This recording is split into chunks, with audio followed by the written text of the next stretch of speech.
players, pairings for round 1 have been posted. Please get to your respective tables and get ready for the game.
Can you hear me? Are you ready? Thank you for waiting. Finally, we can start. Round 1. You may start now.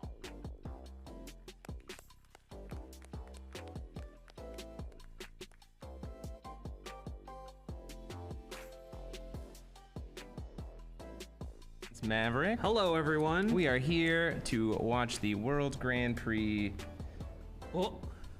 He's just checking the overlay. We're just kind of double checking here. We're getting started here with round 1. There we go. We have Jeremy Lindley versus Chan Zimon here. Only left ear, but it's quiet. Okay, we will work on that. Thank you. All right, so first up we have Killua versus Killua Mirror. Is this what we're having? We got Killua Mirror? Okay, cool. As everyone knows, Killua can be very different depending on the build right now.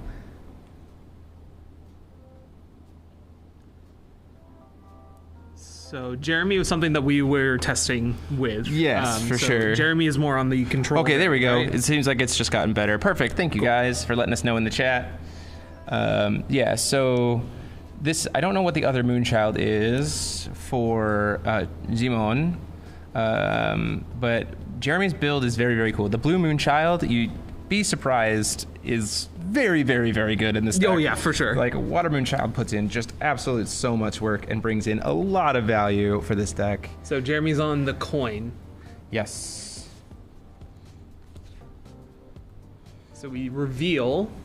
We're gonna burn. We're gonna go ahead and burn with Grand Leon. Just faces the place. Not surprising. It also draws a card for these guys. Gets those ice counters down low. Sets up a gas turn.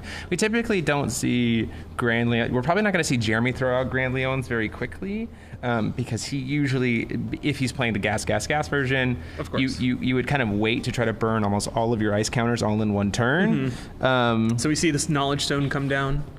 Yeah. Oh, that's interesting. I wonder if Zimon's playing more of the burn version. I have seen this idea of, of a Kilo that's just going to throw damage face instead of going for gas. Especially when you can reveal off of them, it's a little bit harder to interactive because it's an activate instead of an actual spell. So it's not a bad route to go. The name of the game for this environment as absolutely... So discards the Umer to produce red for Phantasmal. This is the name of the game for this environment is activate abilities. Like 100% this world will be defined by activate abilities. Everyone was walking in saying, Brad's a problem, Conflict's a problem, how do I make it so Brad doesn't bother me at all?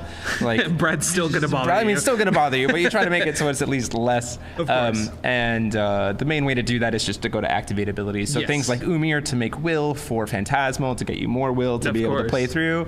The other thing is he's playing these reincarnation stones, which is huge. We have life totals are needing to be opposite of what they are. I'm going to get that fixed.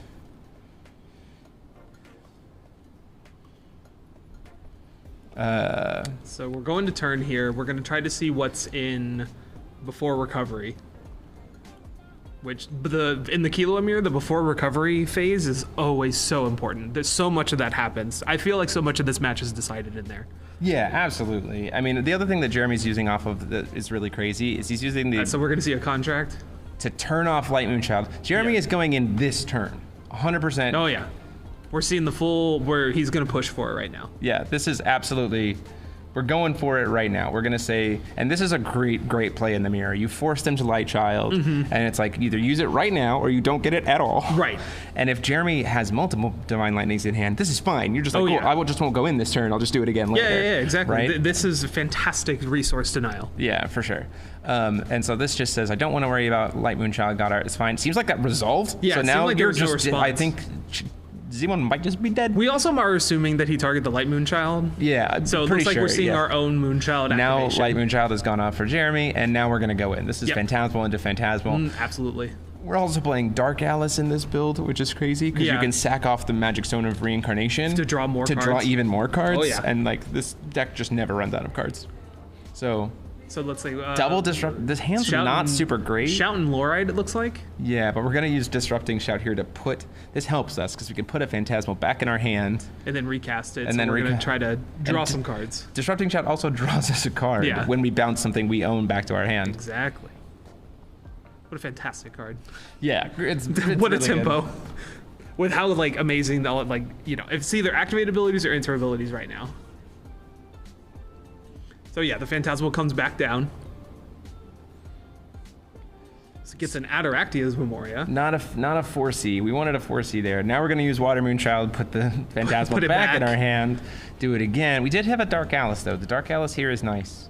So this is where we kind of go to the races. One of the things we do have to be concerned about here is that if there's a tap out moment, we could see something like if Jeremy taps out here and starts to kind of commit too heavy of a board, we could see a well-paced interruption here would be devastating. We could see Megiddo, which is very common, and I would imagine we probably see that off of Zimon's list here. Trying to find it.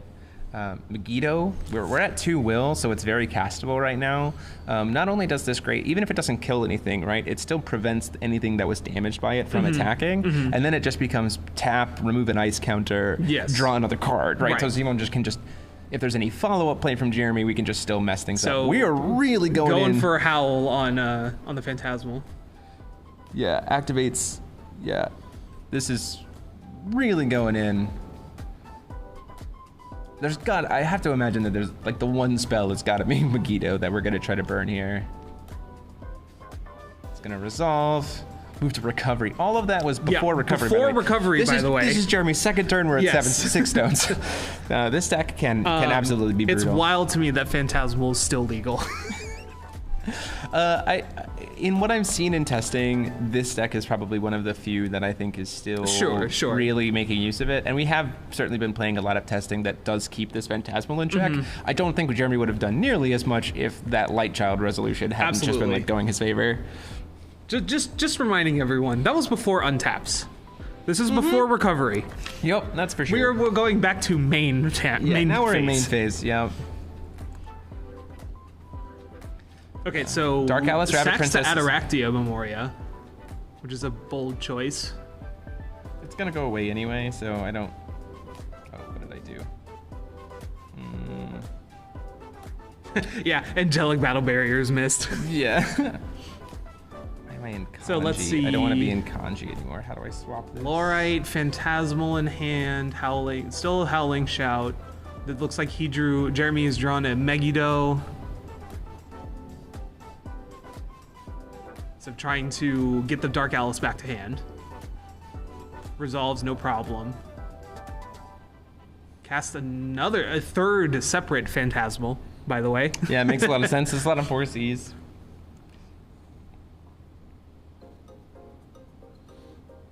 Here comes the last Phantasmal. 4 Phantasmals, one turn. So yeah, no, it's more than that. Oh no, yeah. Well, I mean, like the card 4 times. Yeah.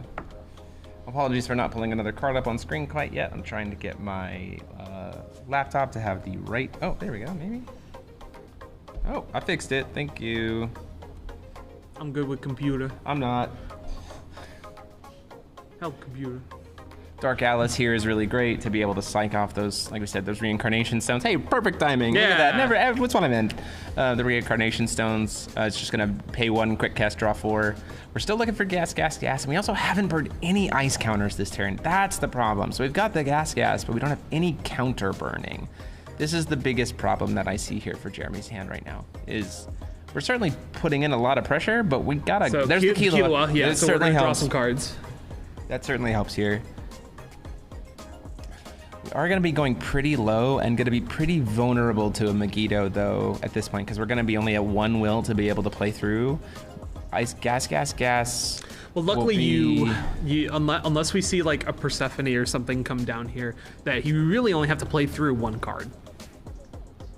Yeah, but what I'm saying is we still have to burn a counter before we can, in order to be able to get. We have to burn 2 counters in order to be able to get swiftness. True. Right. So we're running low on resources. We have a floating green. We've got a Killua, so that's going to draw us 2 more cards off the floating green and get us rid of 1 ice counter. Right. So that's 1. We need to burn 1 more, but the problem is like. So like the that Megiddo, fully taps us out, though, is the problem.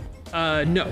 Yeah, to remove 1. Yeah. To get 1 more counter and play gas fully taps us out here, and if Zimon has the Megiddo in response to the gas, this whole turn is whiffed. And at that point in time, it's like scoop it up. you just like we tried and we move on. Certainly not the best draws from Jeremy. I don't know if I would have. He has 2 mana up.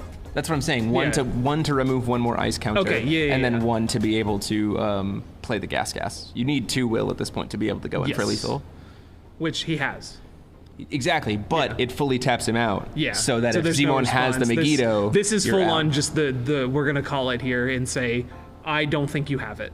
Yeah, we're going in. Yeah, 100%. God, look at that grip of cards. to remind you, at the beginning of this turn, Jeremy had 5 cards in hand and 1 stone, and now we're here. Yes. But again, you can brick even when you're trying to go in here, so this is risky. It's Worlds. Send it. Full send. Yeah. Yeah, for sure. Kudos to Jeremy. Also, can we talk about Anatomy of a Goose? Violence was violence was always the option.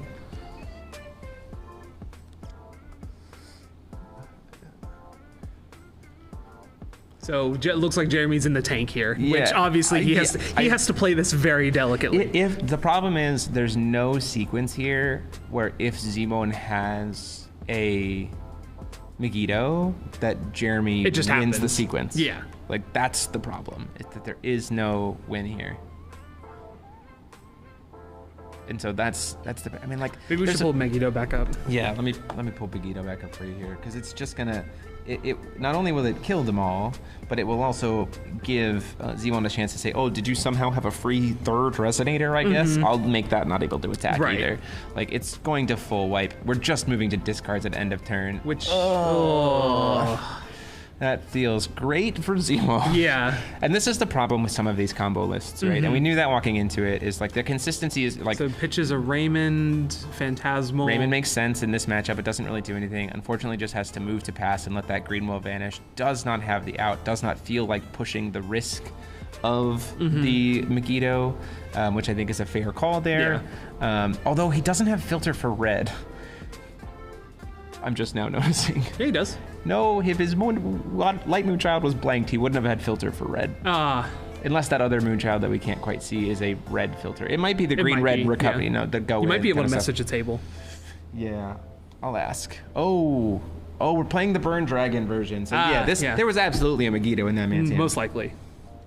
So 50 minutes per round today. Oh, yes, we do need to check that. So the end of turn procedures are slightly different today. Yes, for sure. So the end of turn procedures today are being used for 50 minutes. Man, that metallic life form. That's going to just kill. That's just going to kill Jeremy. He should have taken at least some damage. Oh, I think he hit a stone. Sorry, it was a Lorite. Okay. He got Lorited. End of turn procedure. End of turn procedure is 50 minutes, and then at the end of 50 minutes, it's 3 turns as usual, or 10 minutes, whichever comes first. Which I think is a fantastic change. It's going to help us finish the day today. Creature from the ice. Interesting.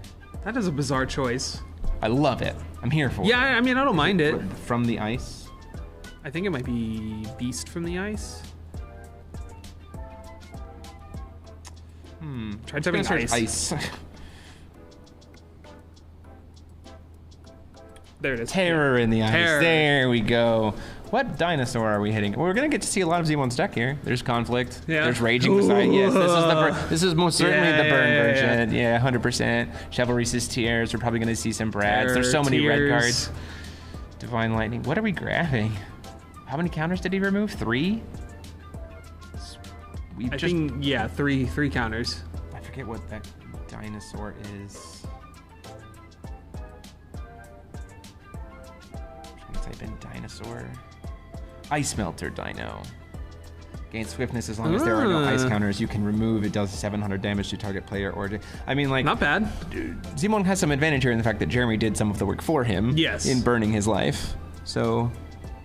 Yeah, White Child is blanked. If there... I'm going to ask what the other ruler is. What was Zimon's...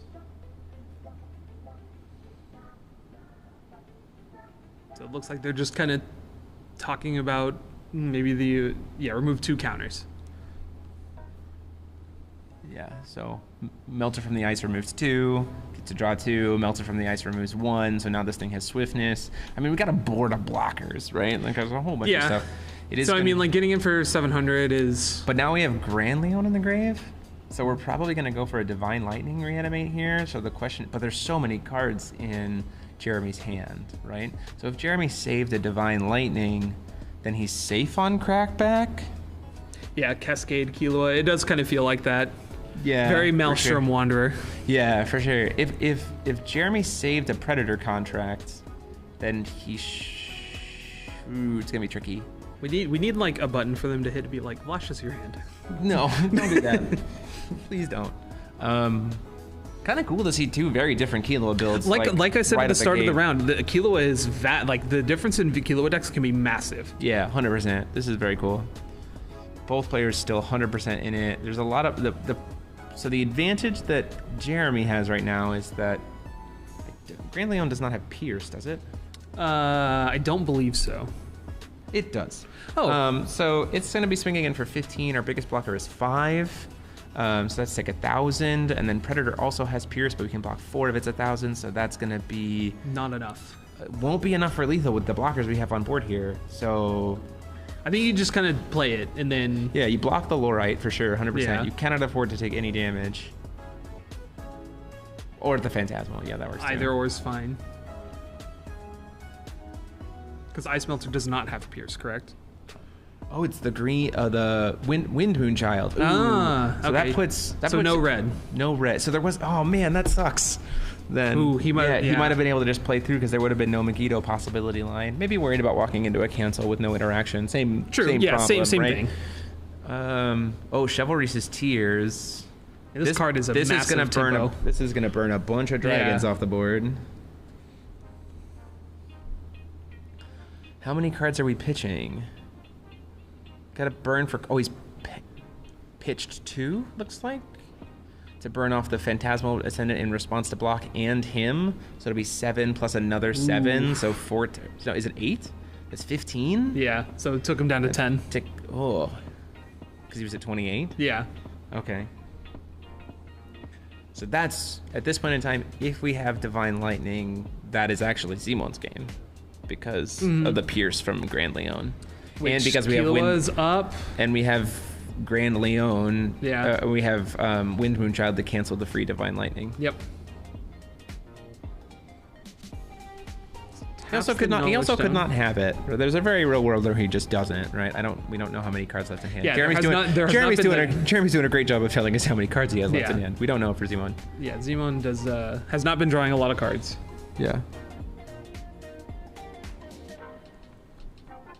So we pitch a Messiah. In response to no damage. Yeah. Yeah, and then scoops it up. Yep. So then it's swinging in for 14. Yep. Wow. It's a very fine dance you have to play. Yeah, absolutely. I think that I probably wouldn't have gone tried to in that turn. soon. Yeah, I would have waited. I think maybe the concern was you don't know what version of Killua you're playing against. So if your hand is not super interacty, there's a world to try to like gas it out. However, Which he had a decent amount of interaction with the howling, disrupting shouts and everything then all else. the Lorites and everything. Yeah, I think I probably he would had have the draw waited power. maybe one more turn. Zimon played that like Perfectly. great. Yeah. Especially having the dragon in hands, like if there had been a Megiddo or cancel, like he just kind of bided his time and waited. There's a lot of situations where it's kind of like whoever acts first kind of loses. Sometimes, yeah. Sometimes Yeah. whoever acts first wins, though. That's what we noticed a lot in the testing with the Killua deck. Was just like sometimes you just go for it and you just push through and it doesn't matter. High risk, high reward. Yeah, 100%.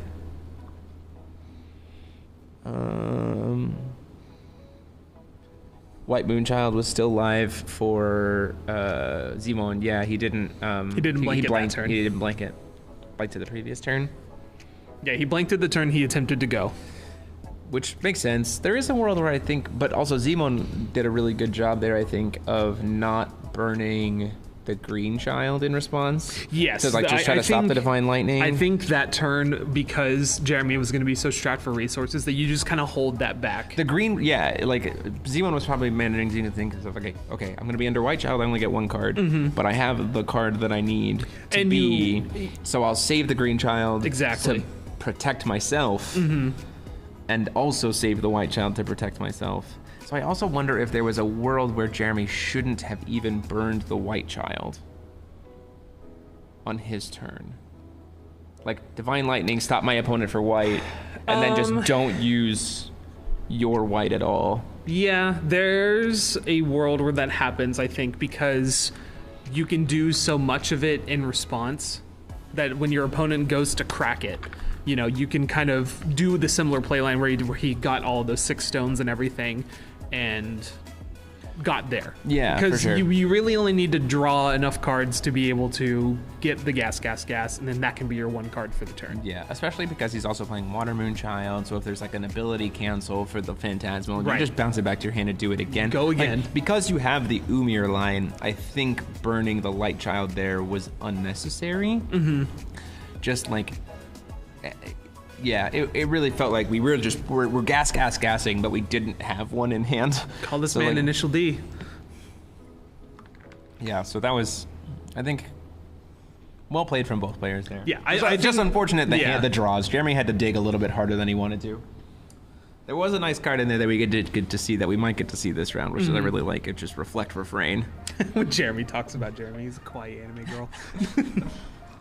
Look at that handsome Jeremy on screen. Where are those gloves?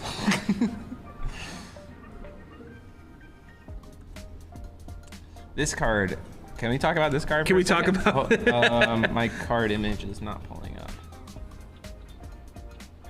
Jeremy Chan?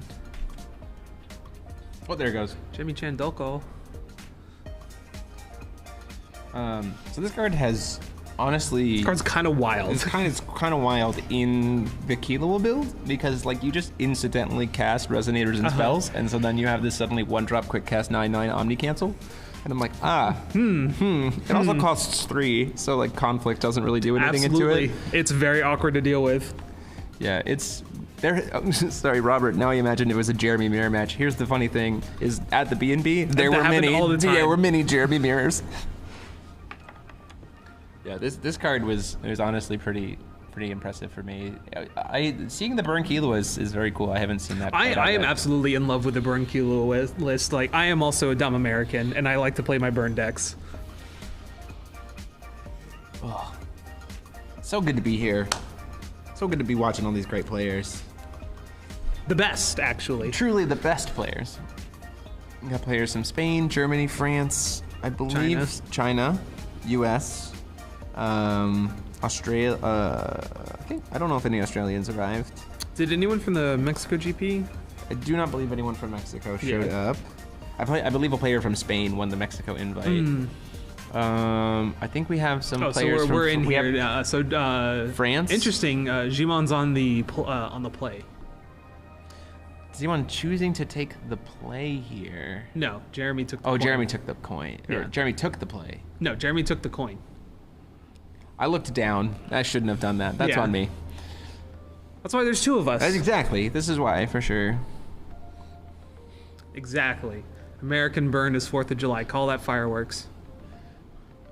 Nope. See, this is great. No bite, no fight. We didn't see any of those game 1. No, this is going to be a more interesting match. Yeah.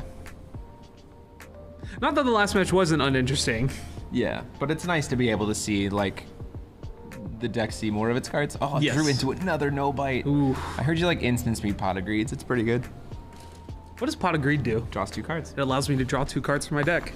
Look at this hand. So this hand is gas. Phantasmal. Hilariously. Leon. We do have the gas. We have the Umir for the Phantasmal. We know we have coin. And we've got Wind Moonchild to be able to answer stuff. It's pretty good. No, do we have a reflect? And we have a Reflect Refrain. There's a lot of going on here. I think Jeremy's gonna kill someone next turn. Taps this 2, is taps a green, filters I'm with sorry. White Child. This is a non-instant speed Terror in the Ice. This Terror in the Ice does not have instant speed, I believe. I believe it is main timing. If it's main timing, as Jeremy, we pull White Child, Goddard. Oh, it is quick cast. Never mind. Okay. If it was not, we would go like immediately White Child, Goddard. Be done. Kill him immediately. Just resolve White Child. GG? Yeah. Interesting. We're still going for that same, like, burning 2. What do we grab here? It's gonna be the Ice Melter. Yeah. I think that's the only 2-drop dinosaur in the deck, and it's because this turns Terror in the Ice into an instant speed burn 3 ice counters, which I think is very, very good. Well, of course, Terror has quick cast. It's in the deck. Yeah, that's fair. Yeah. Yeah, Jeremy's hand to this game is wild. Something that I'm personally gonna want to keep track of this of Worlds is how many game 3s that we're gonna have. Probably a lot. And I think that's the most interesting part. It's either gonna be a lot of game 1 best of 1s or a lot of best of 3s, like going to game 3. Because we still have I think at this point in time, we still have about 30 minutes left on the rounds. Yeah. And we're like probably close to being done with this game in this mirror. We didn't get a ruler breakdown yet, did we? I do not have a ruler breakdown as of yet. I can ask to have it brought to us. I want to see those numbers. I'm guessing that Killua and Falchion are going to be the most represented decks today. I would be surprised. I think Falchion would probably make up a little bit less than 25%. Yeah, Killua has almost no main timing, including Contract, which is bonkers to me. Yeah, the Contract being quick cast is wild.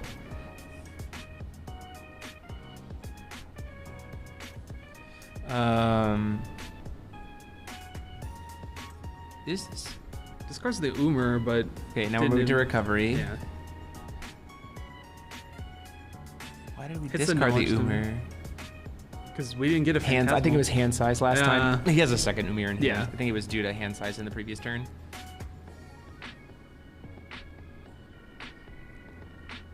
So we're looking at it. Let's see. I see an No Bite No Fight. I see a Dark Alice. I see a Reflective Frame. We got 3 Will. We got White Child. We got Wind Child. We're in a pretty good spot. Both God's Arts are still up. Yeah. Like, I think we're solid right now. The only problem that we have is, well, honestly, it's not a big deal for Jeremy if White Moonchild exists. We would love to see a contract right now. But because Reflector Frame is an Omni cancel, if we start getting fighty over it, we can throw down the Reflector Frame in response Absolutely. as like part of the response to the White Moonchild, and then just cancel it and be like, cool, we're moving on. Because it's so easy to just throw out a Resonator. And a chant. And a chant. It's so, yeah, very simple. So tack goes through, obviously goes Discards to hand size. Discards to hand size. So it looks like we're passing the turn here. Discard very much so to hand size. Wow, Divine Lightning and a Is there a Disrupting. Oh, and the Raven's not super helpful here. I was thinking, is there a world where you try to do end step Phantasmal Ascendant so that you have like already some more will to be able to play with going into a White Child turn?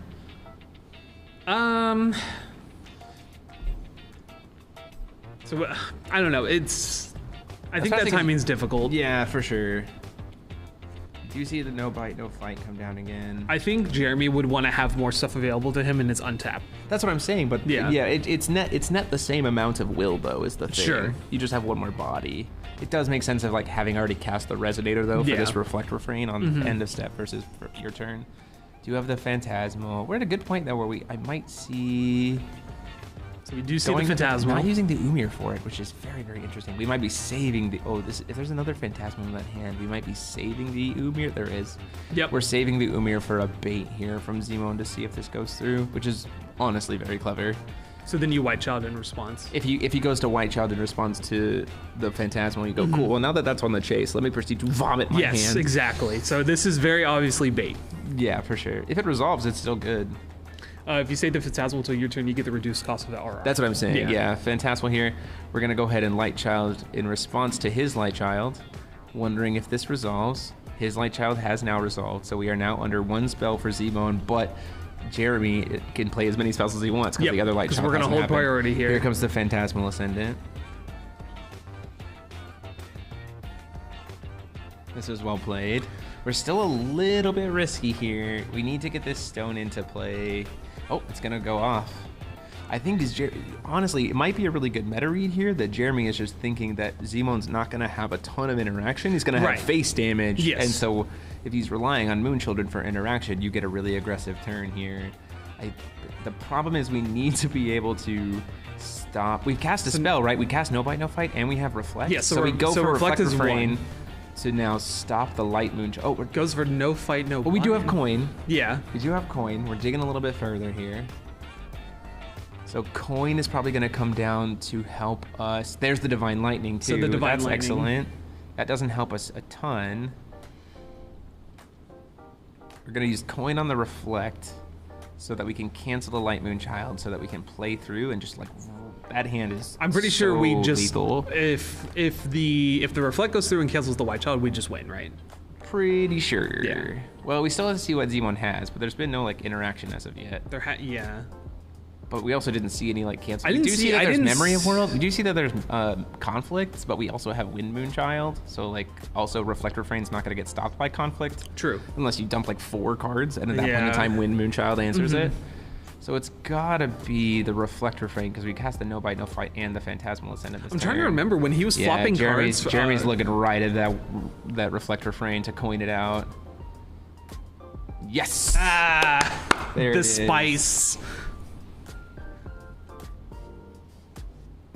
Yeah, this is my favorite part of high level events when you play a card and everyone's like, "Wait, what does this do?" Yeah, for sure. This is just it's an Omni cancel. Yes. The fact that it's an Omni cancel spells is and abilities. Crazy. It's just gonna stop the White Child. It costs 3, so it's almost impossible for Brad to stop it. Very, very difficult to interact with. And now Jeremy's gonna be like, "Cool, you're under White Child. You get 1 card. I'm gonna recovery and also this is a 9/9 body.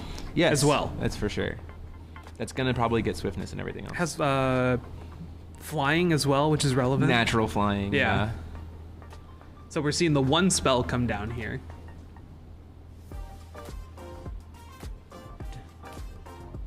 This is still in response to the white child. He's targeting the Yeah. white child. We're gonna float double green and draw So- off of Spirit Stone. We're yeah. trying to find something. Which The problem when is- he was flopping his deck, I didn't really see much of. No, it's only conflict, and the problem is you lose that because Wind Yes. Moonchild. I think in terms of the interaction. Unless- Unless Simon has 2,000 damage of burn to throw out this immediate moment. Which is But possible. the problem is he can't because we have White Moonchild, we have Barrier. Yes. So Jeremy's perfectly safe. Yes. This turn. So right you now. try to kill bodies. Yeah, I suppose. There's also Raymond in hand, which is clutch. True. So that's just a massive board state. So yeah, this is gonna go to a game 3. Oh yeah, absolutely. 100%. I do not think there is any because I don't think we saw Persephone. Well, he does have 1,000,000 cards in hand, so like there is a world. He doesn't have filter for black. He could have used Persephone at all. To cancel. We return it to a hand. You're right. Yeah. Again, I'm bad. So Listen, the black is is splinter playable, Yeah. but everyone's playing for that one green discard yeah, effect. for sure, for sure. Wow, this is What a like the problem. perfect here- sequencing yeah, here. Yeah, this is very well played. Like I think Simon's like, you're doing this in response to White Child. What happened? Yeah, he keeps pointing at the white child. Like, which oh is my just gosh! like, Oh, we got it! It went through. It got Whoa, canceled. huge. Absolutely Huge. huge. Got a Spirit Stone too. We refilled this hand so God. deep. We have not used a filter yet, by the way. Keep Correct. that in mind. There's a gas. There's the gas. That's just it. Simon's like, I don't know what I do here. So we dig. You're dead. the if you problem don't is though find he anything. floated green and then passed Yes. through the recovery phase. So now there's no recovery. So the Garian. Oh, that gets stopped immediately. Yeah. Oh, there's not much to stop it though. We're just gonna draw 1,000,000 more cards and see another gas Yeah. though. So it's kind of okay. Which I kind of you just Unless he's using it to pop a body. Doesn't have filter for black. So it has to be canceled to gas. yeah. This is he's trying to cancel the gas. Which I think Jeremy just kind of says sure. Filter for no, I think we dig. Because if we see another reflect refrain, this is 100% lethal, right? We're filtering red. We're producing green. We're gonna filter for. We don't even have to filter for white because we have the Ataraxias. Ataraxias Memoria. Can we zoom the camera out so we can see the grave? Yeah, we can ask for that between rounds. We can't do Yeah. it right now. This is gonna be 1 mana draw for. Yep. Powerful. Potent even. Yeah, for sure, from the Dark Atlas. So we see a Megiddo, Killua, finds the Lorite. Was it the Lorite? Yeah. That's just the game. Because now the gas resolves. We've burned enough counters. We burned 3 this turn, right? With a no bite, no fight. And he cast a second no bite, no fight, Yep. right? Crap, we don't have any will, though, is the problem here, Simon. You have 0 will here to be able to play through, and you've... And you he don't have has, a- he has his card. He still has his cast return, but it's too many things on field at this point. Yeah, like what gets you out of this? Yeah, and Simon just scoops Yeah. it up, and we go Yeah. to game 3. A beautiful bait play from Jeremy. Just absolutely. And also, what a call to see that Zimon playing the burn package, Mm-hmm. having seen so much of the deck, that his only outs were going to be conflicts. And then you just play to the reflect. Yeah, so right? I think this is a very interesting thing that Terror in the Ice kind of brings you. Yeah. Where it's like you show your hand way too much. Yeah. I mean, it is quick cast, and don't Yeah. get me wrong, like, if there had been... Because of where it was, if there had been a Raging Messiah, if there had been a Drat, that would have been, like, very, very good. But I also think that's probably why Jeremy took the coin. Yes. Was to just, like, win that sequencing and have the extra will to be able to play through that. I mean, Because that it's was- like, yeah, you go, cool, you go first, I'll eat whatever you're throwing at me. Yeah, and Jeremy played the will production really, really well from that, the stones that he was going to sack. He made red green. Yes, So very if important. he drew, the problem, so the thing to do there with only still 1 ice counter left on deck, if he had drawn into no answer, but he had drawn into Another no fight. Killua or no bite, no fight, Yeah. then he has the red to be able to draw. That still lets you dig more. Yep. Dig even more, and then if he does hit the second gas, you're like, just well, you casts stop, it. you just cast Yeah. the gas, or the Lorite, or the third reflect. Yep. Like the amount of outs that Jeremy had there in that sequence were He very, needed, very he huge. needed to find 1 of 5 cards. Yeah, which he was digging so Yes. deep. Yeah, for sure. When you're playing 4 copies of just about everything in your deck, Yeah. you're going to find one of those 5. For sure. Zimon taking the draw here. Zimon was on the draw for game 1 as well. Yes.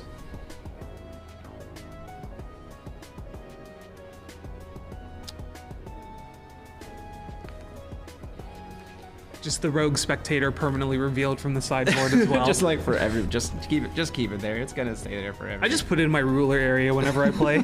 He's like, he's here. Yeah, we got it. It's fine.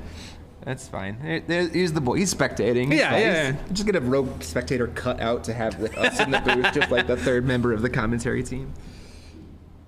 No, for real though, like the Strange World of Killua matches, I think Killua is like a very interesting deck to play, and especially watching, because like it requires so much sequencing knowledge. There's like 3 different versions of this build, right? There's the I'm just gonna go in as fast as I can, as soon as I can version. There's the I'm gonna wait a little bit and then see what happens, and then go in with gas, and then there's this burn version. And they all kind of have like a weird rock, paper, scissors, but also not quite, because it is also very skill intensive. Yes. Like, I think the thing that won Jeremy that line boils down to 2 cards. The Umir and the Reflect. Yeah. Like 100% was what won that game. Yeah, the Reflect is definitely what was the game there. Yeah, for sure. Jeremy also... That Reflect is such a massive, like, incredible meta call. I've also seen Jeremy put in... It looked like he was playing the thing from the ice, the 4-drop that becomes a 1-drop if you burned an ice counter. And that's very interesting. That's a good meta call to me because it's coming off of people maybe playing into not playing Darkness Moonchild because people are so afraid of conflict that they're playing into white-green. I don't have darkness. I don't even think that like being afraid of conflict's the wrong call, because like no, I think it's correct. Okay, ooh, we have both players with stones that draw cards. We have the... I love that the Atom Stone is getting played again. Yeah, for sure. Spirit Stone and Atom Stone. We're gonna Killua and draw into some stuff. Double check. 34. The double reincarnation kind of hurts when you're playing against the burn Killua. It does. You just have to make sure that you get there. Yeah, for sure. So we're burning the counters to draw cards. Yeah. Might as well, right? You only need to burn 2 counters, so as long as you got 2 on there, it's fine. And Killua Fossil Girl can just put counters on if you need to. Yeah. 100% gonna try to get that as a mat for FalFest. We are going to request a breakdown of rulers as soon as we can. I have been told that the judge team is currently verifying for us. Yeah, so they're doing deck checks somewhere right between now and the end of round 2. We will have the breakdown of rulers. Let's see. Gets the Spirit Stone. We've just done a lot of Callstone passing here, which I don't hate for Jeremy. Yeah, pitching a gas is a little bit interesting. So he probably has a number in his hand. I mean, you would imagine. Yeah. Go action judge team. Absolutely. We love our judges here. Absolutely. An international team of judges, yes. Which is beautiful. Chivalry's Tears just gonna burn him for 8 at the beginning of the turn. I think you just take it. Like, yeah, I don't think there's any reason. I don't think you sit here and fight over that. Yeah, I don't think there's any reason to fight. I feel like you kinda you avoid lethal on this turn and hope that he overextends. Yes, going into your turn. I would agree. I also do want to thank our judge that is sitting at the table for updating our life totals for us. It's very helpful to know exactly what life totals are at any given point. We don't have to guess. Yeah, that's... And it also takes a load off of our brains. Let's see. We've got No Bite, Killua Contract, Reflect Refrain. There's the Umir. Yeah. Don't have a Phantasmal, but we kind of don't need it. Yeah, I think at this point, No Bite. No Bite. Can play a Pot of Greed. If we see a Phantasmal, we might see the sign of same line as we saw before. There's a Disrupting Shout. We still need a Phantasmal to kind of start things off. Otherwise, the Uber's not really doing as much here. So Divine Lightning. Divine Lightning to try to... This is the same play we did before. We're trying to blank the Moonchild. Which I don't hate in this line. It's just a pure bluff. Of just like, we'll fight for it. Like, burn it. But like, burn your resources, burn the White Child now. I'm not going to try to go in anyway. I feel like this we're going to see him try to White Child in response. And he does have the Lorite in hand. Yeah, I don't hate that. Go ahead and get it now. If we play the Lorite, that also immediately means that now our Reflect. I think the Lorite is coming down. Yeah, the Lorite is coming down because now the Reflect is now immediately before this. Either of these cards was off. Reflect is now a 1-cost spell. Yep. So like. So we're gonna see a little bit of a fight here, which I think is the Reflect is in hand, right? Yes, we do have at least 1, if not 2, Reflects in hand. Thinking about maybe a Conflict to cancel. But then we just Green Child that.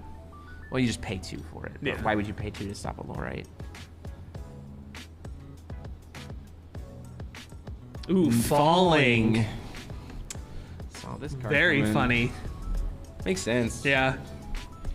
I assume that had to The be a reflect sideboard. is the reflect has to come down now, right? Ooh, Oh no, let's him have it. This is the same kind of bait, I think. Yeah. Which I don't hate for Jeremy. We just burned Research out of hand. We weren't even Sure. going to try to go in anyway. Now Yeah. we don't have to worry about the White Moonchild at all. The moves to recover. That was his one spell. We just call Stone Pass. A bunch of will for interaction. Yeah, look at that hand. That is a That group of hand is cards. stacked. He does still have an. Ooh, I'm leaning back, like that'll help me, like I always do. We do have the Umir. Oh, the also thing is, isn't Terror in the Ice a Cthulhu? Terror, yes. Or no, Thing in the Ice? Yeah, I know the red one that you're talking about. Thinging. Ding. Just gonna search up the word ice again, and that'll get me. Permafrost monster is a Cthulhu, we so see- that also is we burn see one. a Killua. Ditch ice counters, draw a card. Yeah, of course. Oh, it's always. Yeah. What a slam dunk of a normal. Just absolutely. This, You know, non-foils of those are $5. that's crazy. Anyway, Promo soon? we have White Moonchild and Wind Moonchild currently available. We have access to something like Divine Lightning. We've burned through Zemon's White Child. That's the biggest huge. part. Because I do think that Jeremy has a lot more ability to respond to a Light Moonchild than Yes. Zemon does. Like, it feels like a lot of his stuff is going to be like, oh, well, I tried to cast my thing. Exactly. White Child, I cannot punish that. Whereas Jeremy has a lot of ways to, like we saw in Game 2, bait out the White Moonchild. Which and then has wholly been baited already. yeah, I think it's done the job. Yeah, if I was in Jeremy's seat, I'd be feeling pretty good right now. Yeah, moves to discard on end of turn. Literally just Wow. pass, don't pass. I wish we knew how many cards we hit. 100% just White Moonchild here, right? Yes. Just to say, like, cool, that's the one. And there's the Raymond. Woo! That's That was the really draw good. for turn, right? That was the draw for turn. Falling into the cracks. Gets at the time. falling going. But that's great. We just respond to the falling by going in, right? Yes. Gonna see Disrupting Shout to draw a card and try to cancel it unless he pays one. I think you have to pay the one here. Oh, that's a resolve. Nope, So he pays still the gets, one. Yeah, pays one. He still gets to draw, and he can still. But now we've cast a spell. This is again, Yes. we've cast a spell. Yes. This is the important part, and it draws. We have Divine Lightning, which is great here. We've Probably gonna removed an see- ice counter so we can play Thing in the Ice. Mhm. Or Permafrost. We're also probably Yeah. going to play the Dark Alice here, I imagine. We don't even have to filter because we have access to the Autorakti's when we're at. That's Yeah. a change, by the way. Jeremy was not playing that before. So Dark Alice Yeah, is not having here. to filter is very relevant. And remember, this is still before recovery. This is in response to the To falling. Jeremy's. This is in response to the falling, and this is Jeremy's. There's a Recovery. Phantasmal. Ooh, yeah, we're done. This is crazy. So he's gonna sack the Dark Alice instead. Gonna draw the second card. Loki's Insight. I don't think that's very good right now. No. Umir for Phantasmal seems correct. Yeah, discards the Discussion. insight. That seems totally right to I me. think we're gonna see the Umir for the Phantasmal come out, so we can get another stone. Yep. There So does now reach a- reflects at 1. Yeah, Reflector's already at 1 because we cast the Oh yeah, we did cast the lore. the Disrupting Shout. The Disrupting Shout and the Dark Alice have both been Oh cast right, this turn. duh. Yeah. Keep in mind, this is in response to a Falling into the Cracks of Time, which is in response to a Light Child. Yes. Second Falling. second That's going to one. get canceled. Reflector Yeah. Frame's going to come down here and just hard slam Just that. doesn't even have to think about it.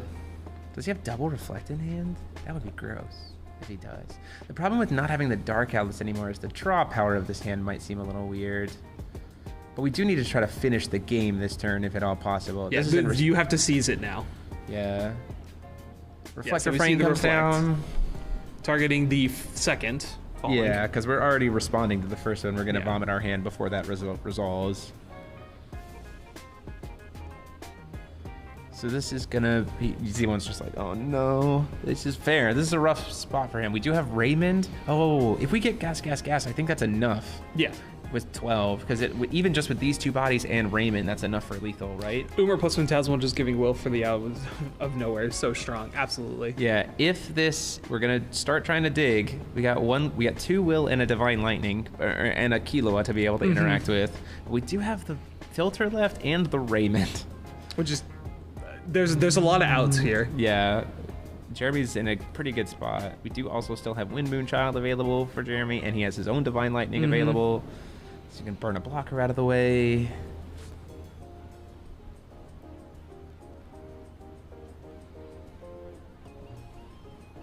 Yeah, he's like Persephone.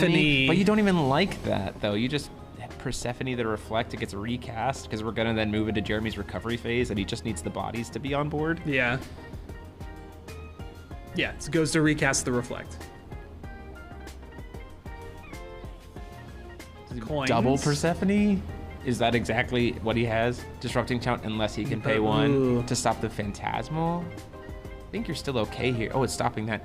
This still seems... I mean, we're going to lose the Phantasmal. We burned so many cards out of Zemon's hand, though. The Phantasmal still gets to enter the field. No, it doesn't. He responded with the second one. So we draw from the Disrupting Shout. We've reset. This goes to bottom of deck. But that's all three setting the stage. Now the White Moonchild, and that's his only spell for the turn.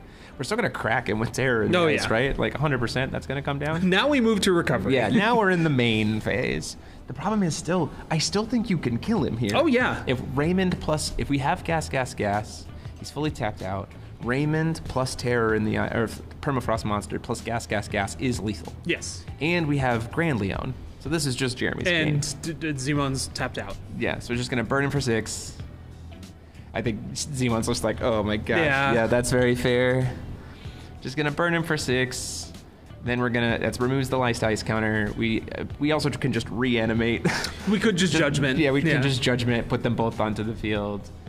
We have, he does have Wind Moonchild, but he's already cast his one spell for the turn. So then we can't stop the Divine Lightning. We just go in for Divine Lightning, Predator plus Grand Leon, that's 2,600 damage. Then there's the Raymond and the Terror in the ice. Like you just, that's enough. That's just enough. Plus the gas. Yes. Like even then, like even without gas, that's enough. Yeah, for sure. There's the gas. Yep. So everything's gonna get big and have the swiftness. Generating the cloud effect for the turn. Yeah, just gotta. I mean, it's fine. That resolves. Gonna go ahead and do Raymond just in advance, just to give the God Art. Raymond himself, by the way, going to be swinging in for 24. Sure is. Go ahead and gets in for the 24. Yeah, and then we just play the Permafrost Monster for 1. If there happens to be any kind of response at that point in time, Permafrost Monster comes in. It's going to be huge, and it's going to finish the game. What else can we say other than gas? He's going to dig. Gas. He's going to dig, see if we maybe see something. But good sportsmanship all around from both players, though. There it is. There's the extend. Jeremy Lindley from the United States takes very good matches from both players. Absolutely phenomenal gameplay from both. Jeremy played both of those. I think the thing there, I would say the determining factor in that match for sure was definitely that look at the hand, was double Chivalries plus Raging Messiah. Not really much to do there. I think the thing there was Jeremy got a lot of card knowledge off of those Terrors in the ice. I think the Terror of the Ice is a very terrifying card to let your opponent see. Yeah. Very much GG's getting the slip sign here. Yeah, for sure. Absolutely great games here. Jeremy Lindley's first appearance at Worlds. I believe this is not Zemon's first appearance at Worlds. I believe he's been a repeat qualifier. Goose Gang. But Jeremy, with his first appearance at Worlds, on stream, round 1, gotta have that pressure. Yeah. And it's just like, okay. Hey, cool under pressure, clearly. Yeah, for sure. He looks very composed. Well, great, and cool to see both lists. Like, absolutely great. We love our dinosaur girl. Just letting them know they can push it to us so we can talk about it. What happened was that we were able to resolve a White Moonchild into pretty much an uninteractable board. So able to just go out. MVP of the game, Reflect. 100% that card. Get your full arts. Yeah, get him now. Reno's gonna push it over to us. Hey! Hi! Hey! Well, it started to hang down again. Yeah, This thing, we're going to worry about it. So I'm going to just duck down and be like this. Hello, everybody. Again, DMO73, and I'm joined with Lance Maverick. Hello. We're glad to be here. In the flesh. In the flesh. In the flesh. The face reveal. The face reveal. We're very excited to be able to bring you today's stream. 58 players from all over the world. Lots of cool different decks being played. So far that I know of, I've seen Ainz, Falchion, Asuka, Typhon, Zeus, Alice, Killua, Hyde, all represented in this environment. I do believe someone is playing K1 plus Bahamut. Goofy With hey, artillerists. I respect like search it. for big dragons, play them with artillerists, shoot your opponent in the face. Absolutely. That's very cool. So very cool stuff being played here. A lot of people having a great time. The vibe here is very like jovial. Everyone's having a great everyone time. is having a very good time. The players have been constantly talking to each other as well. Like it wasn't even during the player party. It was not like everyone. Well, there was whiskey at the player party. Yeah, that's fair. But even outside of the player party, players have been intermingling, Of course. and it very much has the great same vibe of Worlds being like it's a party where Worlds is happening. Force of will connects your world. Oh, crazy. Whoa. We did want to go ahead and show off the stuff that players got for just signing up for today, which is kind of huge. So we'll kind of go through What do list. you want to start with? Let's start with the stones, I think. right. So they have these, it'll be kind of hard to see, these 10 basic If you are familiar, character these are artwork. the Vingolf stones. Yeah. The Vingolf 3 stones. These aren't art. These are not. These are brand new, exclusive for this Well, event. yeah, the art is from the Vingolf. Yeah, the Vingolf character artwork made into basic stones. There's 2 of each color. Each player got 3 of these in foil, 3 random. These are very, very nice. We also got, this was cool for me. Everybody got an acrylic Araceli into Red Eyes, which is awesome. And it's also serialized, 1 of 70. So they made 70. So they made 70 of these, and everyone is serialized. So a little bit disappointed that there wasn't a 7-3, but it's okay. We'll survive. And then everyone else also got a acrylic ABC ruler. Yes. Along with the 5 Yes, ABC and then precons. the bricks. Yeah, the nice bricks. Loaded with reprints, notably all non-foil. Non-foil on both of them. We haven't opened these because we're borrowing them from other players we currently. didn't touch that. So can't tell you if they're full art. The decks are most likely full art. Yeah. And then everyone, Actually, hold on. Everyone got a cool... These are new codes. They are new set codes, So- yeah.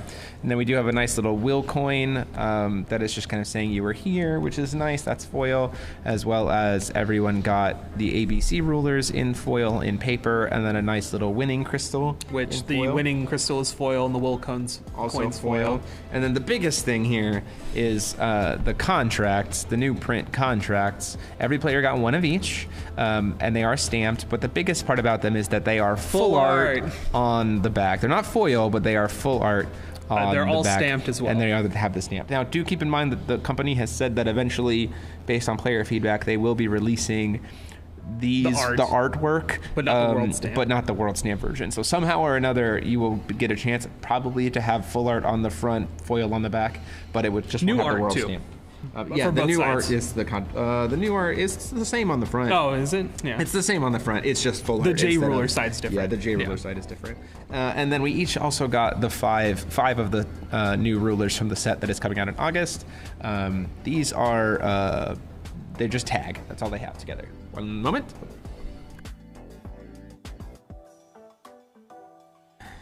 Ooh, okay. All right. Okay. So, Hi, I was right. Hey, so you do. So we have our breakdown. and it is 15 Killuas, 12 Asukas, 10 Falchions, 6 Ainz, 2 Alice, and then it drops. 2 Alice Tales of Creation, 2 Electra, 2 Nyarlathotep, and then 1 each Hyde, Lich, Vega, Typhon, Aristella 1.0, I would imagine, Loki, Ragnarok, and Athenia. In terms of the Moonchild breakdown, we have 33 Light Moonchild, 27 Wind Moonchild, we totally called Yeah. that. 13 Darkness Moonchild, also called that. 4 Water Moonchild, and 1 Axe the Black Cat, being clearly played by, I don't know, the Falchion deck. Like, Sure. Yeah, of course. not the Hyde deck. Yeah, No, yeah. for sure. Honestly, I'm a little surprised that Asuka. I think being people. so prevalently- I think people have played so much of Asuka that they feel the most comfortable with it. Yeah, that I feel has like to be too. the decision. The other as well. interesting is like the Asuka lists are probably all very similar. The Falchion lists are all probably very similar. The Kilo lists are all probably wild. Yes. Like wild and crazy. I'm a little surprised that we didn't see more Typhon? I've been hearing a lot of things about Typhon. A lot of people asking for full arts for Typhon, so Yeah. I kind of figured there was going to be a little bit of a show more. up. But, I mean, this breakdown of the 4 most represented would be Killua, Asuka, Falchion, and Ainz. That tracks. Yeah. I think, to me. I As what we think expected so. to be here at the Yeah. environment. One of the biggest cards that I think Ainz gets to use better than everyone else, it's just Tinkerbell.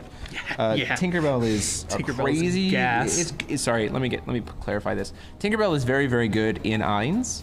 Tinkerbell is pretty decent in other rulers, but you do have to kind of like shove it in. Ragnarok is Min at Worlds. He's not here at Min, but I do know that Min, like the person playing Ragnarok, I think they said is like for Min, like it's like because he couldn't make it. I'm gonna double check.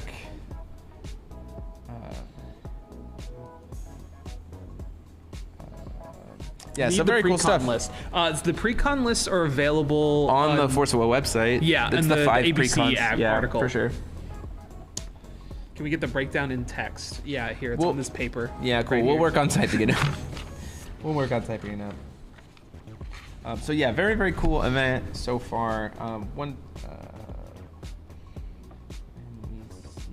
Just doing some clerical.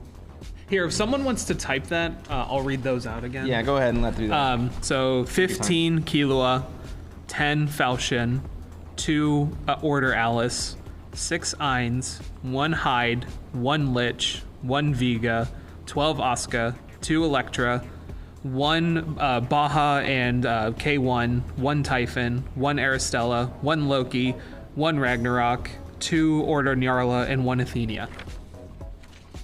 And then we can do the children breakdown, but I don't know how much people actually care about that. It's fine. It's like if you're playing a Bond ruler, you kind of know what kids you're playing. 15 Killua lost it already. I mean, I don't know, They're I gonna think- prey on each other. Yeah. Don't you mean predate? Yeah, that's fair. Asuka's still pretty good with just the looping Trilla transforms. Yeah, 15 Killua, too fast. So many Killua. 1 Lich, that is correct. 1 Lich. And 1 Loki. Two rune rulers. Yeah, for sure. Sending a pic in the Discord list would help. Yeah. You do that. Well, I got it. I'm not on. I'll do it. You're not on chat, I'm not in the maybe? chat, Okay. so I'll do it. Or just repeat it a third time, but slower. No, refuse. Where is this being posted? This will be posted in the Ruler School Discord. Okay. So I will let Rustin retype it up from there, if you wouldn't mind. Rustin, I see you. I need your help. And, so, yeah, not a lot of upset in that. So I think the only thing I'm surprised about there is Asuka. I know that there were some people that thought this environment was going to be like 100% Falchion, and I was like, no, that deck has had 2 events where it is well known, so it Yeah. has plenty of time to be preyed on. And I think the Falchion deck's a little different, even from those 2 events. But I'm saying like the core of it is like Sure, pretty well known sure. at this point, and it does have some matchups that are just kind of a little bit of a struggle. We've seen Rune Loki before. Yep. Yeah, that Rune Loki topping that event was hilarious. That was very fun. Do I need to place a bounty to get the Vega player? You might. Yeah, so 58 players, 7 rounds, and then we have bingo later tonight, and that's going to be And awesome. for just in case anyone missed it, end of round procedures are different today. Oh, yes, that is true. So we'll go over this kind of in between rounds. So there's turns like normal for after 50 minutes, and then after turns there's a 10-minute timer. So it's either 3 turns or 10 minutes. Yeah, whichever So comes first. there's a hard cap on how long rounds will be today. Can you hand me the stuff over there, please? I can package it back up. 1 Aristella seems low. Knows a nerd. Being not.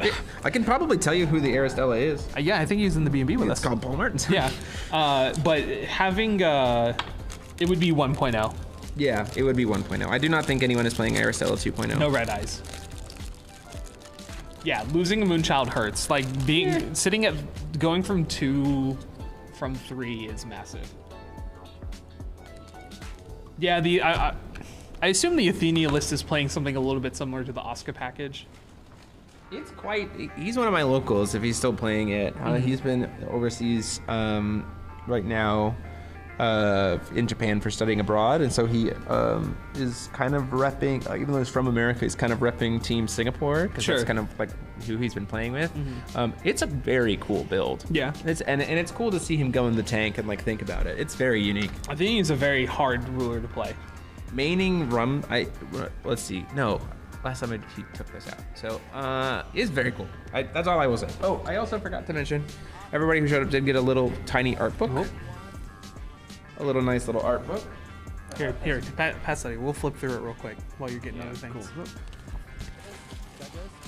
And a cool shirt. Ooh. And a pen. And a little mask. And round 1 is officially over at this point, so we've hit the 10-minute timer on round, and a little pop cap pin. Very, very cool. You can also get cards of yourself made. Yeah, we can. They wouldn't let me submit my avatar. I got a card of me made. I'll see if they can just take a photo of my phone. So yeah, very cool artworks here. The artist will be here sometime after round 2. I think it's between round 2 and round 3. I think during round 3 is when they get here. Yeah. Here, put that back. The artist will get here at 11:30. So as people finish their round 2, they'll be able to get stuff signed. And we're already falling a little bit behind. Round 1. Yeah, the player meeting. The player meeting and the round. We're a little bit late. But the hope is that because of the new end of match procedures with 10-minute time rounds. I think past now it's going to be an hour per round. Pretty smooth. Yeah. Just getting started was a little, as always. A tournament having hiccups at the beginning. Whoa. Ooh, crazy. I mean, we had hiccups at the beginning. Yeah. Yeah. And then the mat. Yep. Which is also, it's an Alice. Beautiful. Wow, it's tree. It is definitely tree. I love it. Well, I mean, we know that for sure. Yeah, 100%. Yeah, Avatar of the Seven Lands and Excalibur X. Wow, crazy. Yeah, you got to be able to partner with Tree and Dark Tree, so get those life loss strategies ready. I'm so happy I brought my Excalibur X to sign today. Yeah, for sure. Also, don't get those Divine Lightnings in general, because they're very good against Dark Tree. Yes. Just like, I'm going to try to attack you. Blank. Cool. Which is kind of why I'm not super worried about Dark Tree coming back as a potential tag partner, because we have a lot more ways to be able to interact with. You could also play, Rumsfeld doesn't work, but Divine Lightning is kind of like an easy way to deal with it. How many Rumsfeld do you think? I don't think that many. Total? I couldn't see them. Main versus side. Probably more sideboard than main board, but even then, not very many. During the 10 minutes for round 1, I think that if it runs smoothly today, it'll be the new floor roll. Yeah, that'll be the new floor roll. That it's 3 turns or 10 minutes, whichever comes first. 100%. Because I mean, I'm sure everyone here has been playing in the Discord GPs. Some of the rounds in this current meta, they go almost an hour sometimes. Past. Yeah, for sure. So I mean, we even saw it in this match. So turn 3 took what, 30 minutes? Or game 3? Yeah. So it took about 25 minutes for them to finish. They finished a little bit faster than the time on round ended. Yeah. They finished that match in about 40 minutes. But there was also Ivan.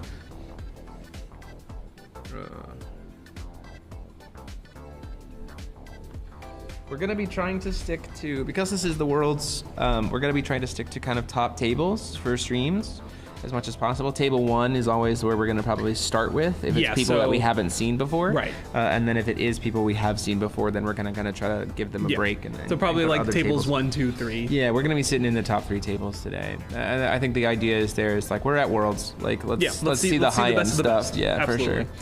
Especially since this is a format that's kind of already known, so seeing the stuff that people are trying is not necessarily going to be as much. So ruler list has been typed up apparently. Yay! Thank you. Thanks, Eris. You know what I didn't do? I didn't start by saying this is DMO73, the host of the stream. Yeah, you did. Did I? Yeah. Well, I'm here. We're all here. Well, I'm here. Got to meet Rio. We saw him without the mask. We did.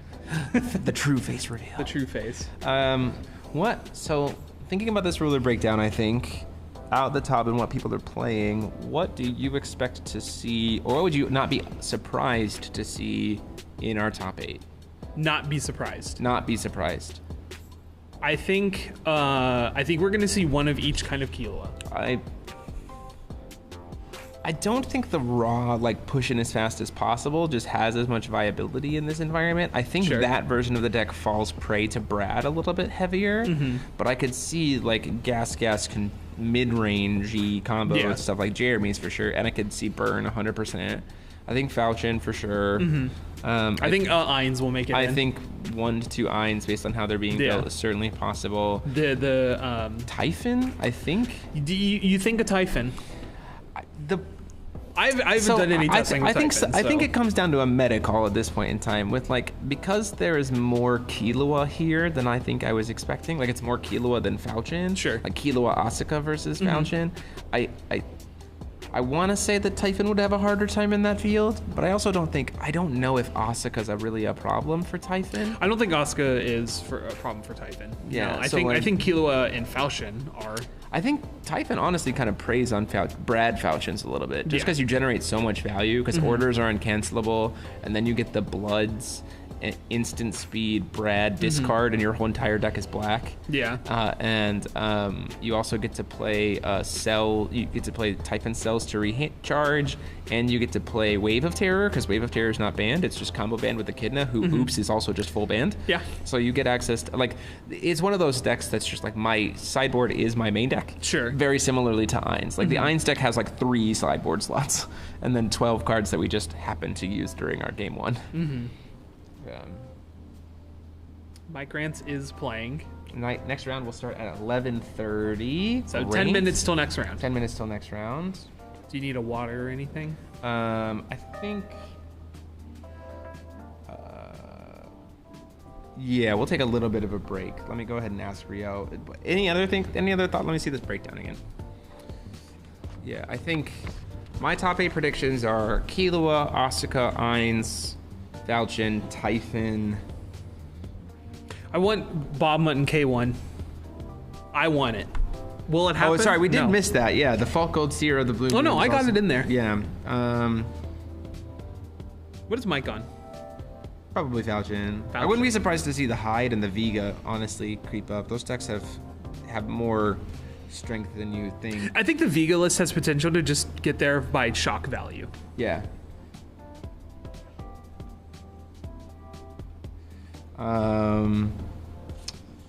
Yeah, that would be my expected breakup. Would be like Killua, Falchion, Ainz, Killua, Asuka, Falchion, Ainz, like the most represented. And then I would probably be looking at like Alice, Tales of Creation, Hyde, Typhon, maybe Aristella 1 based on how its matchups are going through the day. That It's also one's- Paul Martinson. yeah, that one's so, like, very- Is it Aristella topping or is it Paul Martinson topping? Yeah. Like, That one's very matchup Athenia, dependent. I could also see doing very well. I would say I feel very comfortable with 5 of the top 8 So, slots yeah, being so a bit- Killua, Asuka, Falchion, Ainz. You know, the most represented decks taking at least 4 to 5 of the top 8 slots. Those 3 other slots, though, I could easily see being a smattering of other different rulers.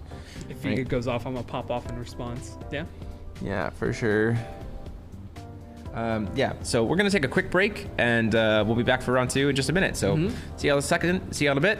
Bye.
In round 2, we have Killua Mirror again.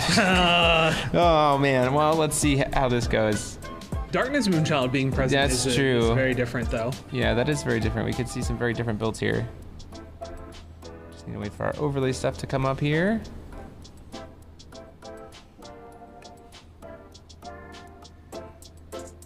There we go. We are good to go. Pop Killua up there. Daniel Voon versus Florian Guerin. I hope I'm pronouncing your name correctly. Now we know how to say Florian.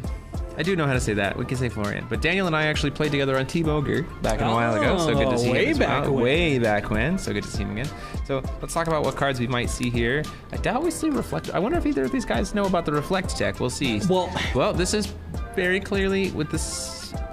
The big question we have here right at the gate is, what version of Killua is it? I think these are. I think we're seeing maybe the harder control one with the Black Moonchild, and then probably closer to Jeremy's list with the mid range. Potentially. Comes down to, when do we see a dragon? Sword of progression. Okay, well, well, that explains it. Yeah, there we go. So clearly hard control. Yeah, very clearly hard Killua control on the right side. We're probably going to go, that deck's probably going to lean pretty heavily into Predator Contract at that point in time as like its win con. Ooh, black, red, 4C. There's another Sword of Progress right on the top of the deck. Oof. I mean, value. Yeah, absolute value for sure. Chat's not pulling up, or is just nobody talking?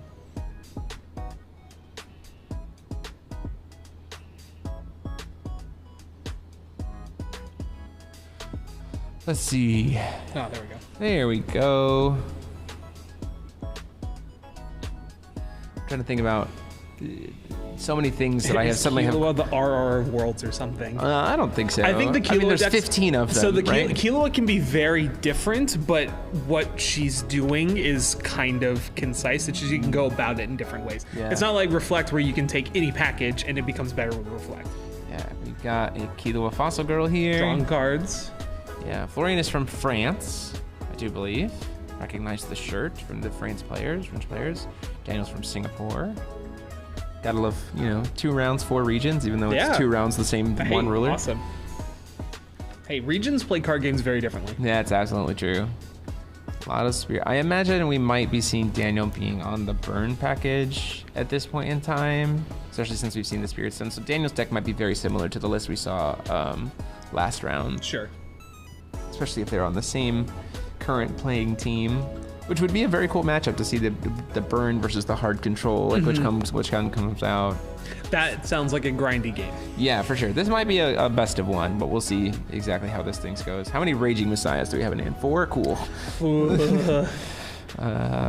End of turn. Gonna see a Rogue. Putting out the Rogue Spectator now. Just to put out a body on board, I imagine. I mean, incidental value at end of turn, like throw it out, and see what happens. Didn't have anything you wanted to do before recovery. Might as well get a body that could attack. Yeah. Start pinging some life down. Hey, if he wants to burn it, no problem. Yeah, for sure. Like, I think you feel fine playing that, and if he really wants to fight over it, you just let him have it. It's yeah, like, that's absolutely. That's card advantage that you lost. Let's see. I mean, it doesn't. The life gain. I mean, I don't think in this matchup is really going to be relevant. Yeah, no. I don't think either of these players are playing life gain in their decks. Nah, life is a resource. The only one that counts is 0. Yeah, for sure. Amadeus Holy Crystal coming in. Very different stone base. Yeah, obviously. The Amadeus is like. I see a Garian Sword of Progress. Is that Guardian of it? Gatekeeper of Elsevaria? If it is in Killua, I'm just like, who talked to Brandon Braden?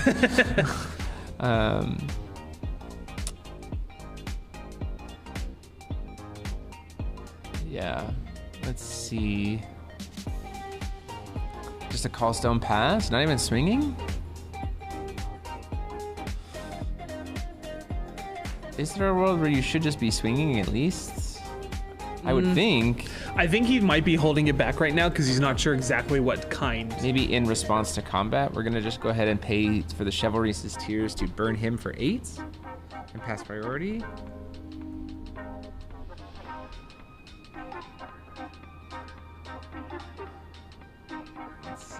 Do you fight over this? I don't think so. I don't think if he's just burning for 8, I don't think there's ever a point where you fight here. I would always. The chat has a good point. Florian might be running Institute.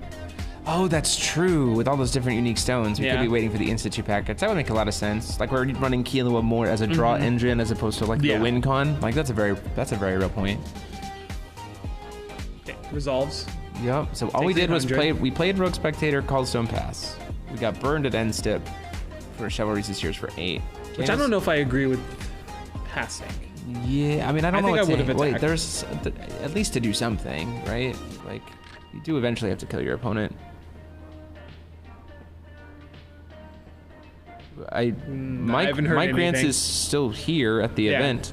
He lost his first He round. lost his first rounds, but I haven't heard anything else.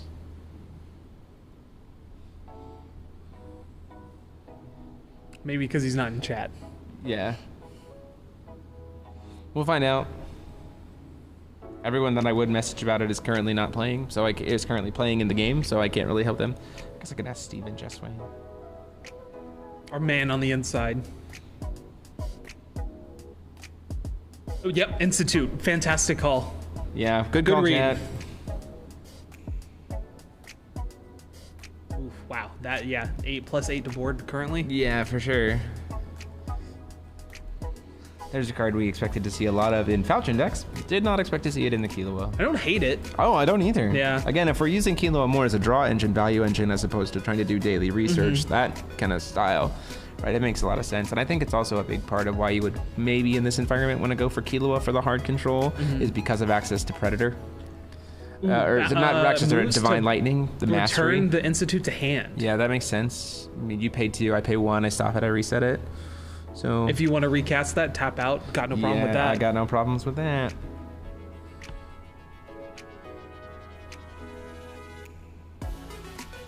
And passing Says the turn pass, there. Got to leave open some interaction. If you give, I mean, it's a very similar moment of if you give the burn deck a turn, they will Yes, just kill you. They will run away. Messiah lets you do that very easily. Yes, for sure. Especially since we're at the point where we might start casting Raging Messiah. Like, Definitely, yeah. casting of Raging Messiah is a very real possibility in this environment. Because we heard some people at the B&B over the weekend being like, oh, well, games aren't getting to 5 stones. And I'm like, I think they are, especially with Phantasmal Ascendant. 5, well, even without Phantasmal Ascendant, you'll have games that hit 5, 6, 7 stones. Yeah. I think very Well, the easily. control mirror, It's based on absolutely. matchups, Yeah. right? For sure. There are some games that end quickly, but there are many that don't, which I think is very, very cool. Is Rogue Spectator also having... Now, does Daniel also play Institute? We've hit 4 unique stones here. Yeah, King Frustration. It's just what we hit. We hit top tables, and it just happened to be 2 unique players that we didn't see in round 1. These are that 2 very different builds so far. Yeah, I haven't seen anything from Daniel's build that makes me think he's playing anything similar to what our... I mean, no terror. Yeah. No, insta terror. No, nothing else. We can tell it's already very different because he hasn't really played much. He Yeah, played a for burn. sure. He played the really good burn spell. And that was it. Megiddo coming in here. I like this card a lot. It just turns Killua into a draw card whenever you want, as long as there's a legal target.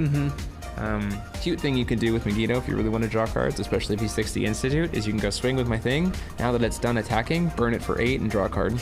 That's funny. With Megiddo. Very cheeky. It's very cheeky, but it is something you can certainly do. Oh, Magic's... Jeez Louise. What did I say about 5 stones? That we're going to see 5 stones? 5 stones. There it is. Memoria Reincarnation here off of the Institute is very So we cool. see the Sack other the stone, Institute. draw a card, get another stone. Like, Very that's a cool play. I valuable. like that. Another Another Persephone. Persephone. We fight, and it just goes back.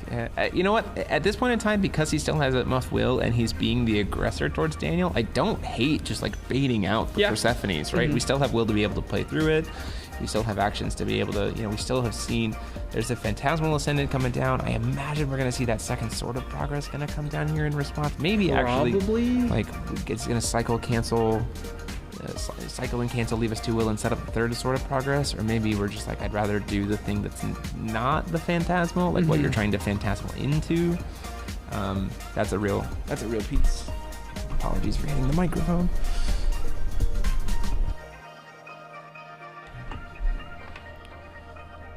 So, Just kind of in the tank right now. yeah, both, I mean, 7 cards in hand for Florian. I think Daniel's down on cards now, but I mean, you can just banish the Spirit Stone, you can banish the Atom Stone, get back up. There are outs here. For sure. Can I just say to the stream team, just right now we're at it, top notch on this overlay. Yes, like it looks great. Super clean. I'm normally not a huge fan of player cams. I think in a world environment, it does help a lot. Yeah, especially with the representing their nationalities. Yeah. It's always nice to be able to show who the players are. So going tapping for 3. Chivalry's Tears to burn the spectator and him for 8. Clear that board off the way. Sure. Makes sense to me. It's incidental. Just Yeah. throw that card out. Daniel, a man after my own heart. During your end step, I'm gonna burn all this will and do something. Did you do it? Great. Did you not? Nah, that's fine. Let's see here. Only request is a game win tracker. That's a fair point. We're the game win tracker. Ask us. Yeah, we'll tell you. We'll tell you what game we're in. Is there a world where... No, we want to save the Megiddo for whatever Daniel might be doing. Although I think there is a point where you just pick up the read that Daniel is not trying to play aggression. Yeah. But we do have a Phantasmal Ascendant on board that we can hit with the Megiddo as well. So there is still a perfectly valid target. And he does have 7 cards in hand, so we just have to discard down.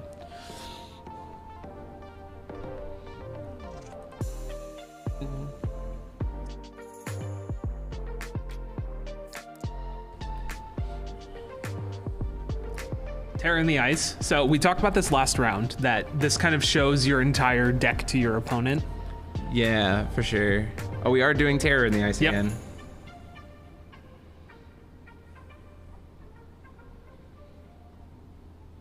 I don't know. I'm of the opinion where I kind of go, in round 1, I kind of go, let's let that resolve. Let's see. Yeah, let's see what happens. Especially It goes to fair spell it, okay, though. there's an F spell. Wait, I haven't seen one of those yet this event. Which is wild. Let's see. His own fair spell comes down. And there's the Sword of Progression. We're fighting. There's the Garion to cancel the Sword of Progression. The thing is, the value of this is that Daniel's gonna, if this resolves, Daniel gets to reload. Yes. Because of the burning of the ice counters.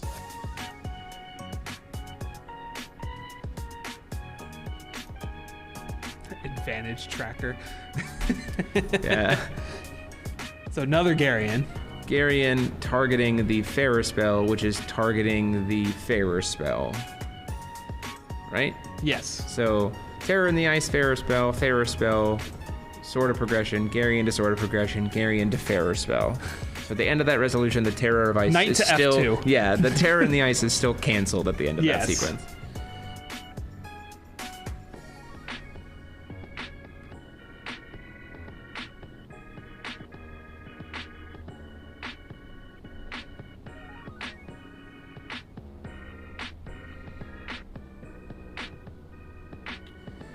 Oh, man. Is there a world where if we're kind of going... This is main phase for Daniel, though, right? This wasn't before recovery? A stone has been called. Yeah, that feels a little rough that we're fighting over it here. I feel like you would have just let this happen. Yeah, it feels weird to go into Terror in the Ice non-quick cast. Going into the control deck. Maybe you just thought you had the resources to win it. I mean, Florian is burning some cards here because he doesn't get 3 cards down. Yeah, for sure. I mean, they're going 3 for 3 right now.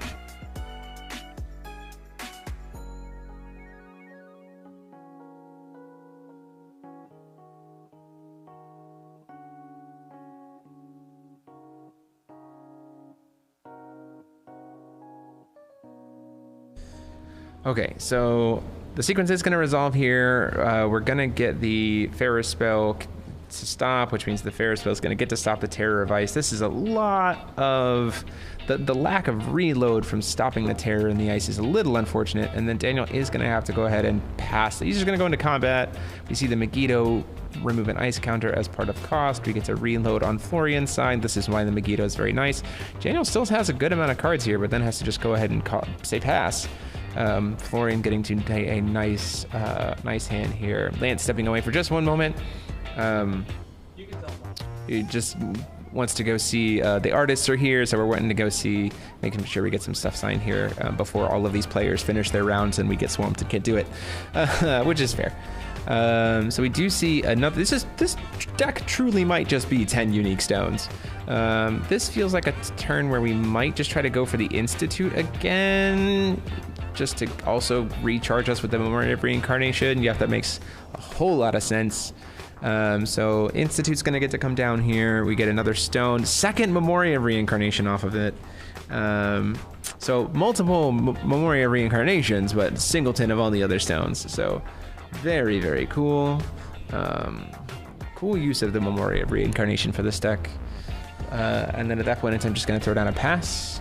Probably sitting on some good quick cast resonators here for Florian to throw out at end of turn and start aggressing value would be my hope. I mean, if it's all interaction but no bodies, then this Institute doesn't really do much. And that's the biggest concern here.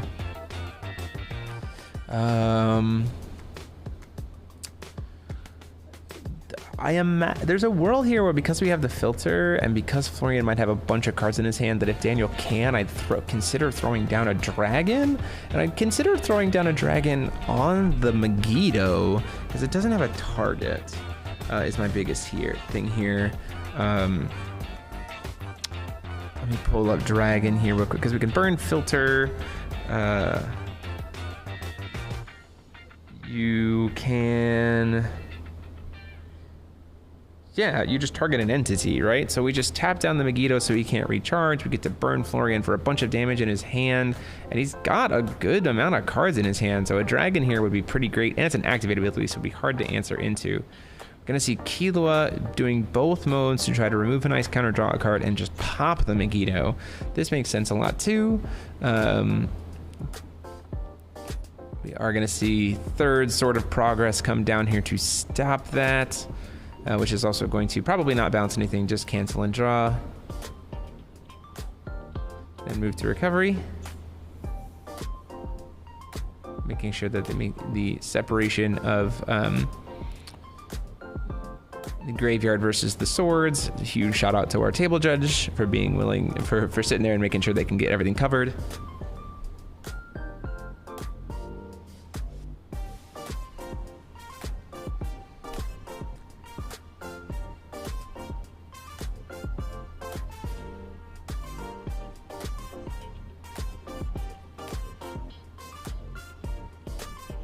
Can confirm that Mike Rance is still playing in the tournament.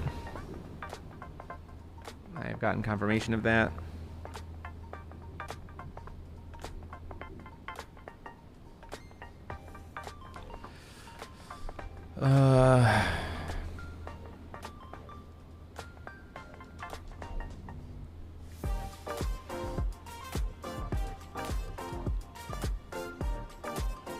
Let's see. We do need to start. I mean, we are out of, we know we still have 2 ice counters left, so we can't go in for a, is the way the deck wins trying to use Divine Lightning with Predator? What are we using to turn off the White Child from Daniel? Here with Divine Lightning. I would imagine that it's either use White Child in response or accept that it's just not going to be able to be used this turn.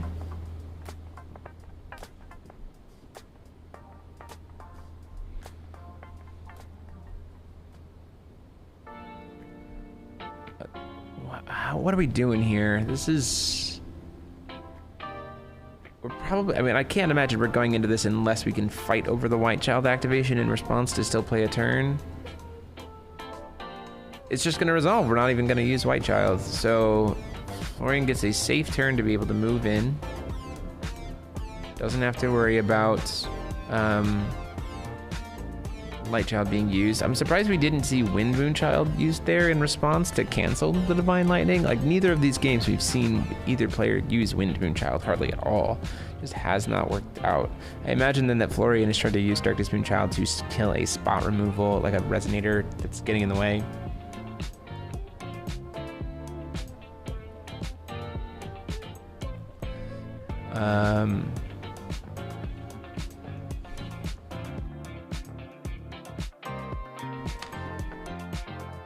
Yeah, we have a real treat for you guys. The King of Will himself is coming to help us commentate for a little bit. AG, hello. Hey, hello, hi. Everybody. So we have this is the play I talked about last turn. We have, with Florian being so low on life, Metal Life Form Dragon is going to get to tap the Megiddo down. It won't get to recover, and Florian's going to take a good chunk of damage here, which is certainly something he is going to have to watch out for. Down to 500 is not the place you want to be against the burn deck, turns out. And those activated abilities do seem to be the thing that Florian's deck is going to struggle with the most. So we see a second dragon, or a Chivalry's Tears might be very difficult here. See, trying to use Rogue Spectator to say 400 is where your life total is for the turn. Resolves, so neither player gets to recover.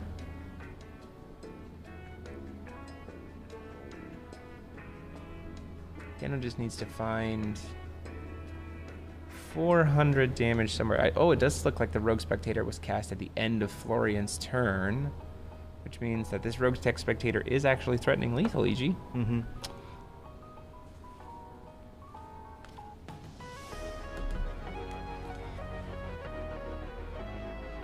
Moving into combat, goes in for 4.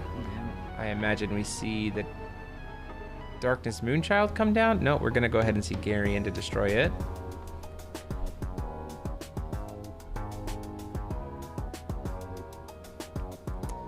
And Daniel doesn't have anything else at that point, just passes the turn. EG, how are you doing so far? Enjoying being here? Very much. Good. How are you? I'm doing well. Good. Doing well. Nice to see such different decks represented in the makeup, although we've only seen Killua so far. Oh, so Florian definitely going for the Pumpkin Witch train is what we will probably see here. Using the sideboard with Institute plus Pumpkin Witch, we're certainly at enough stones that we can still go for it.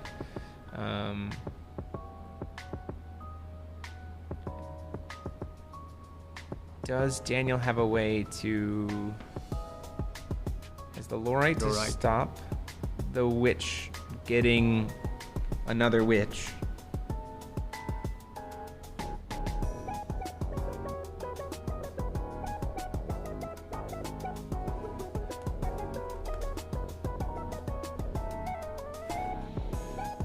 Let's see. Ooh, Florian's hand not having too much pressure here. Only has 2 cards left in hand. Looks like one of them is a Persephone, another one is a Persephone, and I can't tell what the last one is. We're just gonna recast it, filtering to green to again try to respond. Burn another Persephone. It's going to try to replay it a third time. Does the third one make it?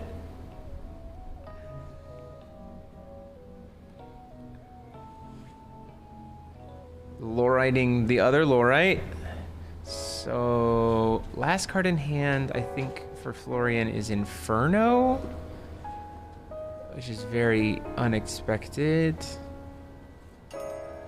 If Daniel has some way to burn Florian here, I do believe Florian has already used Light Moonchild, God's Art, so he doesn't have a way to give himself barrier.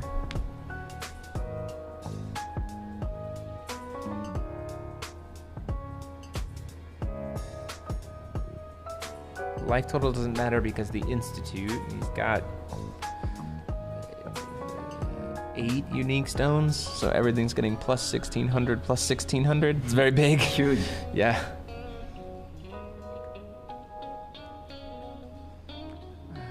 Let's see. I wish I knew what that last card was for Florian. We do see a Grand Leon to try to pitch it to do lethal. There's the extra damage. If it resolves, that is going to be the game for Daniel. Scoops it up and finds the damage with the Grand Leon. Well played from Daniel. Well played from Florian too. Just fell a little bit short.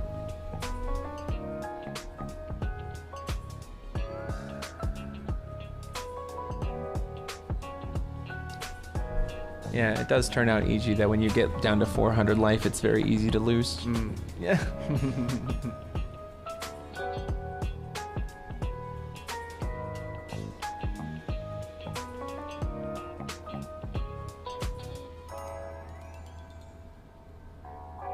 Going into this, not having the list in front of me, I don't think there's much that I would have done differently as Daniel.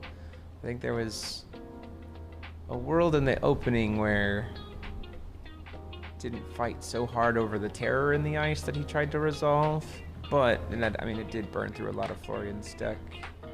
And the unfortunate part, I think, for Florian is not having targets for his Megiddo turned off the kind of draw engine that I think he was expecting to use. I see the Ray Asnables getting sideboarded out. That makes a lot of sense. Daniel's not really using any enter abilities outside of Lorite, so that doesn't make much sense. How many people watching the live? Let's check and see how many people we have, EG.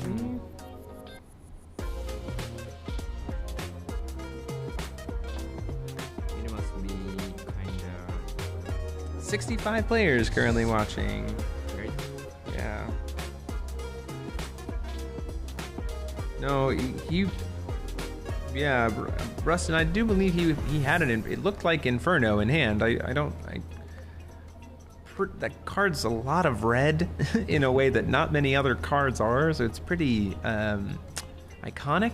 So it certainly looked like an Inferno. I'll ask what time on round is as well as we go into game 3 or game 2.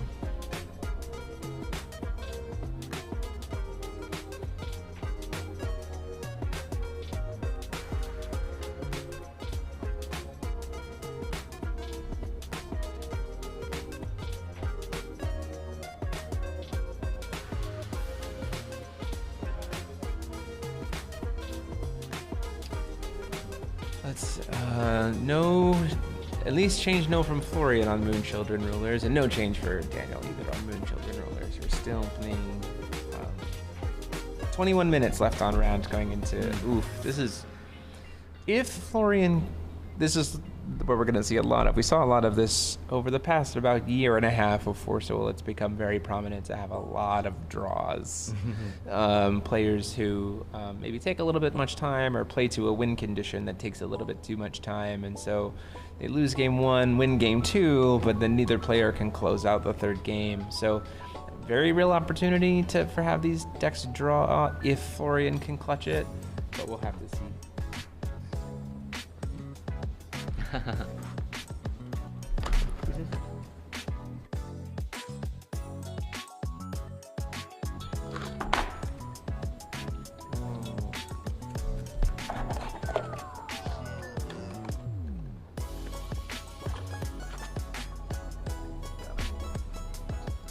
You came back.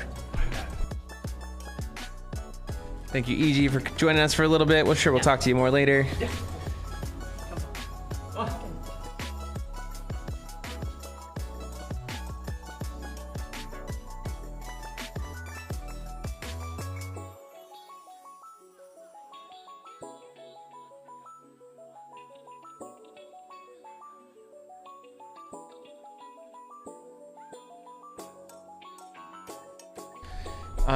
I'm back. We're back, Lance. By unpopular demand.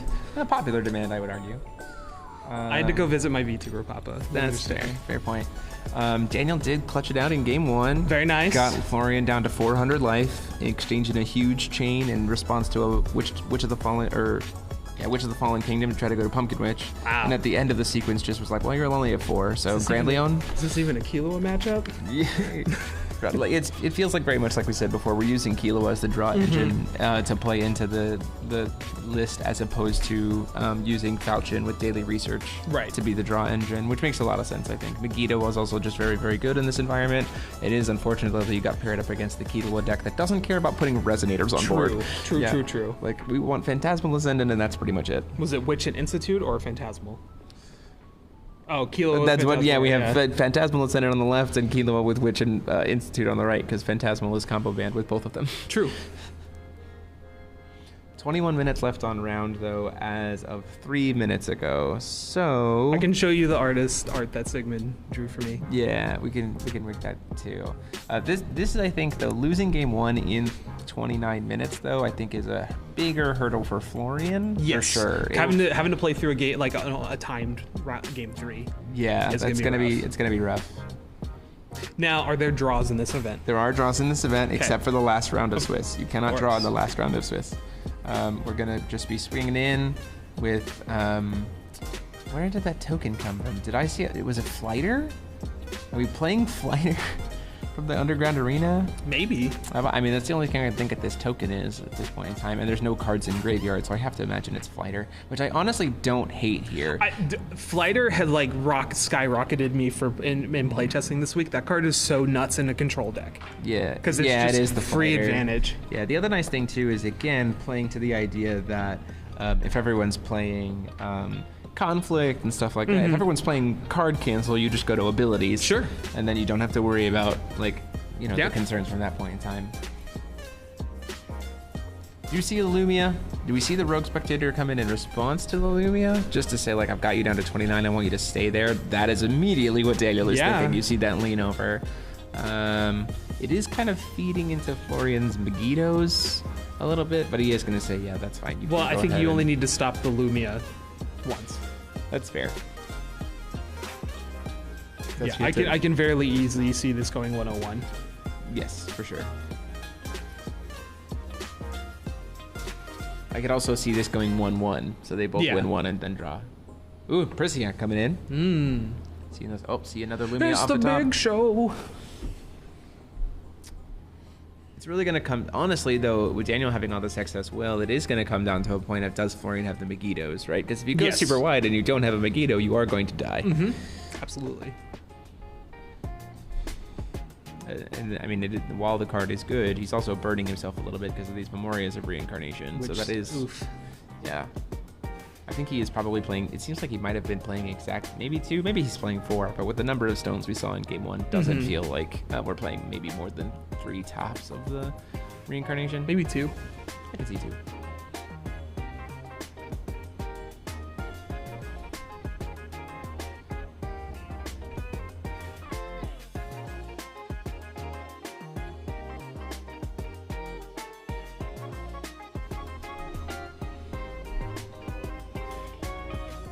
So, Lorites.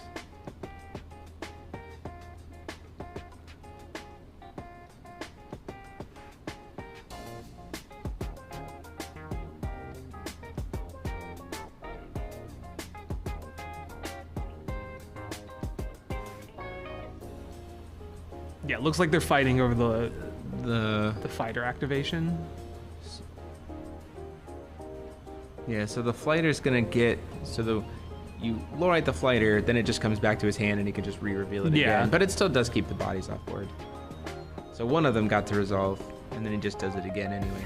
So this is what I was talking about. Like, this does feed into Florian's Megiddo a little bit, but if he doesn't have it, then you're in trouble. It's just kind of a call out. Just, hey, I'm gonna check if you have this. If you don't, great. Yeah, absolutely. 100%. If you do, okay. I didn't spend cards for this. Yeah, the Flighter is still in my hand. Yeah, infinite value Flighter. Oof. Perpetual motion Flighter.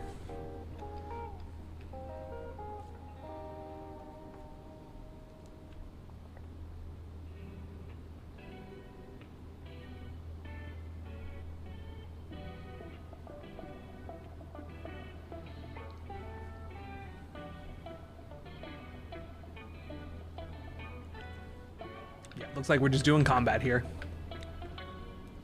Brings it down to 21. 22. Math is hard. I can't math, it's fine. 18.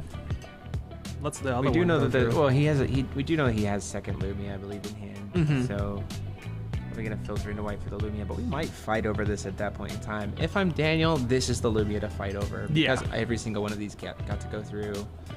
That's a big, and we know that Florian's not playing any life gain, so saying well, I did a good chunk. Let's flashes in the Rogue Spectator. That makes a lot of sense. Gonna do the Garion, probably have a response. I would, if we have a Lorite, I would Lorite the Do we have the Gary will at for this it? point. We have 2 Oh, yeah, available two for up, Daniel.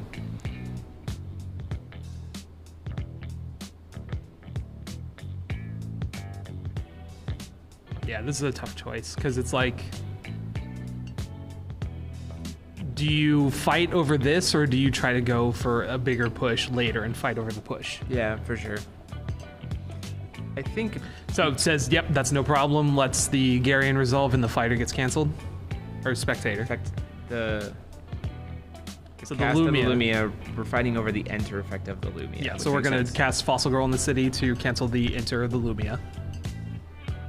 Which looks like it resolved. Yeah, so Killua canceled the Lumia.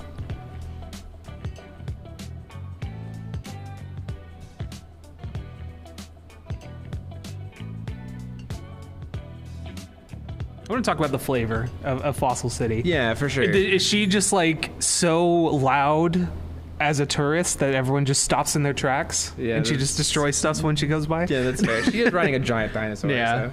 That's not that big. It's like a raptor. Let's see. I mean, like, yeah, setting the like ceiling for Florian lower by Yes, like burning it through makes a it Lumia easier to makes get through. it way easier. for We're Daniel. very close to just being able to activate a Burning Messiah and get there. Yeah, from off of one activation, Yeah. right? 1200 is the threshold for this deck to be able to just immediately kill you, Yes. Unless you have Terror in the ice, and then Yeah. it's 14. If you get down to 14 with this deck and they go Raging Messiah, Terror in the ice, you are dead. Very true. So if you get down to 12 and they Raging Messiah and then do Grand Leon, you are also dead. Yep.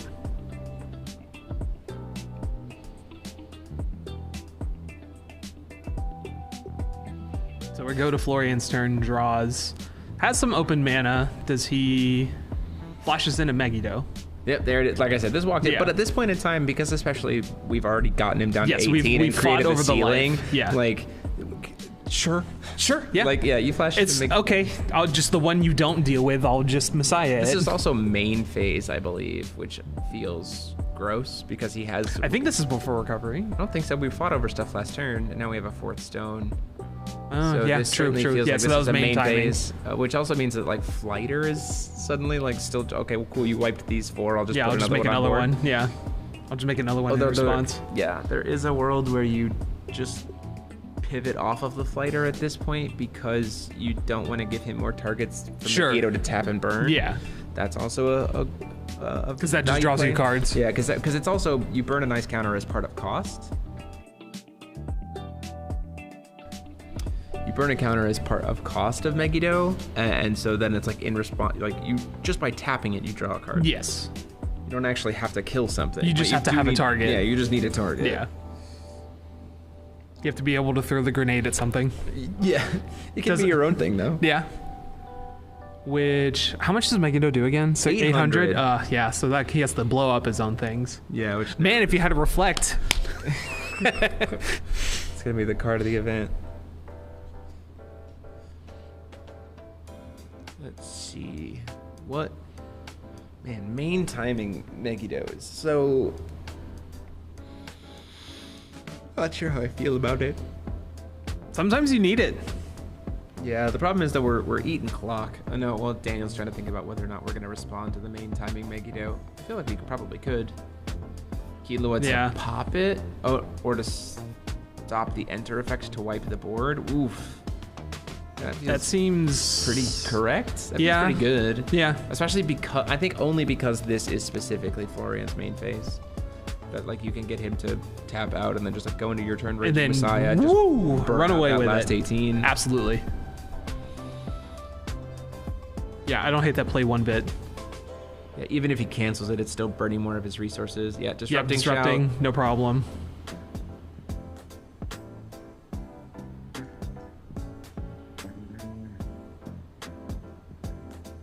Oh, he doesn't have. He's under Light Child. I'm not sure exactly what's going on. Oh yeah, he was under. He must have been under Light Child, Hmm. and then so he couldn't even use. So he does need to untap his stone.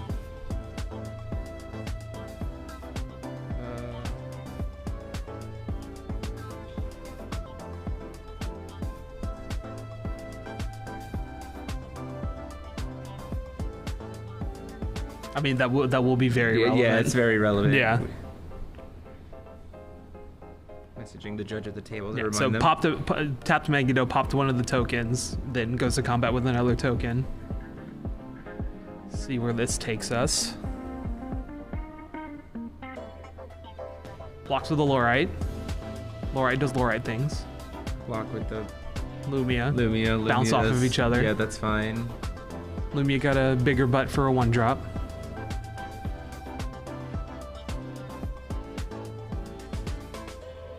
Passes the turn. Well, the untap stone doesn't really matter at that Yeah. point then. Although we might be waiting for him to do what we did last time, tap out and then burn him out. Sure. If we move to recovery, it's not a big deal. Now it might be a big deal. Disrupting shout to try to bounce back his own Lumia. Now I think you start fighting. Yeah, I think you... But how do we fight it is the question. Are we trying I see 4 mana. Are we trying to kill the Lumia? Are we trying to stop the disrupting shout to keep the Lumia on board? Like, what is it that we're doing? Oh yeah, we're gonna Divine Lightning to shoot them. That makes a whole lot of sense because your opponent's playing Darkness Moonchild and not Light Moonchild, so that's just gonna kill it. And because he didn't successfully bounce anything back to hand, I do not believe He will not draw a Disrupting Shout card. draws him a card. Yeah. So we'll check. No. If you controlled the chosen target, draw a card. The target, okay. Yeah, so he should have still drawn. Hopefully he still did. Judges will catch that. Yeah. Yeah, they're double checking whether he draws a card or not. Yeah. Yeah, he just has to target it. Yep.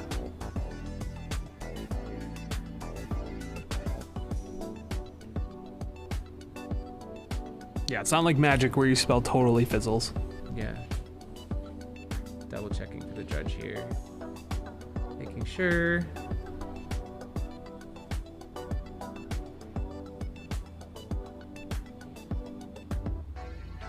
Yeah, looks like Judge is confirming with them, so.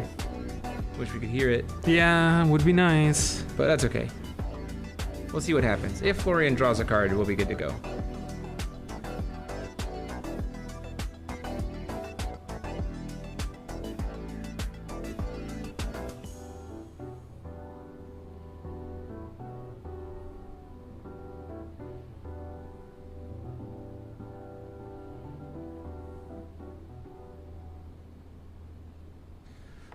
I don't think it. I mean, super matters the one extra card in hand. The problem is like. Hey, being more fully tapped more out cards right in now. hand. Oh, we're just moving to recovery. Yeah. Okay, so the recovery of that extra will doesn't matter. Did not matter.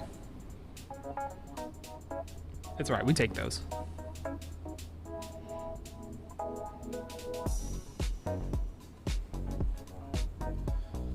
Let's see. 1800 life is not a comfortable position to be in. No. When you're staring down 1200 pressure. With the ability to untap make 4 mana. The ability to put another 1600 on board. Is that a Malira? He can make 3. Unless he has double filter. No, he doesn't have Nope. double filter. He's on he has, Green Child. Yeah, he has just the ability to put 1200 more on board. Oh, only 1200. Only. Yeah, no, that's Yeah. fine. Instant speed, only 1200 damage. How many Phantasmal show up today? Too many. I'm pretty sure every Killowist is playing 4. Except for the one on the right, because it's playing Institute and Black Wedge. Oh, true. Yeah. Combo Yeah. bands. It's based. I mean, again, rock paper scissors. Yeah. Is like which way you're playing it. Yes, Bird both and decks- aggro are probably playing Institute. Hard control is probably playing Phantasmal. Hard control is not. Asuka is probably playing Phantasmal Ascendant. It's the whole purpose of the deck is to stone Yep. loop.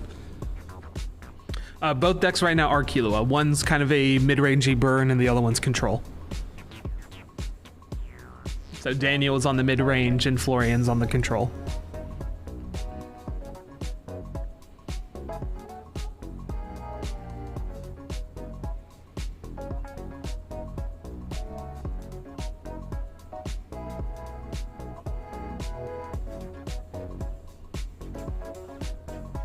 Yep, we're token train right now. Making all them tokens. Pops out 2 more tokens. Choo-choo. Yep.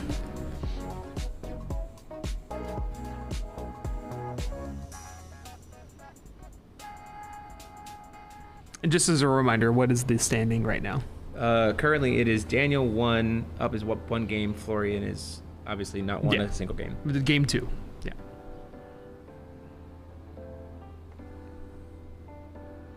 Okay, pops the token. Goes to combat. Flashes into Divine Lightning. Say no problem. We take those. We eat that. Blocks with the Lumia. Bounce off of each other. No problem. Goes in for 4. Is there a response here? Nope. Takes it. Also gets in with the Ascendant or the Phantasmal. Takes it again.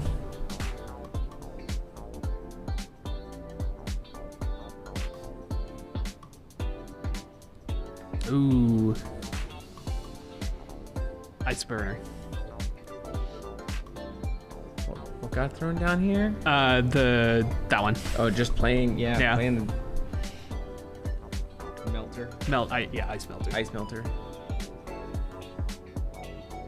What did I say about 1400? We just need him to be at 1400.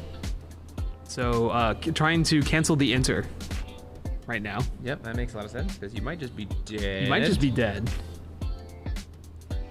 No ice counters on Killua, so this still has the potential to just get in with Messiah. Yeah. We don't need any ice counters to cancel, but yeah. No, I mean it has swiftness because there's no ice counters. Oh, sure. Yeah. Well, no, there's still ice counters. 4 ice counters on Daniel's. Oh, that's a dice I can't read. I'm just blind. Yeah, Ignore it's okay. me. We're both blind sometimes. With our powers combined. We make maybe someone who can read. Jeremy, we play Force of Will. We don't know how to read. That's fair. That's a fair point. Yeah.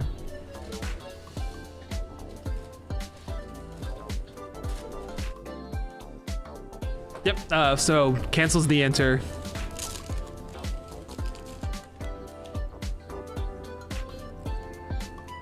Sword progression comes down. Sword of progress. Finally seeing that. Is that the first one though? Do we That have a is the second? first Do we one, have so he's second drawing a Sword of card. Progress here. I don't know how to. Yes, correct. I am a Magic player. All I know is Demonic Consultation, Thassa's Oracle. Yeah, for sure, 100%. I have so many Japanese Magic cards at this point that I don't read my cards. Hey, this card's land tax. I know that. There you go. God, don't you need to read for Yu-Gi-Oh? I feel like you need to attend law school and pass the bar to play Yu-Gi-Oh.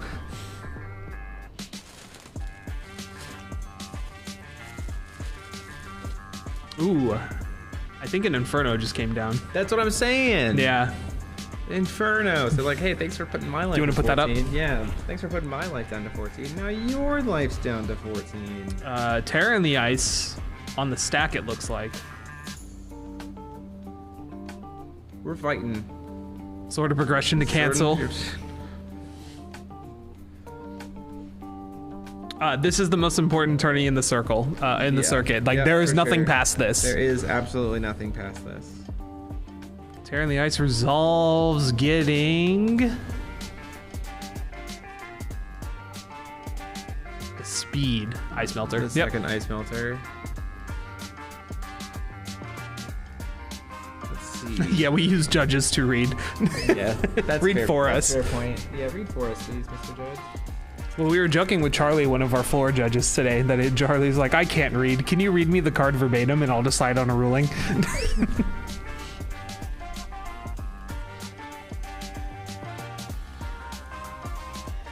This is game 2. Daniel's up, which Daniel just got it. Daniel now has closed out the game. Yep, so had the tears, got the enter to he resolve. He had the the tears in hand and had the ice melter enter resolve, so that was game. That is the game. So we get to see the burn deck play out. We got to see the control deck play out a little bit more. Just about at the end of time. They're in overtime right now. So they just barely closed it out. So Daniel has 1-2-0. So yeah, they were 2 minutes into their timer. Their timer, yeah.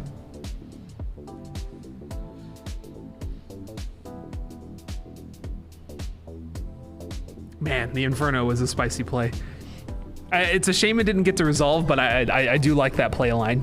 It's just like, you're burning me, I'm burning you. Yeah, for sure. It definitely is, you know, the idea of just trying to capitalize on against the control decks, capitalize on that they have to play eventually. Yes. Right? They have to play through fights, and so you just have to burn out their resources is kind of the biggest piece here. And I think we saw that with, ironically, the burn deck had that happen to it by the gas list, but then the control deck had that happen to it by the contract or the burn list. So then what was it? We go around the circle again, and we see the combo list have that done to it by the control list. Like it's just like the three. Just go the triangle meta. The triangle of just the predators eating each other. Right. The Ouroboros, the snake eats its tail. Man, she Oro my Boros. So we are going to be going on a lunch break. It's a 1 hour lunch break. Players are currently calorie in mates. timeout. So we'll be going back for round 3. Again, it's going to be 7 rounds tonight. Players are still having a lot of fun. It seems like the matches are going really well. Can absolutely confirm again that Mike Rance is currently still playing. Is this delayed? Yes. Oh, I was about to say, I want to make sure I know where we are. So that we're still being talked to.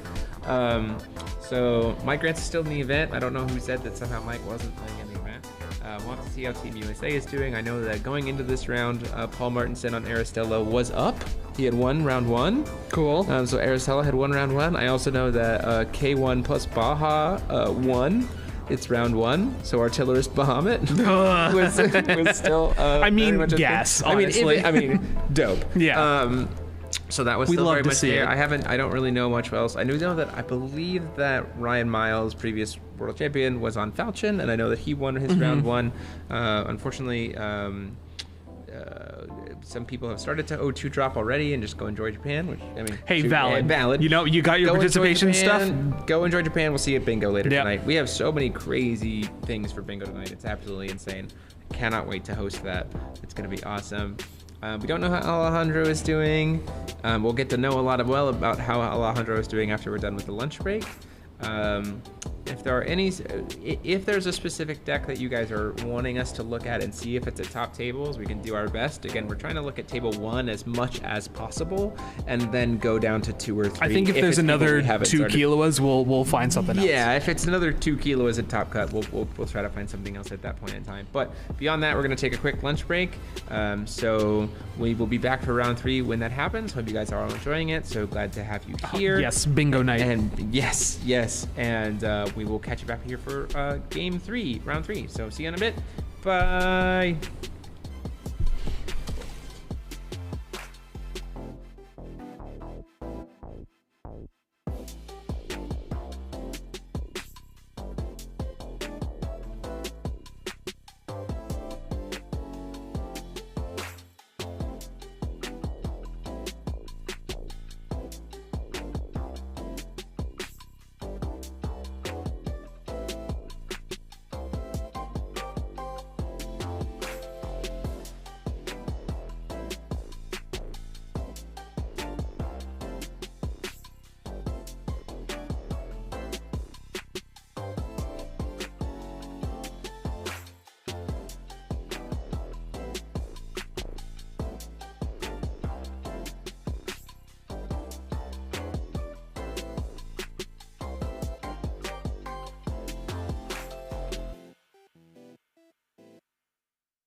everybody, everybody.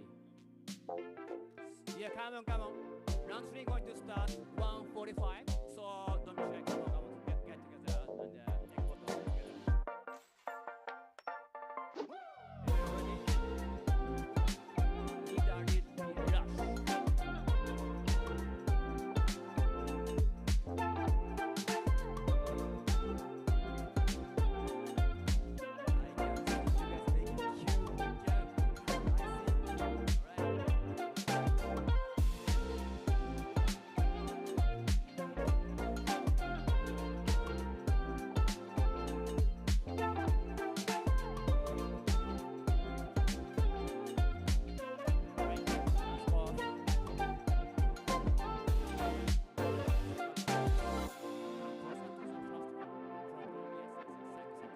Because lots of people. Yeah. Judges, front of at here, at front meeting.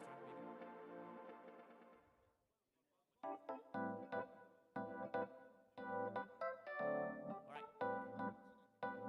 Okay. Please take care of the edges. So please don't drop out. Okay. And this side fine as well.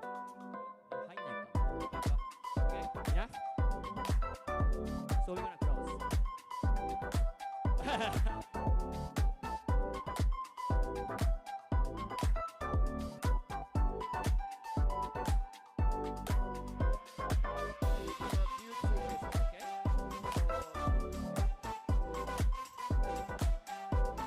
Around there. Big mark.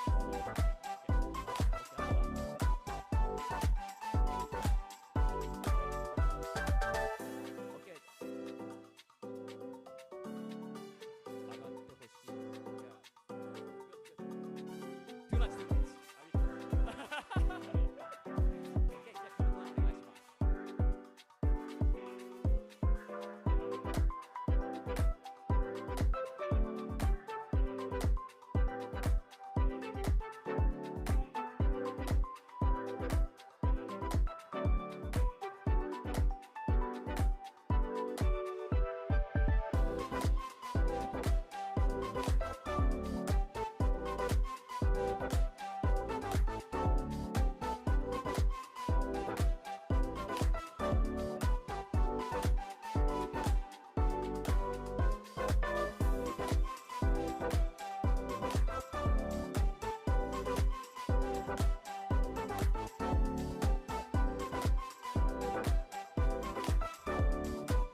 Okay, everyone, please check the screen. We have the matching list on it. Also, you can check this list from your phone. Don't forget to reload that page.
Okay, for some new players, welcome back.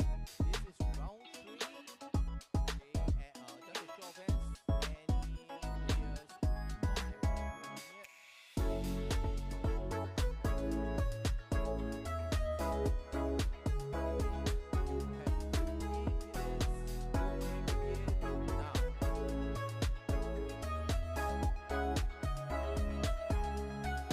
Killua here. We are back, getting for round 3. Alejandro from Spain.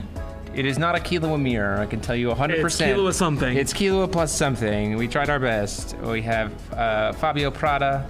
I do not. Hey! And Lance Maverick. Hey! Featuring.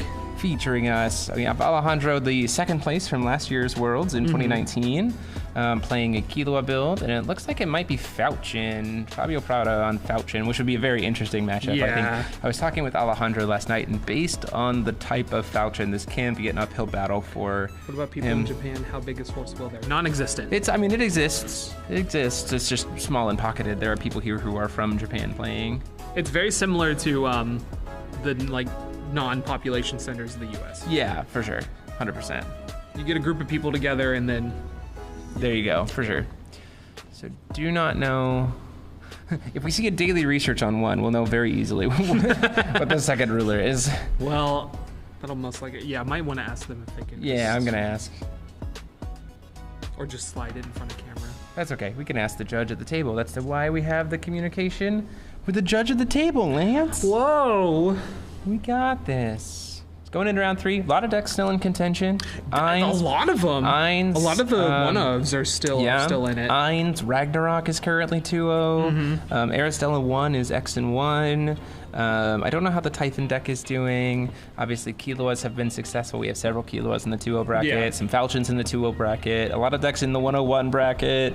Like, with this many players, It's a good spread. X11 is probably like the lowest you want to go with this many players, but anything, literally X11 and up, and you're fine. Definitely. Like, so It's still in contention. Yeah, everything is still in contention right now, which is where you want to be. Looks like it might be Asuka based on that will coin. So Asuka I would versus. assume Okay. that seems like a safe assumption. No, I'm gonna be playing Falchion. My will coin is green-blue. I'm gonna represent it by this green-black coin. I mean, the mind games. Yeah, the mind game. So let's see how we're doing here. Obviously, end of night being the big kind of loop. I'm not sure what card they are looping now. If they're in the villain version, they're playing Lucifer. Yeah. I don't know what the Persephone version is looping. So tapped cocoon. Yeah, it's definitely Asuka. We know that immediately from seeing Paramita. From Paramita, yeah. Yeah, pretty obvious. I don't think you'd play that in any other one. And I'm very curious to see. Alejandro is a very clever deck builder. Like, he never plays lists that are what you would imagine to be The stereotypical, the right? living metal stone is an interesting choice. I kind of feel like we're about to see another. Whoa, this means war. Just wants to have more card advantage. I think we're about to see like an institution Killua. Maybe. I don't think you would play a blue-red scry stone. That's fair. That's a fair point. This is very interesting. So revealed no tails. No, of course not. So, but You can hey, reveal over Persephone. we're just gonna go ahead and put out Rogue Spectre right Sure. away. I mean, you This smoke 'em if you got feels, 'em. this definitely feels like an Institute build for Yes. sure. Seeing the Rogue Spectator cast this early, two very unique stones off the top. Institute Witch Train control with Killua as a draw engine, maybe. The lucky pot of greed. Hey, dude, sometimes you get there. This means war is like gas if you open it. Oh yeah, for sure. I don't know how familiar you are with Magic cards, but Once Upon a Time was a card that was very similar to that. Yeah. That card is banned in every format that's not Commander.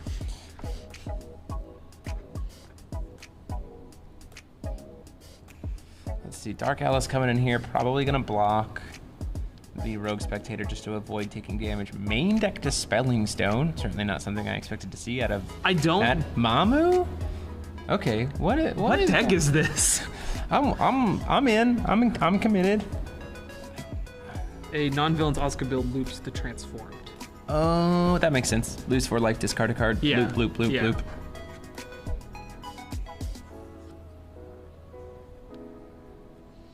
Okay, so we have Paramita online now. The Mamu is going in. Like, the Mamu's engraved. We're learning a little bit more about this deck here.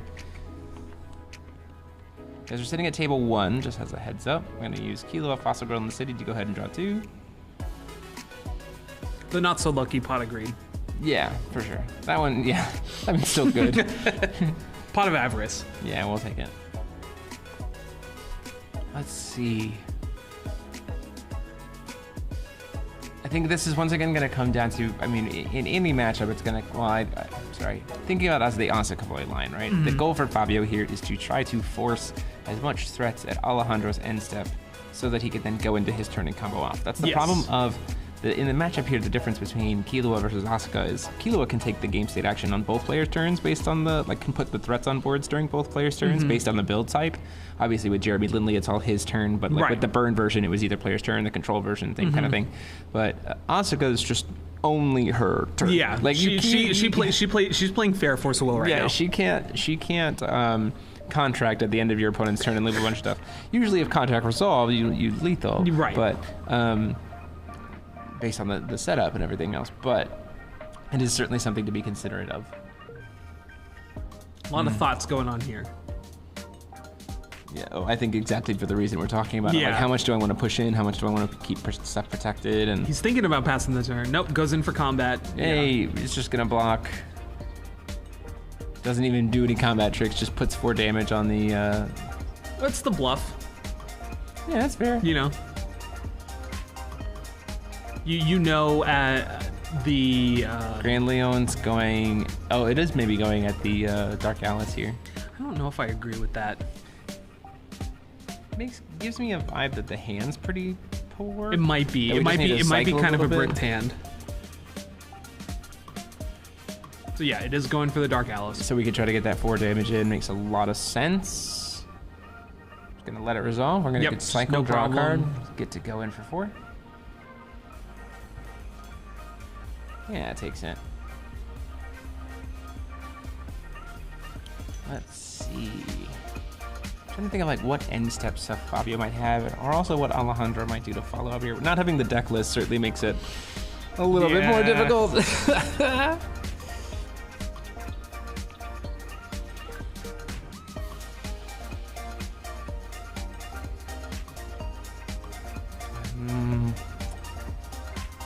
Yeah. So we're in main timing. Yeah, now. we are in main. Yeah, we're in main timing.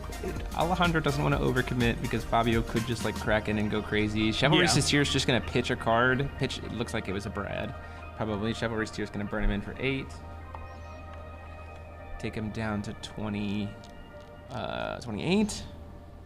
Gets the Brad back at end of turn. So now we've seen 4 different types of Killua. Well, 3 different types. So now this is Brad Killua. This is Brad Killua. Yep. Hey, we made it to round 3 without seeing a Brad. Like this was, or we made it past one round and round 2 without seeing Brad. So proof that it's not just Brad or bust. Yeah. That's a big thing to say. I mean, I figured we were going to see Brad in this round anyway, but I thought we were going to see it from Asuka. Like a Falchion or the Asuka. Yeah, we do see the filter into light for Dark Alice to kind of cycle here. Bunnies do bunny things. Gonna resolve. Can we talk about how exciting it is that this GP promo is going to be part of the reprint set for set 5? So that is a fantastic preprint. Yeah, absolutely. And I obviously they haven't announced anything, but with the ABC precons having different codes, I assume those are going to come out as a product as well. Yeah, that's certainly. I mean, we have 0 information about that. This is purely speculation on my part. Yeah. But the fact that there's a Dark Alice in the Light and Water one. Oh, there is one. That's true. Yes. I did not. That's true. That's OG artwork too, isn't it? Yeah, it's OG. Oh, so that's nice. Yeah. Cool.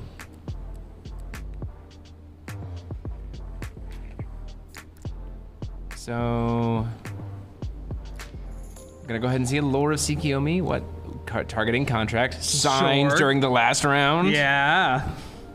Yeah, you're gonna see a lot more signed cards. Yeah, for sure. We just finished the artist signing session, which was so good. Too many. Too many cards signed. I had 30 Sigmund cards signed. So Laura Tsukiyomi looked like it milled a part of True Power and a Rhea. I mean, not bad things to hit there. The mill, not kind of curious to see the part of True Power. I wouldn't think that's something that sees a lot of play. Yeah. Death Speaker Monk just got milled along with, oh no, that's Garion. Garion and Mamu just got milled. Not really seeing the combo pieces. Also not really seeing a lot of other colors in that build right now. I mean, blue, I guess, for Mamu. Sure. I've been hearing this world about like a Dexia's advice, Asuka. Apparently the Germans are on it. I don't think this is that. Yeah. Moving to end of turn. I assume we're just seeing burn come down. Oh, the 3 Beast Warriors. Interesting. Pop that edition. It got, I think, always picking it up. Wait a minute. This is my favorite part of any high-level tournament, where it's just like, wait, hold on, what does this card do? Yeah, 3 Beast Warriors here. It costs 1 less because he's got the edition. It's gonna get Ferris Belled. Yeah, that's a fair point here. Destroy target non-magic, so non-J ruler or non-J resident into your opponent controls. And draw a card. Yeah, and it's by the way a 9/9. Yeah. For sure. I like this a lot. I mean, a lot of decks are playing the editions. Unfortunately, it gets stopped. So Garion comes out in part of True Power. I mean, that's true. That's true. Yeah, Dexia's Asuka. Haven't seen it played, but I'm sure we'll see it at some I've point. heard that it's atrocious in the Asuka mirror. That it's just like it's just absolutely dirty. It's just bad. Oh. Like going into the mirror is just like awful. Atrocious, parentheses, negative. Yeah, atrocious parentheses negative. So who knows? Yeah, part of True Power would be big here. Would it though? It doesn't stop Chivalry's. I mean, the Garion doesn't stop Chivalry's tiers. It clearly doesn't stop the 3 Beast Warriors. Yeah. Like, doesn't stop Contract. And at this point in time, the only 1-drop we've seen Alejandro play has been the thing that came in from Rogue Sideboard. Spectating? Yeah. So I'm not sure what that would Hey, do it here. can attack. Okay, we're going in. Contract's going in. The signed contract. Keep in mind, does he have a contract of... I think he has a contract in the yard. I'm saying, does he have a end of night that he can just put on top of it so that he doesn't have to flip the signed card? Hopefully this. Please have something sleeved. That's what I do with my so secrets. we're doing Light Moonchild. In response, we're going to see the Burn of the Lorite. This is all during main timing. We only have 2 will left to go. Alejandro up on will at this point. Does have access to potential Divine Lightning at the end of this sequence, though there is Wind Moonchild to have to fight through. So there is a world where we're just going to pay in for it to dodge Casting, Divine Lightning here. I feel like he has another Divine Lightning in the hand. Oh, absolutely. Yeah. Or just more interaction to try to fight through 2 will. Because at this point in time, now Fabio's up on will and winning winning the sequence. Yes. Whereas Fabio is having to then go under will to try to win the sequence. And this is really good for Alejandro. So obviously Divine Lightning is going to try to make it so that Asuka cannot contract. Yes. Which is very big. very, very, very, very big.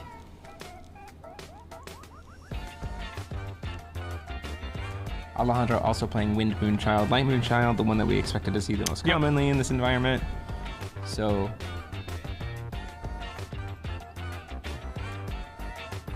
double checking here. Looks like just running through play lines in the head. In the tank, as we like to call it. In the tank. Yeah, this is not a great spot for Fabio to be. I mean, we know he plays Ferris Spell, so like F is pretty good here. Again, that means then we're down to 1 will and Alejandro has 2. Yep. Right? There is a world where at this point in time, if we're Fabio playing, hear me out here. If we're Fabio, and we have Light Moonchild, we Light Moonchild now before this Divine Lightning resolves, and say like, do you have interaction? And then if it doesn't, then Alejandro can't interact anymore outside of like Persephone's, right?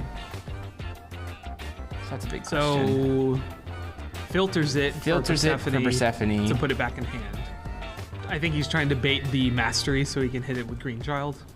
Yeah, but then if Alejandro still has a Lorite, then Alejandro gets to go in there in the tank. Then I think if that happens, that's just... Nope. Contract's going to resolve. Okay. Interesting.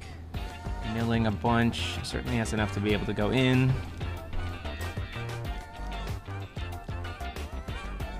I imagine Alejandro might be fighting to... Maybe it was exactly what I said. I think maybe he did actually do the Light Child. Yeah. That's exactly what I thought, because he like looked over to the side. End of Night has to target on activate on enter. It doesn't have chance to be able to put more things into the chase with Paramita. Yep. End of Night will have to target the things that he's trying to attempt to cast. And so he will not have a priority sequence to try to Paramita and get additional things, which is weird because he only has 4 cost of stones, and I don't think he saw any Phantasmals. Nope. I don't know if he's playing Phantasmals, honestly. Yeah, but he needs to see something. Yeah. Right? He needs to see some kind of stone ramp for this deck to be able to function. So he has to target. Not a lot of good stuff to reanimate here. Nothing that ramps him another stone is the problem. He's only down to 1 will. He does get to reanimate 4 costs worth of stuff, which is not bad. Dark House. You get to dig. It's just really unfortunate that he didn't see any kind of like way to keep the sequence going, which feels great for Alejandro. Like, awesome. And we don't even have a second will to be able to like turn the Rhea into a part of true power at that point. Like, we're just sitting at one will. Are you telling me you're not playing a Death Scythe main? We didn't cast that either, so it doesn't really. Even if we had the main, it would have been Death Scythe, fine. Yeah, it's Gas. fine. It's fine. We're just trying to dig, because the thing is, if you flip the like end of night is not just triple Dark Atlas. We're just gonna try to go into the tank and see what we can find here. So this is all what's going on.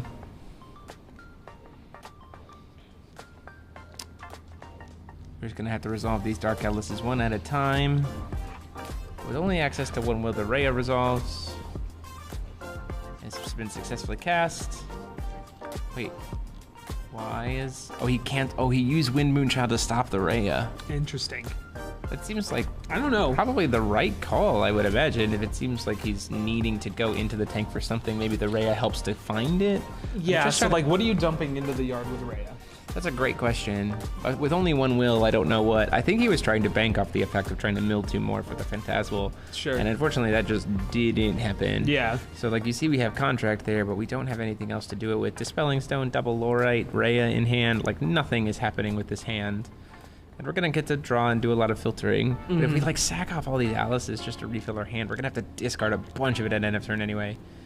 The other Dark Atlas has a Garion. That doesn't help us any. Having to discard it in a turn, I think, feels fine. Yeah, So- I absolutely agree. But like, we spent a lot of resources to try to resolve this contract, Which- and then we and then have it was now, kinda nothing. and then we have kind of like stonewalled. Yeah. So that's Stonewall Jackson. really unfortunate. And the 1 mana that we have up is a coin, unfortunate too. So Well, it's it- not even like a permanent will. It'll be green, black, white. Yeah. Yeah.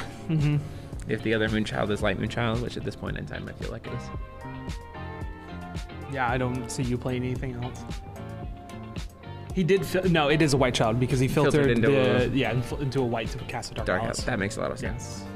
Yeah, just nothing in there. And the Mamus are there to be able to buy back the contract, by the way. So like when you cast second contract, kill the first one, use the Mamu, buy back that, you could just turn the same 2 contracts on a loop. Yeah.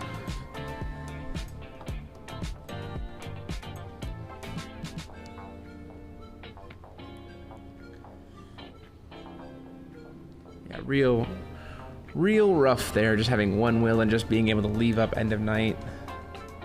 Alejandro, pretty safe to go in here. Metal Lifeform Dragon. Yeah, we're playing Burn. So Brad, Burn, Killua. Interesting. I mean, be real though. When in Forcible's history has an actual Burn deck been like a top tier contender? Not very frequently. Never, other than if you count Baja Blast as a burn deck. Yeah, I mean, I would argue no, but yeah, wow. And he kept one of the stones tapped down as well. I think is what he tapped down. Oh yeah, no, you 100% tap down a stone. What is There's never a world where you do anything other than a stone, I don't think.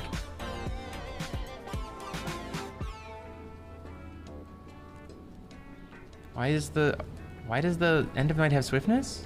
Oh, he tapped down the end of night, not the stone. Interesting. Flying blocker just to get it out of the way, or the thing that can soak up the most guess. damage from a Pierce. If we're playing Grand Leon. Yeah, I'm just waiting for one person to have an Exorcist Mage and just blow out someone.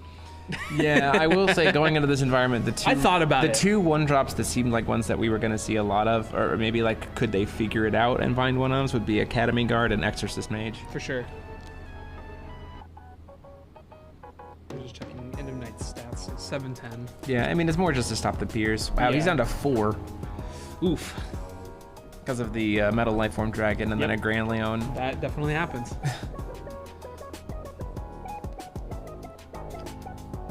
Well, the other nice thing about this is, again, this Metal Lifeform Dragon in general as a tech card has been a really well chosen because they It's don't fantastic. have wall, which means you can like force the out of Light Moonchild for the Yes. barrier there because they have to fight over something, and then they're like, cool, now that your barrier option is gone, I'm just gonna burn your face. Yeah. So I really like that as a tech call into this meta.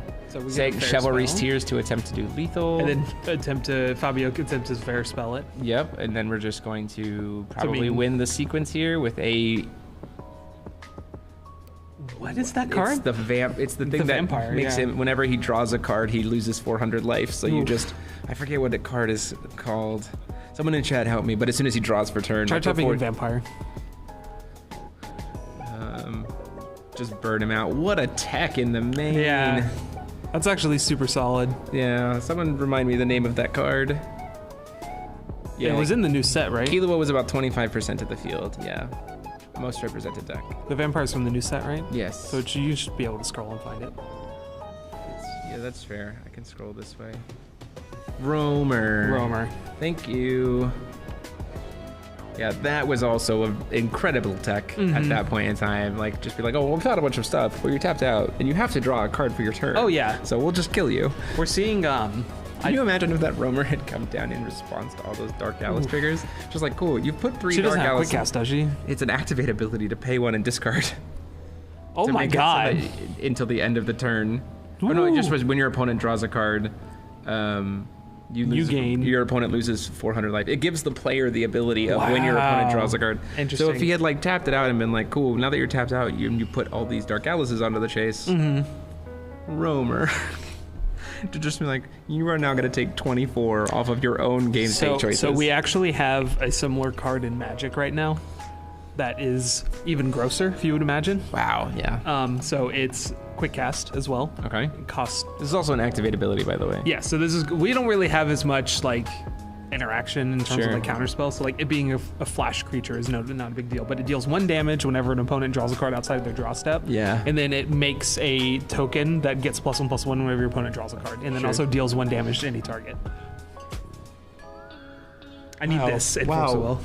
Wow, what a play with Yeah, that Roamer is clutch. That was hella. That was a very good tech. Let's talk about the cards that we saw in that game. The Beast Warriors was not a card I Yeah. expected to see main boarded, but Very. totally understandable. And the Roamer. Yeah, Beast Warrior kind of feels like the opposite of Reflect, where it's just like, oh, I know my opponents are going to be going crazy, so I'll cheat in cards off my opponent's advantage. Yeah, absolutely. What a play from Alejandro. What a read as well. Yeah, that was like one of the hardest meta calls I've ever seen. It's your favorite pet card at the moment. Yeah, absolutely.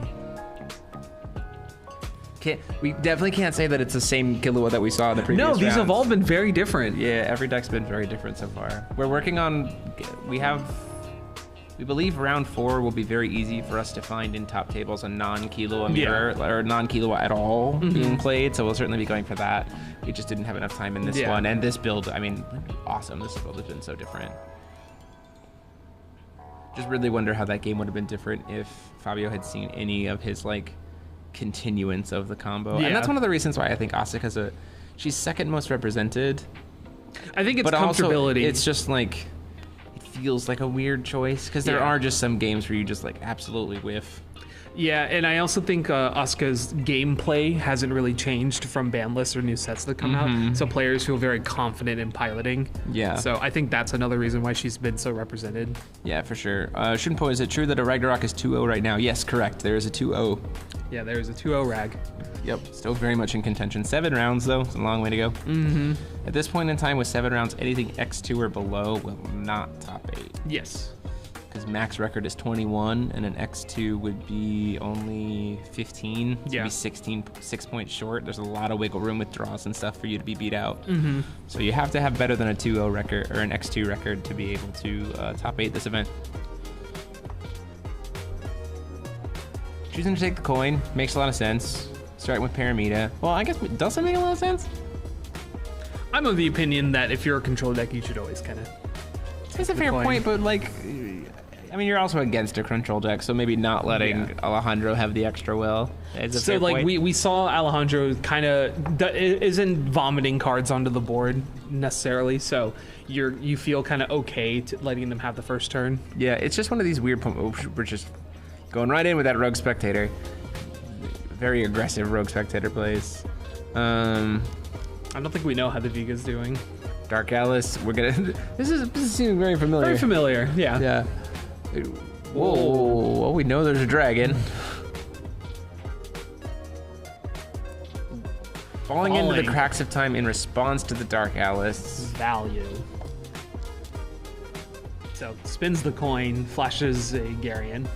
To stop it. Do you fight over this? No, I don't think so. I think you just let it happen. Burning the coin, I think, is the true value there. Because at this point in time, Fabio's going to be going into 2 will, so there's no chance for him to contract because like they will just get hard punished. So taking Fabio off of 3 will turn 2 has kind of done the job, and this Dark Alice is just looting and then gonna block something that it's not gonna kill. So it's like, that's fine. So puts a Phantasmal into the yard. There it is. Yep. Just didn't see that last time. And then is gonna just sack the Dark Alice to itself, and it's gonna take the 4. It seems fine. It's a choice for sure. I think maybe he has a grip of cards that he doesn't want to lose. Fair point. Yeah. He probably has a lot of his interaction in hand at this point. Yeah, well, it needs it. Hits another Scry. Do we know how the Typhon's doing? I do not know how the Typhon is doing. I will ask. We really didn't look too much. We were busy signing cards. We were busy signing cards and eating lunch. Yeah. And trying to find a you mean inhaling food after we were done signing cards? Yeah, for sure. They had to kick me out of the line. Too many cards. I picked up a bunch of stuff to give away at Foul Fest. Yeah. So that was what I was doing as well. I got all my Sigmund cards signed. I didn't get any Nekobayashi. Rogue Spectator going. I mean, Rogue Spectator beats. Hey.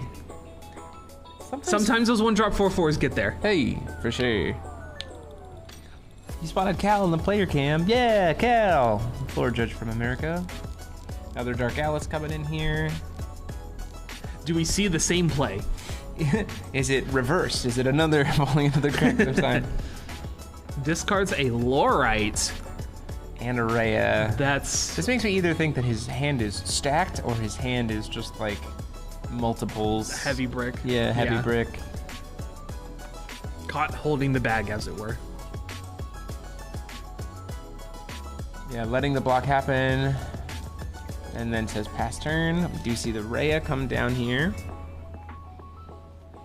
Gonna mill a darkness card. It's probably get contract. It's contract probably, right? So that like the first Mamu has a target to be able to then that makes a lot of sense. You want to be able to do the Mamu contract loop.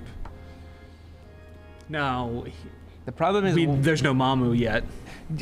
Fair point. Yeah. But also at the same time, like contracting going into Alejandro's deck feels really weird, I think, because you're gonna spend 2 will to walk into 3 will. Yes. So you're gonna be down, and one of his, I mean, sure, you have Wind Moonchild, but we saw before, like, Predator contract can just be cast. I don't have to make it free.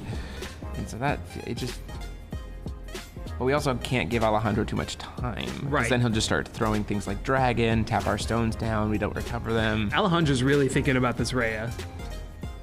Well, it's already resolved. It's already gotten the contract to grave. So now I think it's, do I do anything but at the end of turn? Is Alejandro playing Brad? It seemed like he pitched a Brad to the Chivalry's Tears. But then also, I don't think I saw him pick a card back up. So he truly might not be playing Brad. So discard to hand. What? Oh, is this in response to the... Oh! Still before blocks, we flashed in the Rhea.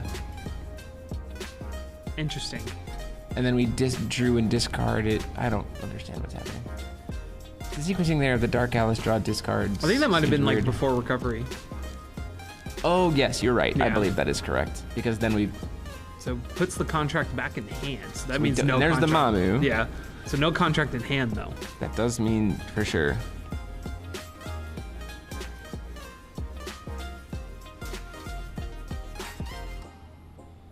Rustin, side events. There are no side events on day 1. The only side event is the bingo that is happening at the end of the night tonight. Tomorrow is the side events.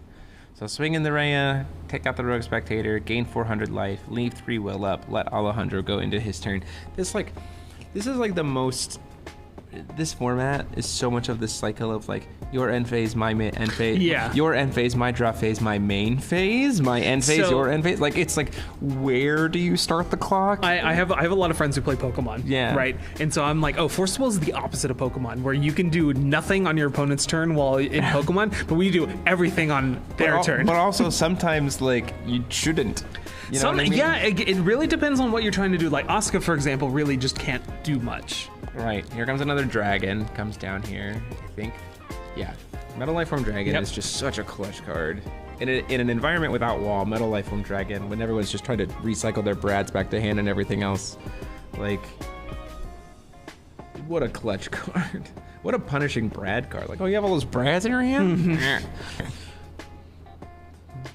I know Brad can clog your deck, but I feel like if you're playing the counter and then the tiers, it becomes less awkward. Yeah. That gives you way more outs to use. It's been Brad. very interesting to me to see how the different like other Brad spells have become like great, not great, great, not great. Like everyone at the beginning was like, Light Curtain is terrible, and Light Curtain is still terrible. But then it was like Chivalry's Tears is great, and then it was like, Chivalry's is bad. And now then it's like, it's Chivalry's good great. again. And then people are like, Last Movement is the greatest one. Yeah. It's like, maybe not. And then the cancel one is insane. But if you play it into another Brad, it's just gonna get Right. Brad. So it feels, it's very fun. You know what deck does really like the Brad discard spell though is Typhon. That deck Yes. that deck's entire card base is black, and it can give it quick cast. Yeah, he doesn't care about having Brads though. Yeah, he can't have Brads, so. Yeah.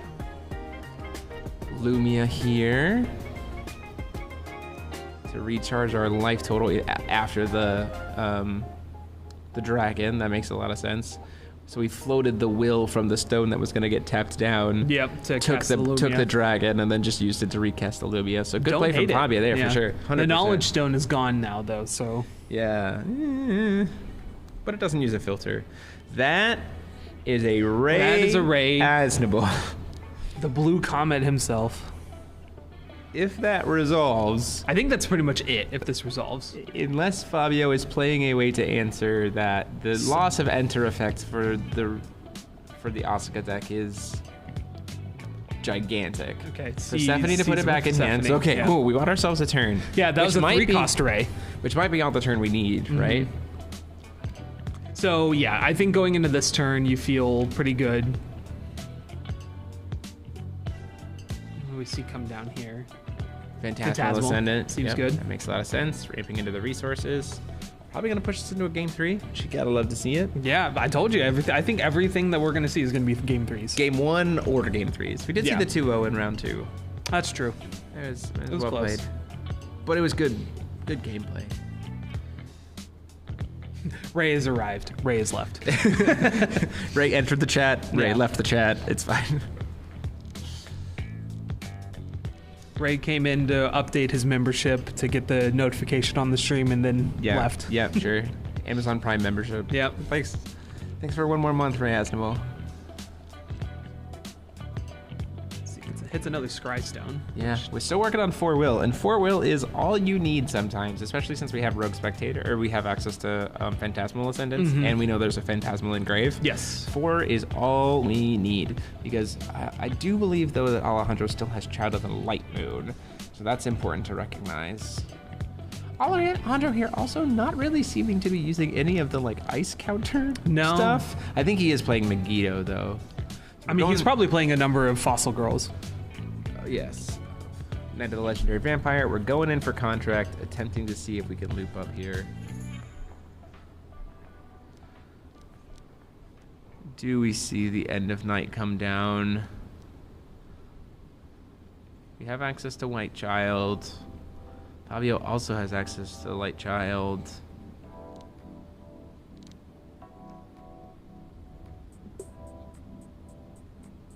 Contract's gonna resolve. Gonna kill his own things. Gonna mill. Does hit second contract, and we know there's a Mamu engrave. So this is off to the races. We're gonna loop here. Assuming the enter resolves. That's true. We might find out where the enter. Yeah, I think Alejandro just didn't Phantasmal, have the divine. Mamu, and Dark Alice, and second, Double Phantasmal. probably the Dark Alice, I imagine, just for like extra filtering. Checking what's in hand. Yeah, this is the Yep. quote, the loop, and with Paramita, his Checks the graveyard is graveyard. protected. We might see Light Child here come down in response to the enter effect. I was like, okay, cool. Now that I know what you're targeting, Sure. Light Child, make it whiff. Yeah, that would actually white. be pretty good.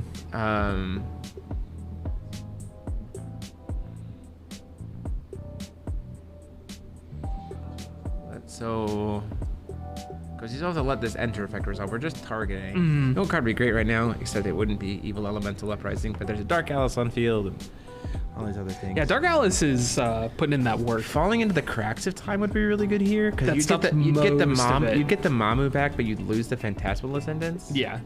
And the and drop the Dark power. Alice. Yeah. We're trying to use Wind Moonchild to cancel the Mamu. Yes. Which is so that would make me think that the enter effect is resolved.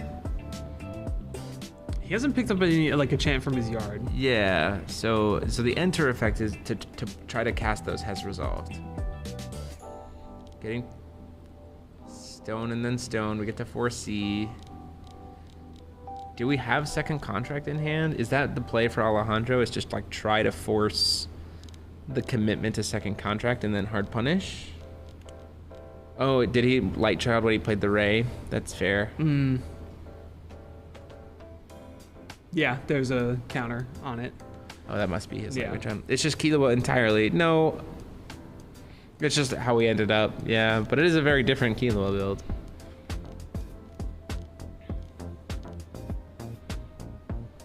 I don't know. Killua was one of the decks that I was considering for this personally. It was like Yeah. Ainz or Killua were the two lists that I was considering personally if I was playing. Yeah. But, I would think I would be obligated to play Ainz. well, of course, Sigmund. Yeah.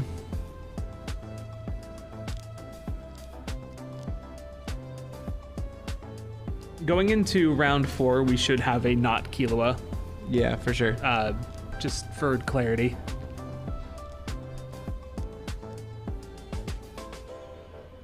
So it looks like we're probably going for contract. Yeah, I imagine. So you were saying that Alejandro might be trying to hard punish him, so I don't know what you hard punish when your opponent has 2 will up. Yeah, that's a fair point. Well, Yeah. we're going for contract here, right? So now he does have to tap out to recommit to the contract to try to loop this turn. So it's like exactly this, right? Sure. So if Fabio goes for the contract and this gets punished, then there's this massive board he's tapped out, and Alejandro could very easily do 3,800 burn damage. Yeah. I think Fabio's just looking up, do I pull the trigger on this or not? Because if Alejandro's hand is Divine Lightning plus, so hear me out.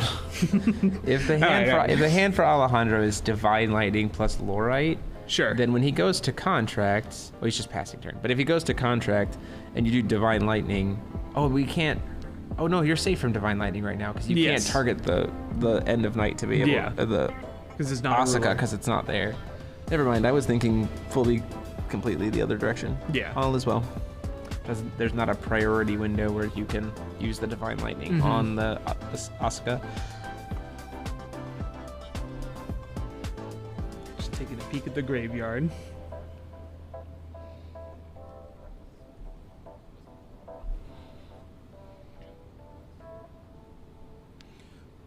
Let's see.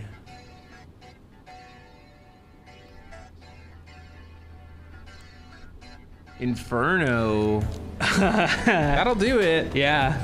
It won't take out the end of night, but it'll take everything else. Most notably does not have quick cast. That's true. No So Ferris a Fell. little bit more difficult to deal with. Yeah.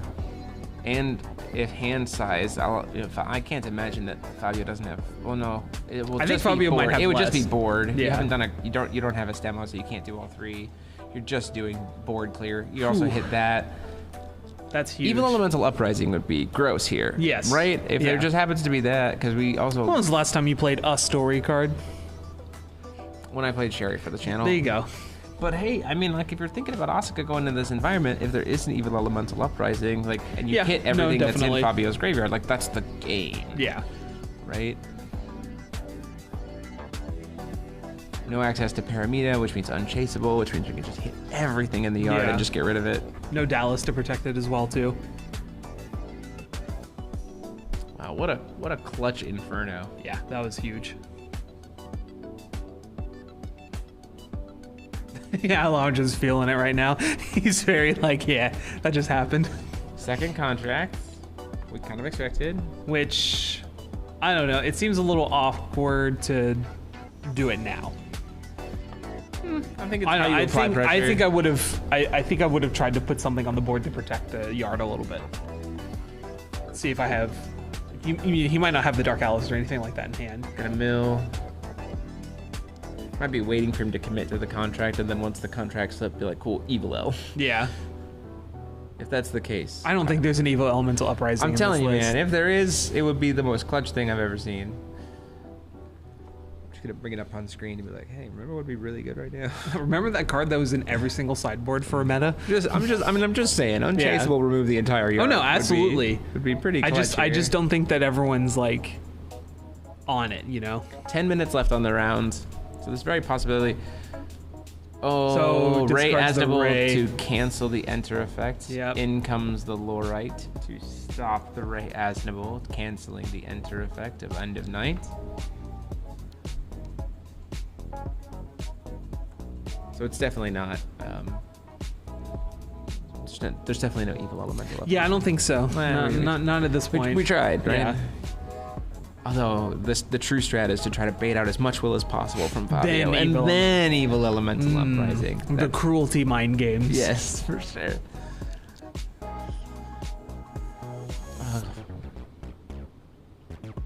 Yeah, if we haven't seen the transformed yet from Fabio, but we've already milled.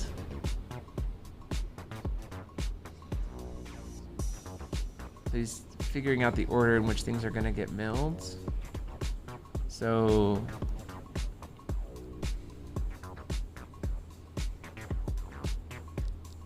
Alejandro thinking about contracts. He's only got one will open, so. Yeah, not a lot. This is probably gonna end up, the sad thing is this match probably ends in a draw with only 10 minutes left on the round. Yeah. Like, unless one of them just opens the Stone Cold Nuts. Getting a stone off Phantasmal, operating under 4 will, because this loop takes a bit of time. It does. Did he just, oh, he's looking for the card. It's a very Yu-Gi-Oh style combo. Get a second Phantasmal Ascendant.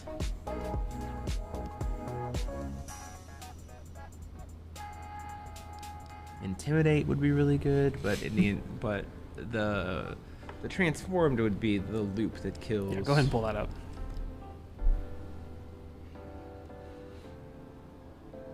The transformed discards a card, loses 4 life. If you just loop this infinitely.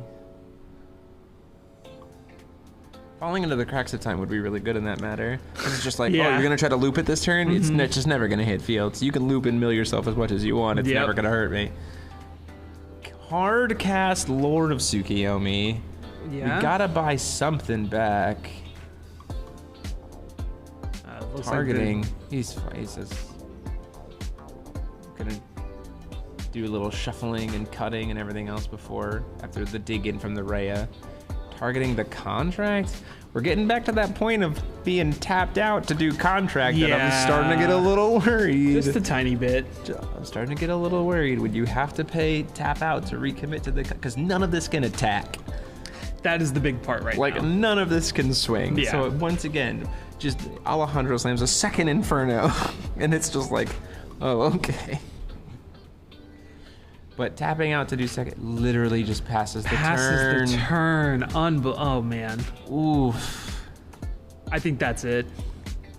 It certainly pushes this to Fabio trying to fight for the draw, Yeah. right? Like missing it twice certainly pushes it, which is very. I mean, he's still possible. Doesn't want the contract at this point. That seems weird. Well, again, It's already contracted. the end of night's already out. Yeah. It doesn't serve us any purpose.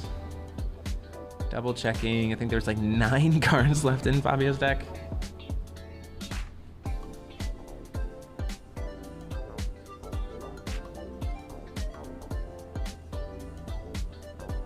Alejandro with only 4 cards in hand, looks like.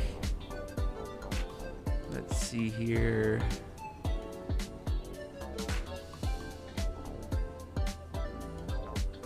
Still hasn't burned this man has not burned a single ice counter Nope. in either game. He's staying icy cold in either today. game. Yep. How cold? He said, he pretty much just said, I just want Divine Lightning. Yeah, Which makes it's sense. fair. Yeah. I mean, totally valid. That's a huge tempo. We're just gonna swing card. just pitch 2 roamers and then cast the roamer. Oh, is that? What card I'm is sorry. that? Is that the first lie? Did he pitch 2 roamers and cast the first lie? That was the first lie. Oh my god. So it makes him draw 3 cards, and each one will. Well, they burn have him to for pay the 8. life. Yeah. What year is it? Is that the first lie? It's a double roamer first lie. That's the first lie. Oh. So they have to pick a number. They have to secretly pick a number. We talked about this for ABC format. Yeah. We did not think this was going to come up now. So this is double roamer. They're going to have to pay the 100 life, and the person who has... So Alejandro, if Alejandro picks 0, right? This is the biggest mind game. This is... Oh my god, we're just straight up doing the prisoner's dilemma. This is... This is how you run the clock. You cast a first lie. So if he pays 0, if they both If they write both down pay 0, they both draw cards. Right, but then Fabio, under double roamer, Fabio is then going to have to, he'll draw 3 cards, but then he'll lose 800 per card. He'll So lose 2400, yeah. It's a heck of a burn spell. And it's also instant. Yes. Right? So we're probably doing this on Fabio's turn before draw. So Oh, that's yes. 7 cards guaranteed. Oh, So that's yes. another 32. If Fabio draws, so oh my goodness. I kind of gracious. agree. Alejandro deserves to win because he cast first lie. This is crazy. Roamer plus first lie. This man This walked man's in here- cooking. Yeah. Let for this man sure. cook. This is crazy. It's the first lie. I think Fabio's looking at it and going, I think I'm This is dead. the hardest thing in the world. Like, unironically, like this Wow. is and Alejandro has all the 2. power right now. I think if as Alejandro, you just pick 3. 0. Yo, 100%. Yeah. You always want to lose the sequence so Yeah. that Fabio gets burned for the damage. So Fabio pays any amount of life. He's going to take 2,400, 3,200 for draw for turn because of the double roamer. Yep. And then the second he draws another card, he's dead this turn. Ooh, gets it.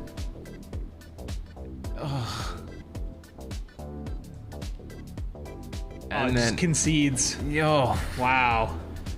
wow. What a play. That was insane. And I would like to point out that entire match, we saw a total of, I believe, 1 Divine Lightning. Yes. What even was Killua? Yeah, that was just... Oh, by the way, it wasn't even cast for mastery. It was No, just it full was just cast. hard casted. It was just hard cast. Wow, that was crazy. Ooh, I think that's the craziest match so far. That That's is- going to be tough to beat. That's gonna be, yeah, we got 4 more rounds to go, but that was, I mean... I don't think we're going to see another first lie. Oh my god. Good play. Just, what a clever lie. Double roamer. End of the first lie. Just... Wow, that's crazy. That was a very well played game. And we just unfortunately I think both games we just saw Fabio kind of like start Stutter to exit out, the yeah. combo and then just not see the pieces. Just didn't close it. I would argue that Alejandro and I have this debate constantly, where not really debate. We are in agreement. It's like us versus the world, where like you can do a lot of really cute things in this game. You can do these complicated combos and everything else, but like what you really should be shooting to do is just have a deck that is just the best fundamentals ever. Yes. And then you can pivot at any point in time. Listen, you can lab as many combos as you want in Street Fighter, but sometimes crouching low, medium, crouching medium kick just gets you there. Yeah, for sure. You know, it's just it's core, and that what I truly believe that what we saw out of Alejandro's deck there was just I think that was raw execution, good fundamentals. yes, like, and then just raw player skill and like understanding the of the meta meta. call and yeah. just like impressive. And if you want to have games like that anywhere, you want to have it in Worlds. Like, Yes. you want to see that kind of skill come out from the players. It's really, really impressive. I think we're on camera. Rio's gonna put us on. Yay, we're back! Perfect. Hey, yeah, that was crazy. That still is, I think, the most insane play I've seen. I usually in a have long like a time. slump after round 3 where I'm like starting to feel tired, but the adrenaline rush of watching 2023, the first lie get cast. Ugh. Adrenaline going through my crazy, body. absolutely insane. What a tech call. That was very, very cool.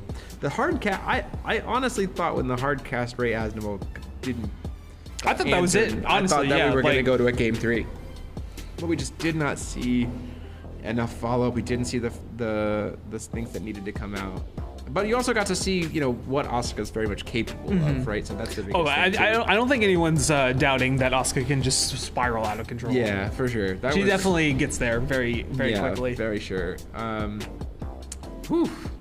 I just want to go find out how the Ragnarok's doing. I want to find out how the Eins. I know the 2 players from Germany. I think Lars. Do we want to go investigate the field Yeah, and we'll take go a break? see. Yeah, we'll take a quick break, and then we'll kind of come back and see how the field is going. They're just about to hit the time on round on the end of round 3, and then they'll have their 10 minutes after that. Yep. So we'll kind of scope around, see how top tables are doing. So we can report some back in on that, and then we'll be back for round 4 in a little bit. So thank you all so much. Be back in a bit. Awesome. Bye. Bye-bye. Maybe. Maybe.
Into round 4, we have Asuka versus Ragnarok. Ooh. Oh, goodness gracious.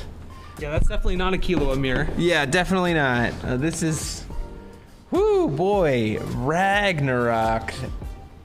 Is this actually table 1? I believe it might be. I don't have the pairing system currently in front of me to see what the records are, but still, I mean... Color me excited. Yeah. We have two kind of combo decks getting thrown against each other. Samir Bakar versus Lao Qing Wen. This is not Lao Qing's first, or King. Lao Qing Wen's first Worlds appearance. Also, it was, you know, part of the group that played with along with Team Ogre. I believe this might be Samir's first Worlds appearance. So, yeah, Min, you're in the chat to get to watch the Ragnarok player, the one-of Ragnarok player, currently undefeated going into this round, I do believe. Honestly, very impressive. Yeah, I've heard it's kind of nuts. I mean, Ragnarok has always been kind of nuts. Yeah, so I mean, you know, you think you're worried about. There is one thing about Wind Moonchild here that has me a little bit. Like if they try to copy the chant, yes. You can use Wind Moonchild Yeah. to stop it. There's also the world of like, Light Moonchild also kind of can help a little bit sometimes. I've heard that they're playing Dexia's advice too. So starting, we're getting Dexia's advice is wild in Ragnarok. basics and a basic stone. Wow. I wonder if love we're it. playing the basic stone cards from Crimson Ooh, Moon. that's a fair point. The bug, Scuttlebug. Yeah, Traveler as well. Yeah, for sure. So, that's true because Traveler would recover a bunch of stones, Yeah. right? I mean, hey, casting a thing, we're potentially recovering 5 stones, kind of crazy. I can't remember what that card's name is. One with no stats. Yeah, I understand that it's the one with no stats, but Or like Cartographer or something? yeah, I think it's Cartographer. I think it's still of the Crimson Moon, so. just gonna look up of the Crimson. Nope. Again, we can just blank it and then find it because it's a green card from the new set. Yeah, we're gonna just look at there too here. The question always goes is we're watching Ragnarok without being it. That's not it. That's just me clicking off. Yeah, it still says round 3. Right, that's not me. We're in round 4. I don't have anything. The topographer, the 6/6. Yes. Yeah, for 3. That just, I mean, I don't hate that off of like Wind Servant. Like Wind Servant, pay 1, make 3, cast this. The Wind Servant's it's not. It's unbanned now. 100%. They did it? Yeah, for sure. What is the score for both? I believe both of these players are undefeated. These are both. I know for a fact that at least Lo Queen is undefeated, so I can't imagine the Ragnarok. Awakening of Feathsing. You wanted to see about cards we weren't, new cards. Let's play against Ragnarok. Yeah. That hand is not helpful against this Awakening of Feasting coming in here. It's non-quick cast. Yeah, double fair spell. The Lorite's potentially very helpful. Depends on gonna what he go ahead and do grabs. Light Moonchild in response. Just does not want to get cracked here from whatever this is going to be. Double checking here. Dude, do we also just burn the Light Moonchild immediately, or the Wind Moonchild immediately? Just to, like, it only comes if he copied it, which I think he just produced will. Yeah. But yeah, he doesn't have the will to copy it. Yeah, unless you use one of the will that you produced to then pay to copy it. But then you'd be getting a smaller thing. I guess it depends on what he's getting. grabbing. A Rumsfeld? Maybe we didn't do anything. Are we still on first activation? Yes, because he produced green to be able to cast. That's true. Yeah. So we do have will production. We just went in with the Rumsfeld. That's Seems valid. against Asuka though. I'm not sure exactly how much value that gets for us. It makes your field sticky. That's fair. Yeah. But like if Asuka's just trying to do loops, your field stickiness doesn't matter. So we unfortunately just kind of maybe whiff the will from... Can't mana fix. That's true. That's a big piece Yeah. that you can't mana fix. And we no longer have... Light Child, so he can't Green Child. Yeah, he also no longer has access to Wind Moonchild as long Yeah. as that Rumsfeld's on board. For sure. Spirit Stone.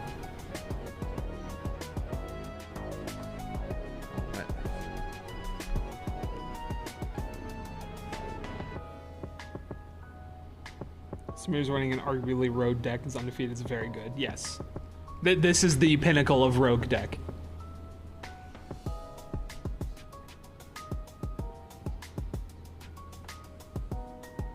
Yeah, looking very, very in the tank right now. Like, what do I do here? Currently, the undefeateds, as far as like has been reported, that the undefeateds are 3 Killua, 1, and these two. The only undefeateds going into round 4 are the 3 Killua and these two. Yes. The Yeah, Rumsfeld no was- end of night enters. oh, yeah, it loses Yeah. the enter effect. That's true. How did he kill the Rumsfeld? Garyon, just hard pitch Yeah. when he didn't have the light will for it. That makes a lot of sense. Ragstone does not come into play. Does not come to tapped. play rested. Look at that 5-color stone here. So we burned coin to be able to, because we couldn't filter. Burned Yeah. coin to be able to use the The Garyon. Garyon. Yep. Aspiring Diva coming in here. Aspiring Diva's clutch card right This now. is gonna probably be used as extra will for a Dexia's advice. I can't imagine that Samir's not trying to do double Dexia's advice, right? Oh, yeah. The idea No, of definitely. the idea of sorting out Potentially getting 6 1-drops into the field. Yeah, the idea of using Rumsfeld to blank the Windchild so that you're safe to be able to clone the Dexia's advice. Yep. So that already, like, that's pretty good. Very, very, very cool. Oof.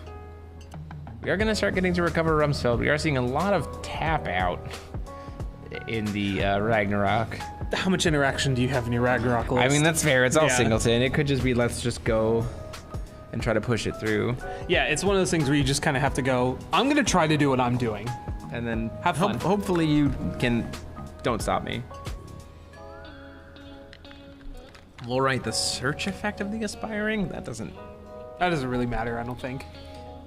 I mean, if you were gonna burn the will anyway, like, sure. Getting a 4C here.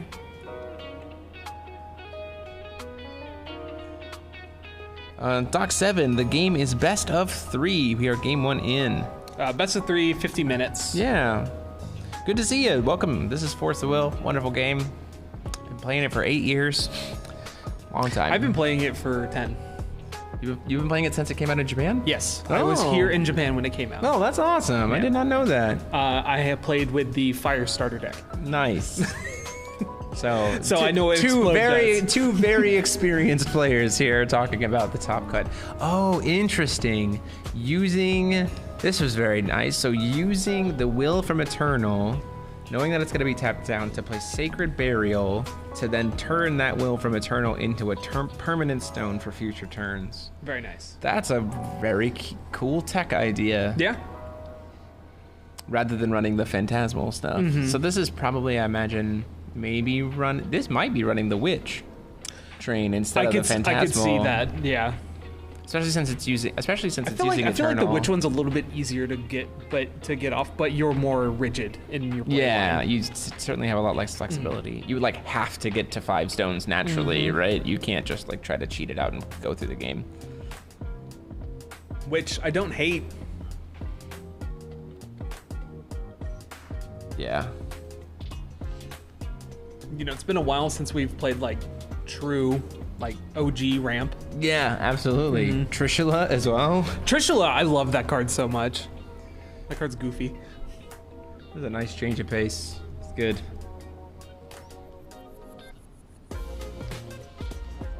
So badly I wish I could have played Stone Combo at some point.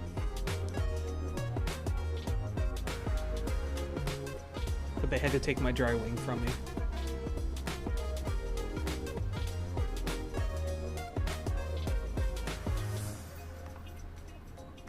Let's see.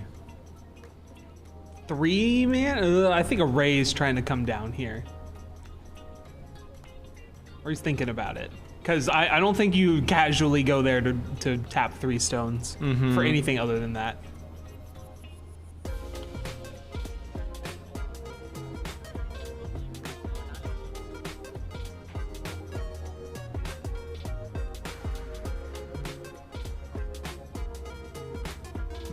Doing a little bit of mapping of the turn.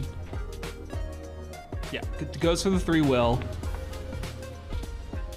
Ooh, Athenia. We're just seeing all kinds of cards. I love it. Last game we saw the first line. Now we're seeing. Hey, 3-drop Athenia, one of my favorite cards. I mean, you're just gonna recover the 3 stones anyway, unless there's a Ragnarok. Or sorry, unless there's a Lorite or something. Lorite. I mean, if there is, you gotta. Oh, that's a Seal of Wind and Light. That's gonna get canceled. We're at Seal 4. There's a Seal of Wind and Light in that hand. Yeah, Seal doesn't matter for that. We only having to pay 1 instead of paying 2, which means we are able to interact more with this 1 will that Low Queen has. Are you thinking of number 13 anti-magic? That's what I mean. Yeah. Number 13 anti-magic. I was gonna say Seal of Right, the other green and white 2-drop Yes. cancel spell. Seal of Wind and Light has Pay Moon Awakening unchaseable. No, sorry, my bad. I Yeah. apologize.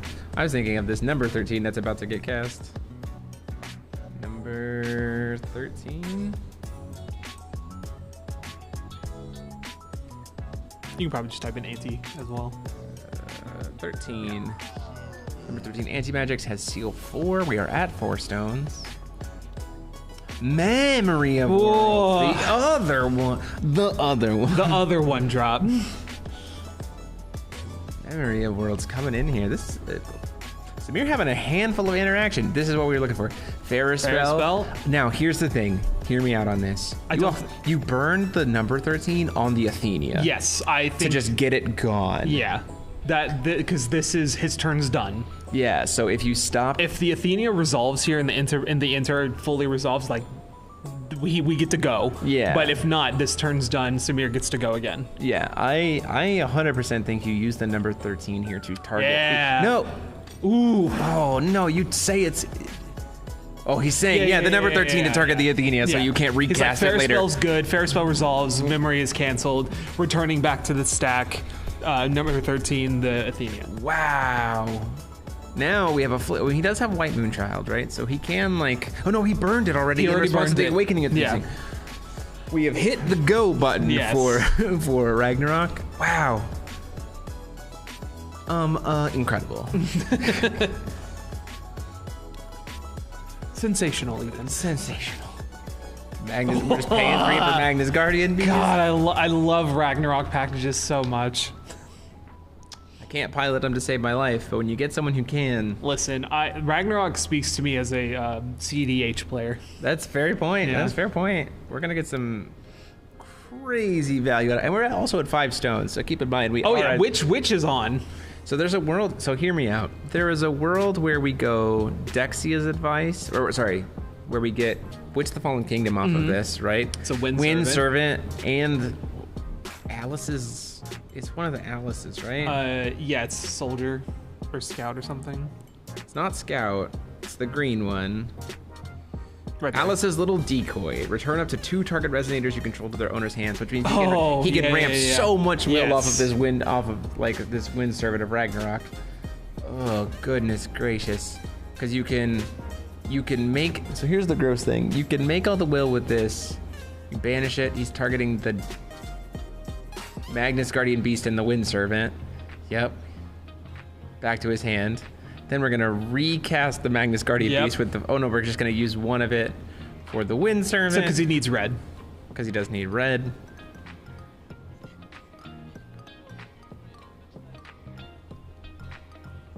Wow. When you tap out against combo decks, turns Yeah. out they kill you. Did you know this? No, it's new. I didn't know about that. That's fair. See, I'm used to playing against Severing Winds That's fair. or Angelic Battle Barrier. Yeah, so then we have Yeah, 2 so the- floating red. The Magnus Guardian piece gets recast. Gets to grab 2 more 1-drops. For those of you who are saying, there's the Pumpkin there's the Witch. Yep. Yep. So we need something to get big. And Probably- that's an Oborozuki. That would be big. I mean, it's not huge, but it is a good amount of. So what we're going into this, we have 2 floating red, a moonshade, and 1 light stone. Correct. And we haven't duplicated a spell yet. Yeah. And we have a blue will from the Spiring Diva, which means if he sees Very true. Dexia's advice, we can just have So we enough need will to copy the Dexia's advice. Yeah, we're also digging through the sideboard right now. I assume more witches.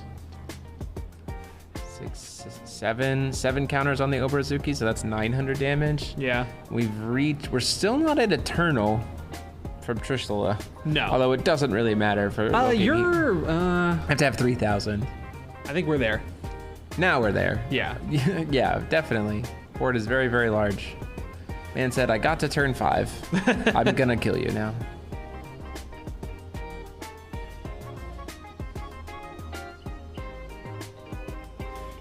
So just that alone, the three witches is 12, 15 plus.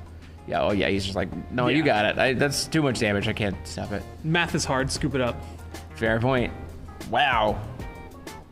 Can I just say how happy I am that we have 2 different full arts of Witch? Yeah, it's Very easy. technically 3. Well, yes. Yeah, 3. Technically But so 3. we have at least 2. But it makes, because I do that where I play the original art in my main deck and then all the promo ones on the side, so they're easily sortable. Yeah, for sure. Yeah, rag. That what a world. Wow. I'm happy I got my Ragnarok stone signed. In the year 2023, who would have thought that we would have seen Ragnarok undefeated at Worlds? Honestly impressive. You have to respect the deck. The question is, like, what can you even sideboard in against it, right? Falling into the cracks of time. Falling, probably, feels yeah. insane. I would imagine, just because like so much of the deck seems to be black. Probably- unironically, Witch of the Fallen Kingdom to Witch of the prevent Fallen searching. Kingdom, yeah. But like, how much of that is seeing main board play right now? I mean, if looking is on Witch Train, I Then would yeah. probably side in more of my witches. I think there's a point where you do that. I think that's a very real possibility. Shackles would be funny. Shackles, I mean, would be gross. Doubt it's in there. seems doubtful that the Asuka deck would be playing it. Yeah. There was a world where we considered it for Ainz. Yes. Because the only thing it turns off is like Ainz being a library, but then you're Sure. just like, okay, like Yeah. that's fine. I'll still do all the Brad things. I still have, you know, some other things to be able to make use of the Brads. And then you could turn off the filters. You can turn off the things of the other rulers. The Rumsfeld was certainly a nice play. It got answered immediately, but that was kind of all Samir needed it to do, was like answer it to tap him out. Making the Awakening of Feasting on turn 1 burn the Light Moonchild. Ragnarok, was like I feel like a Ragnarok player has to do like either Decisive or Feasting's Awakening on turn 1. Yeah. That just seems like where you have to go with a lot of things. Yeah, in the stream we had last round we had First Live lethal, and this round we have Ragnarok. Just Y'all the whole- y'all wanted breaks from Killua, so we gave Yeah. you a Killua deck that didn't use Killua at all and killed with First Live Yeah. Roamer, and a Ragnarok build. Absolute insanity today.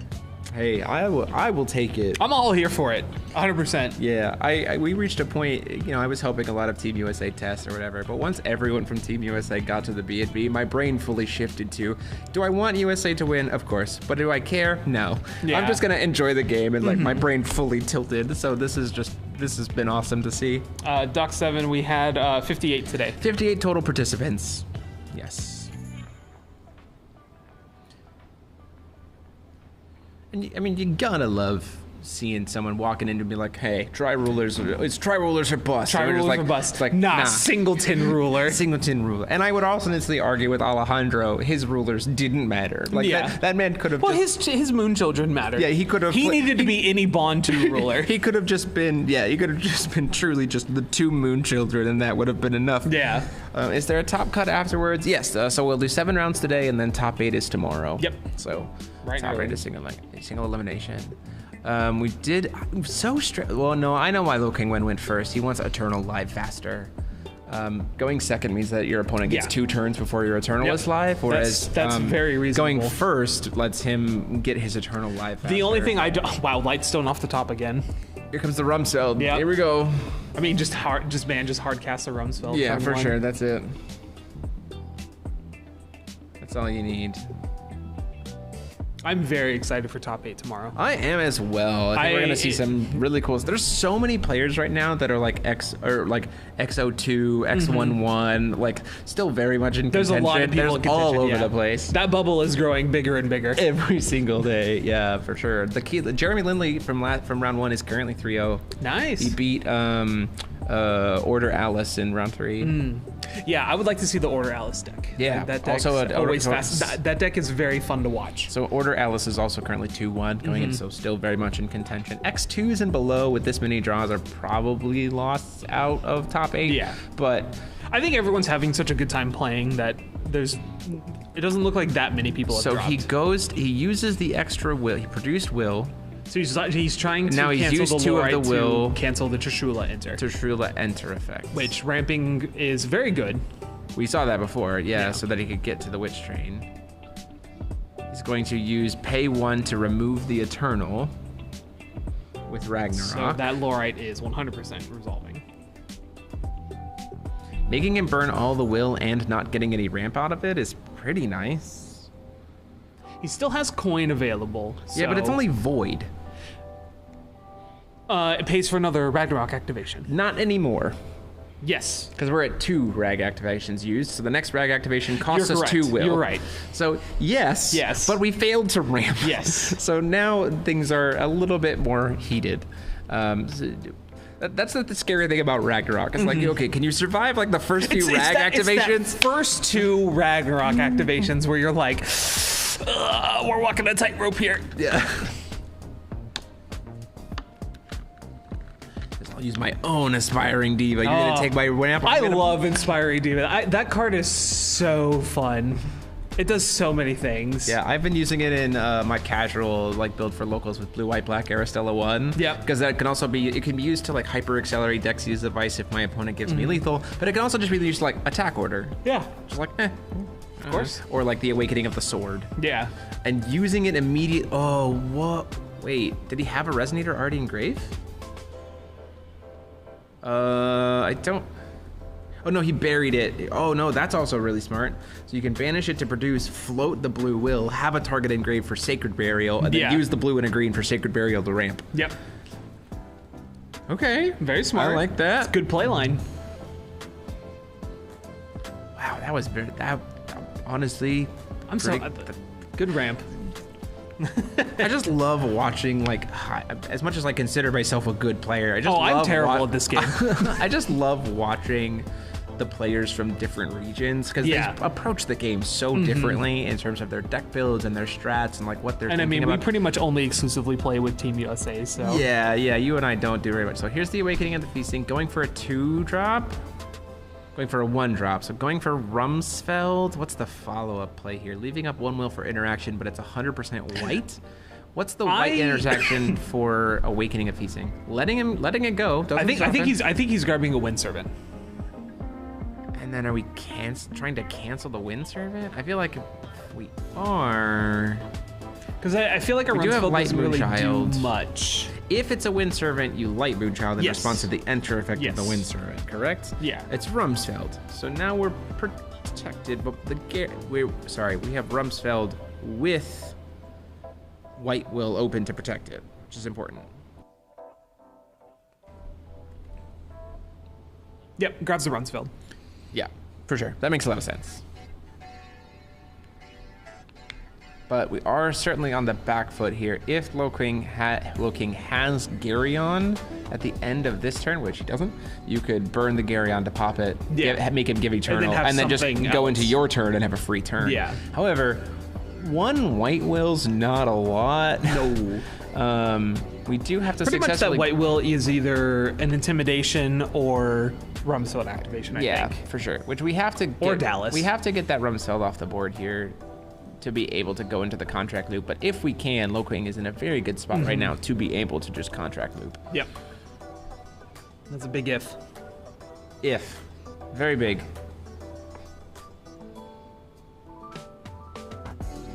Oh yeah, Rumsfeld. I think Rumsfeld in any singleton ruler is very good. Like, yeah, I agree. After 2 activations of Ragnarok, like, your activations aren't as important.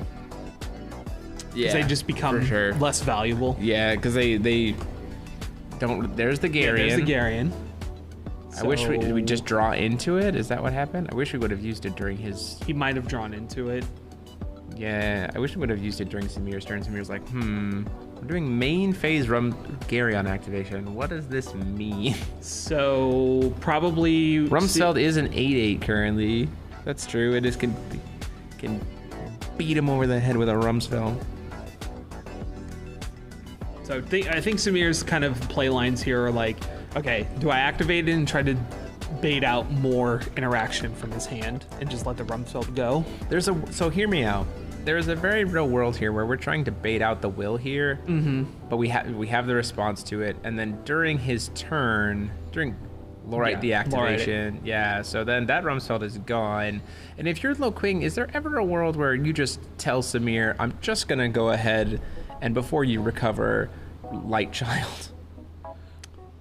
I think that's what happens. I would probably do that personally, just because so much of Ragnarok doesn't. We go back to the previous conversation, right?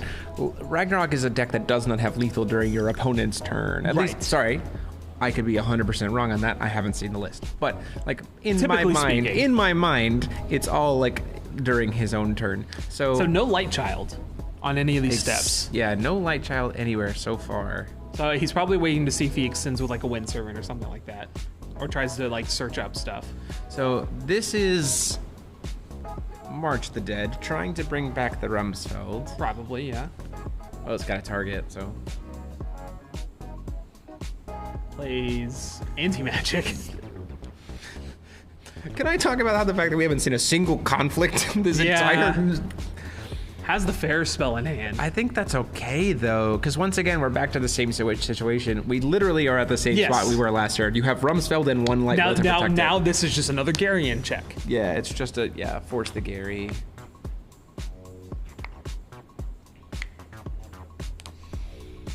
We have just essentially what we both did here was we both spent a bunch of cards, ramped 1 stone each, to and be got at ourselves the same back board state. the exact same Except board plus state. 1 Lorite. Yeah, one more.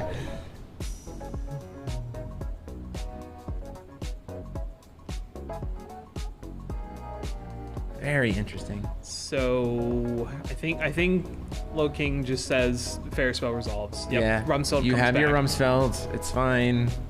Still, yeah, passes the It turn. has to pass the turn. Yeah.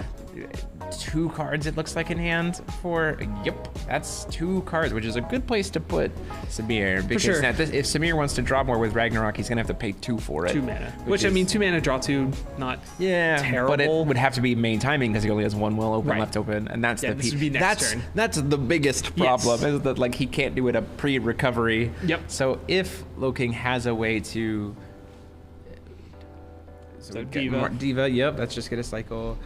So the biggest thing here is if Low King has, there's the Lorite. If we have So it goes to contract. well, he's getting the contract off of the Diva. If Yeah. we have a Lorite for the Rumsfeld activation, we are getting looped Yes. here, 100%, because we can use the end of night to target the Rumsfeld, and then as soon as it goes to protect itself, we play Lorite or whatever, and then we get our end of night to go off, and we just get to go into the tank. And then I think if that contract resolves, you just scoop it up. Maybe. I would only say no because of what we saw last round. Sure. Where in both games the Asuka player got the contract stuff started and then Yeah, just and then couldn't just- couldn't convert. Petered Right? out, you know. You always make them have it, right? No Yu-Gi-Oh flop. Oh, he also cannot draw at all because of Rumsfeld. Rumsfeld does hit both sides of the board. Thank you, Yeah. Minha, for reminding me of that. So Ragnarok right now is essentially a blank ruler. Yep. Oof, that doesn't feel super great. Low King doing the math here for how much will he's gonna need to go through.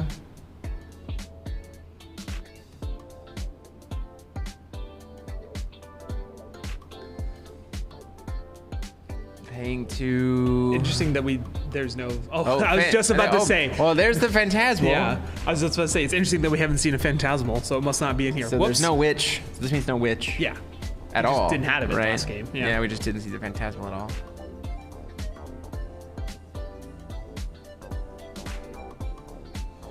Let's see.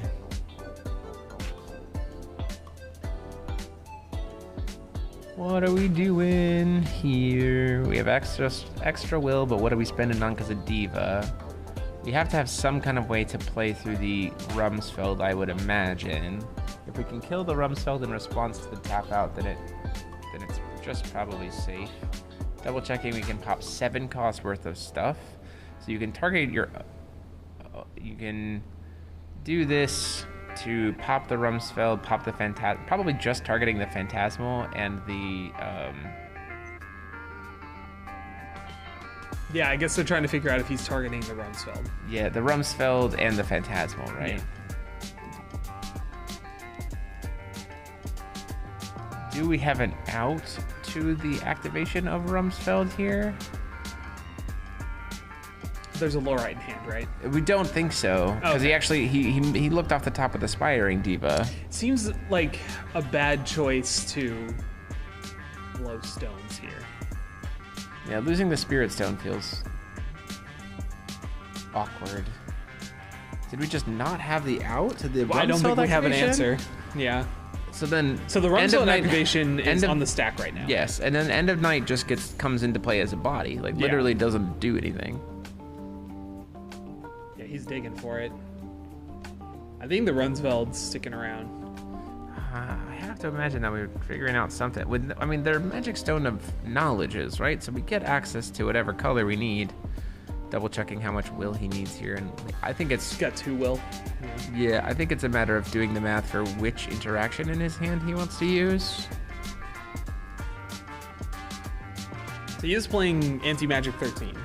So, But that doesn't do anything against the Rumsfeld Yeah. activation. So Killua also Killua not going to do doesn't- anything yeah. because it's not an automatic ability. It's an activate ability. Going to cycle.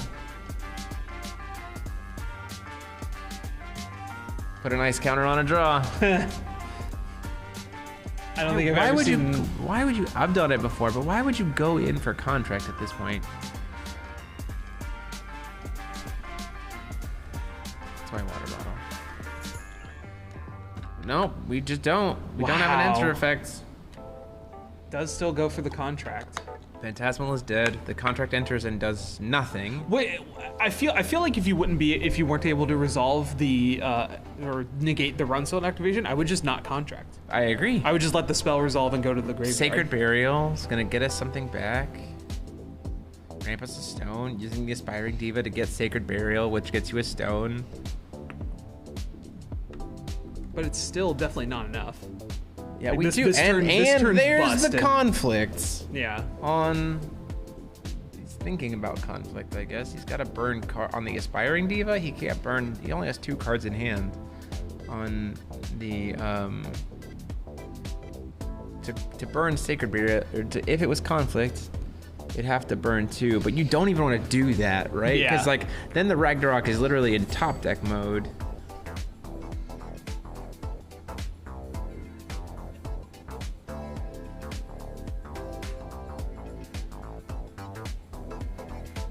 So I'm wondering. I didn't see what he drew. I didn't see what he drew as well. Off of Oh the no, Sacred. that's a scry. No, that's. Oh, that is the scry. After the Sacred Burial. Yeah.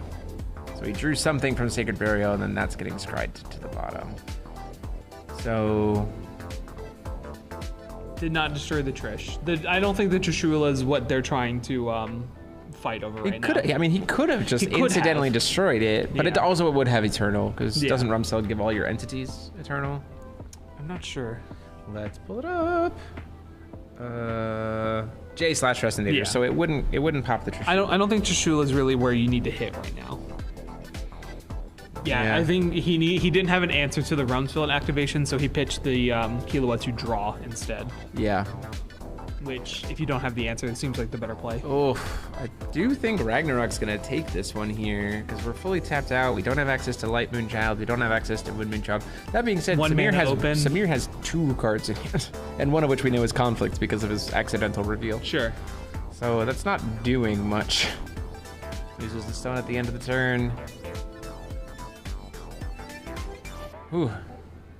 Conflict, something. And we can't use any of Ragnarok's abilities right now either. Certainly more of a game. Yeah. This is the 3rd time in a row we've seen like an Asuka contract just kind of whiff. Yeah. That seems very interesting to me. What did we get? And it was also down 2 Spirit Stones. Phantasmal Ascendant back on the bottom of the deck. Why? Why did he? Oh, he used Sacred Burial to target the Phantasmal Ascendant Oh. to ramp another stone. So he's got 1 card in hand, one of which is Conflict. Well, that's not gonna do much. Or 2 cards in hand, one of which is Conflict. Yeah. Does it target either player's graveyard? On the bottom of its owner's deck. Yeah. I mean, might as well get that if it's the one Phantasmal, getting it out of the way makes Oh, a yeah, for lot of sure. sense. Oh, there's more there though. Might as well get one of them, I guess. Yeah, I mean, I don't think there's anything better in the yard to hit. Yeah. It just nets him less value when he tries to go off again. How did he? Oh no, he used the Knowledge Stone and the White Stone. We got a bunch of So look, this Rumsfeld never dies at this No, point. this right? Rumsfeld's here forever. Yeah. Just remember, you're here forever.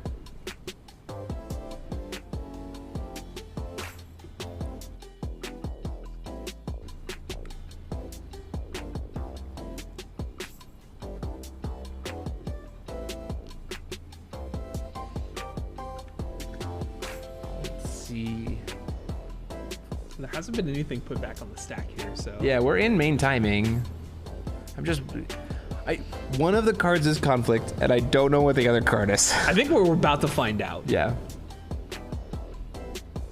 If Samir just truly opened I don't think it's. He has more cards in hand than I thought. Looks like he has 5 cards in. I could have sworn he had way fewer cards. Exorcist Mage. That kind of hurts himself too, a little bit. I think he's kind of taking a backseat. He's just like, sure, I'm just gonna try to make it harder for you to go off, and so I can sit here and chill. So he passes the turn. Yeah. Well, the problem is the End of Night does still fly. Because Rumsfeld doesn't remove continuous Sure, abilities. sure. So you do get to just start cracking in with this End of Night at some point. I mean, a 5-turn clock. I think the Ragnarok can get there. Nah, that's fine.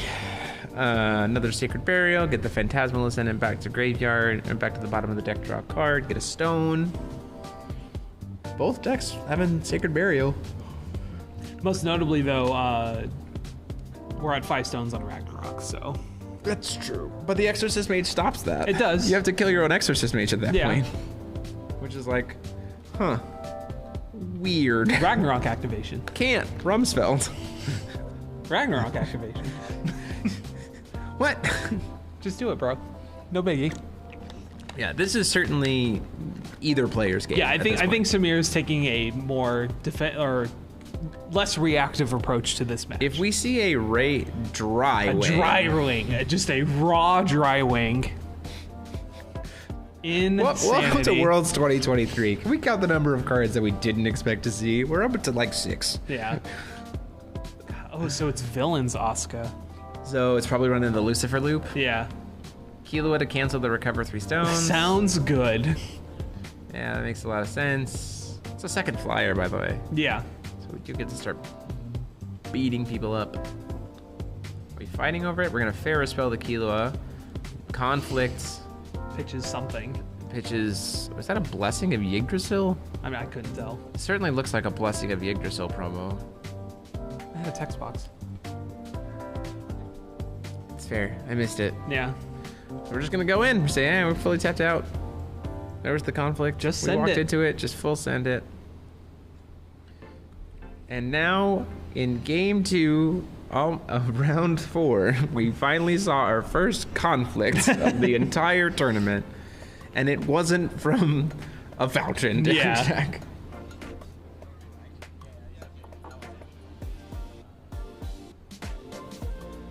Double checking to see what time is left on rounds to report in. This Exorcist Mage is a little concerning, especially because we have 2 Lorites. There's an argument to be made about like, well, I can crash the Exorcist Mage into the End of Night when I'm ready. Yeah, but the Lorites just jump.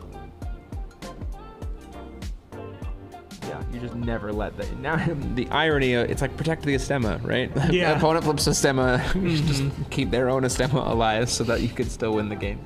They still can't win. We're just doing the same thing now, but with Exorcist Mage. Oh, man. I don't miss that format. This has been very good force of will. We would expect to see at the World Championships. We're in recovery phase.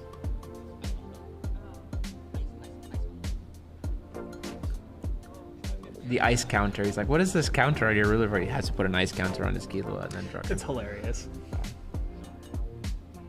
Rogue Spectator. Let's go. I mean, it's another body. So, end of turn. Yeah. For anyone who thinks that Force of Will does 10 minutes left in the round, oof. That works in Samir's favor. He can just play to the clock. He won game 1. I think that's what he's kind of trying to go for. Yeah. The problem is now he's taking 15 damage a turn in the air off of the End of Night plus the dry As wing. long as he's advancing game state on his turn, I think he can.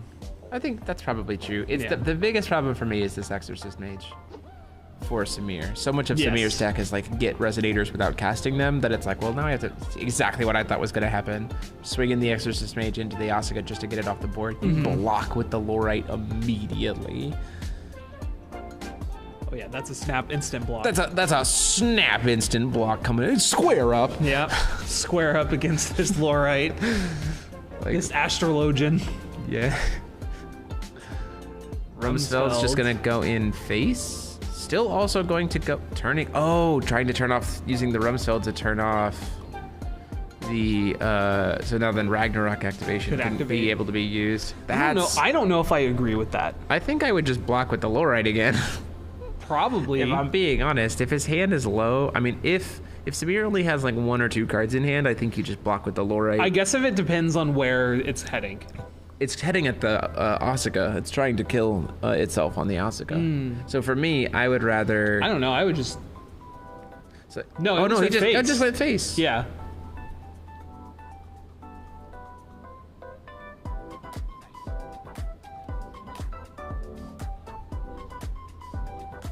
Giving the board eternal before recovery. I don't think you care about that. So shouldn't Low King be at 3,000? They might. They would. It might have updated. It might be a little bit delayed.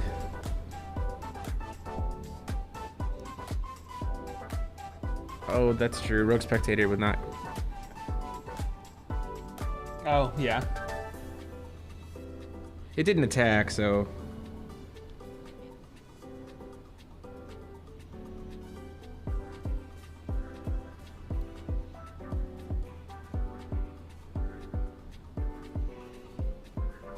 We will let them know. They've been informed. The judge has been messaged, so hopefully they will catch that momentarily. Caught lacking.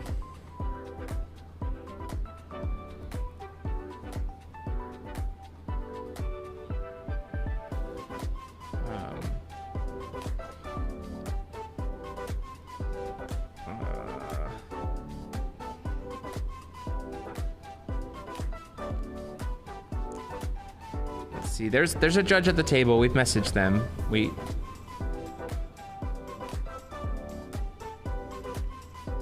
I can go let them know. Yeah, why don't you go quick? Yeah.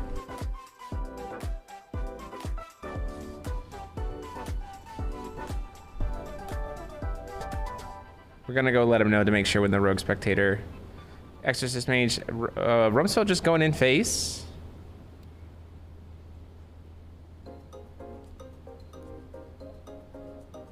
So.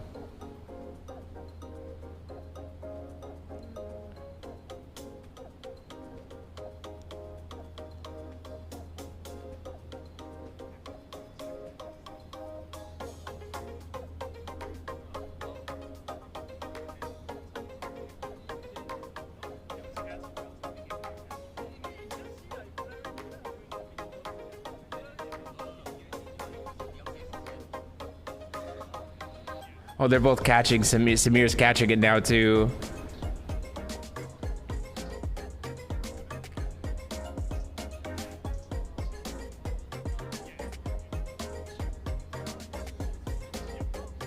Yeah, okay, cool. We got it. That's good. We caught it, and both players under good spirits about it. Both players catching it, so appreciate you guys pointing that out to us. The number of times that's come up recently has been, that's a Mumu tribe researcher, which is a very interesting call to play in Ragnarok. Totally makes sense. Yeah, just to have another body on enter, it will. He doesn't have any moon cards in his graveyard. Good players under good spirits. Yeah, genuine reaction there. So thankfully the Rogue Spectator hadn't even swung. The life total didn't even matter. It's just I now don't have this Rogue Spectator for later. So not a big deal. Thankfully we can get that board state fixed. So thank you, chat. We appreciate you.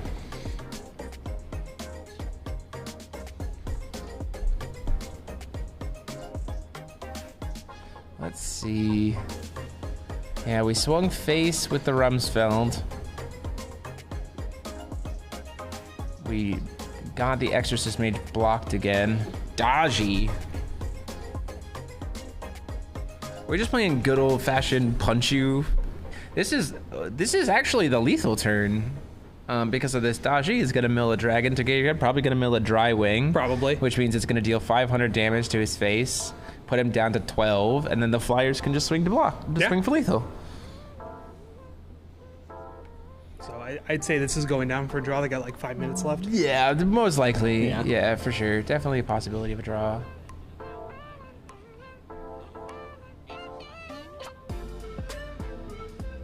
Yeah, it's doing the mill effects. Unless Samir has something here that looks like a Kage's Moonbeam Butterfly and a Wind Servant in hand. That does not do anything in this board state. So that will be pushing us to a game 3. Unless he doesn't have a dragon to mill.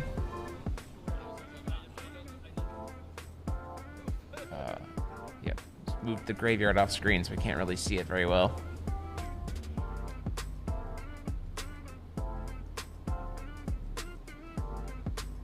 Million cards in hand for Low King, it seems. Jalen, how are the U.S. players doing? Several of them have. We've got a couple of. Brandon Fremont has dropped. A couple of U.S. players have dropped. Tyler Tompkins is 2-2. Jeremy Lindley is 3-1. Ryan Miles is 2-1-1. Derek is at high tables. Derek is at high tables. Last time I checked, he was X02 going into this match. So 1 win, 2 draws going into this match. So essentially 1-1. Yeah. At that point in time. Minha believes Samir can win. I mean, if you open up the Stone Cold, yeah. I mean, if you get Moo Moo Tribe Researcher and you get, for sure, 100%, you can go off. Very, very possible. This is, however, just the lethal line if there is, if the Dashi resolves and we get a dragon. Is Driving not just a machine? I think it's a dragon machine. Yeah. Dragon machine. So you can just mill the I mean, you can mill any dragon, but probably Drywing's probably the one. Yeah. And we just swing in the air for lethal. Must have missed. Maybe he didn't have a second Drywing to mill. So he just did. Oh, maybe the Daji got stopped. No. There's no Daji on field. You were so caught up in talking with the chat about stuff. Dexi's advice easy. Easy clap.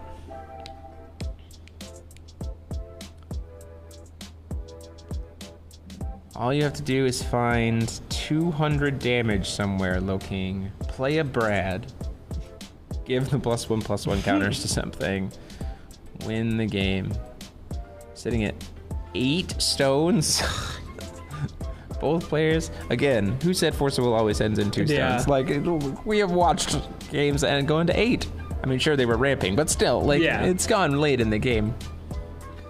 It's just gonna go in face. Says 7. Down to 10. Place. Another 8 in the air.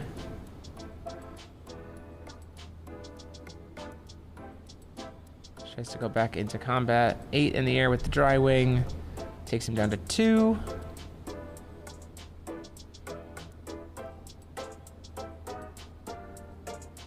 Yeah, I think he used the ability. So he played the Daji during his opponent's turn and then used the ability during his turn. Yeah. Which makes a lot of sense, just to try to draw.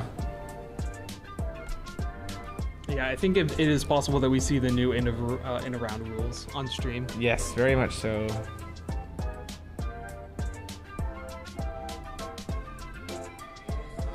Can Loking find 100 damage from right? It's 200 damage. Yeah, 200 damage. I don't think he has it. He's considering popping some Spirit Stones for drawing, I think. Or maybe time was just called. First lie. Yeah. Let's see. It's in this weird point for Samir where, like, this is playing for the... At this point in time, it's probably playing for the draw, right? So Samir is, like, Loking's going hard in the tank. If he can't close it, though, it's Samir's match, since Samir won the round first game. Yeah. So, but we do have 10 minutes or 3 turns after. So if it does go into time on round, we certainly still have plenty of opportunities for Samir to be able to come back. It's just in this game. We are in overtime at this point. Yep, time was just called. Time was just called on the round. Elixir's Love coming in. Grabs. What do you grab here? I don't know what's in the graveyard. Is there another contract? But that doesn't do us anything. No. We need a Lucifer. Yeah, definitely. A Lucifer or a Dodgery, that's gonna dig. Most likely. We're gonna remove the ice counter. We started this game with no ice counters. We end this game with no ice counters. I came to Worlds and all I got were these stupid ice counters. Iced out.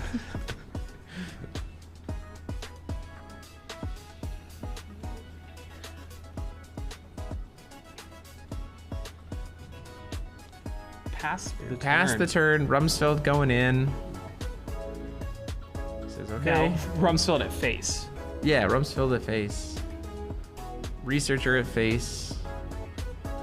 I mean, there's nothing to block the Exorcist Mage. You just, like... Just kill the exorcist. Just kill your own exorcist mage and go in. Yeah. This has been some Agarian. just a hard slam of 5-drop Hey, carry. you know what that has? Swiftness and flying. Yep. He's also Low King's also at 15 life. See, yeah, I would have gotten the Here- anti-magic. Here comes just free Yeah. anti-magic. Here comes the boy. There he goes. Yep. Yeah, Rustin, he's on villain, so it seems very likely that we will see a Lucifer or a Daji. But if we had another dragon for Daji, we would have just killed them. So, are all the dry wings in hand? It's possible. The problem is he's still at 200 life with no flying blockers. So like he still also just dies to crack True. back here. Wind Servant. Automatic. Probably the gonna Kilo, fight but the against Kilo that. is in hand. We know there's a Kilo in the hand because he Yeah. brought it back with Elixir's Love. So if this goes away, Wind Servant. Both doing multiple modes. can you do cancel and draw? You cannot cancel and draw. He's gonna pop the he's addition. gonna pop to Jashula. He's gonna pop the addition. Oh, he can't. He's gonna cancel. Did he pay 2 for it? Yes, he did. He cannot cancel and draw with Keyblade. Oh no, sorry, the destroy. No, the he can. destroy. It's the destroy. Yeah. Never mind. Ignore me. The text that I'm reading Yeah. here is so small that he's fine. It's not just you can't destroy and cancel. cancel, You can yeah. cancel and draw. Yeah. Exorcist Mage gets blocked by a flash in low right to do nothing. Gas.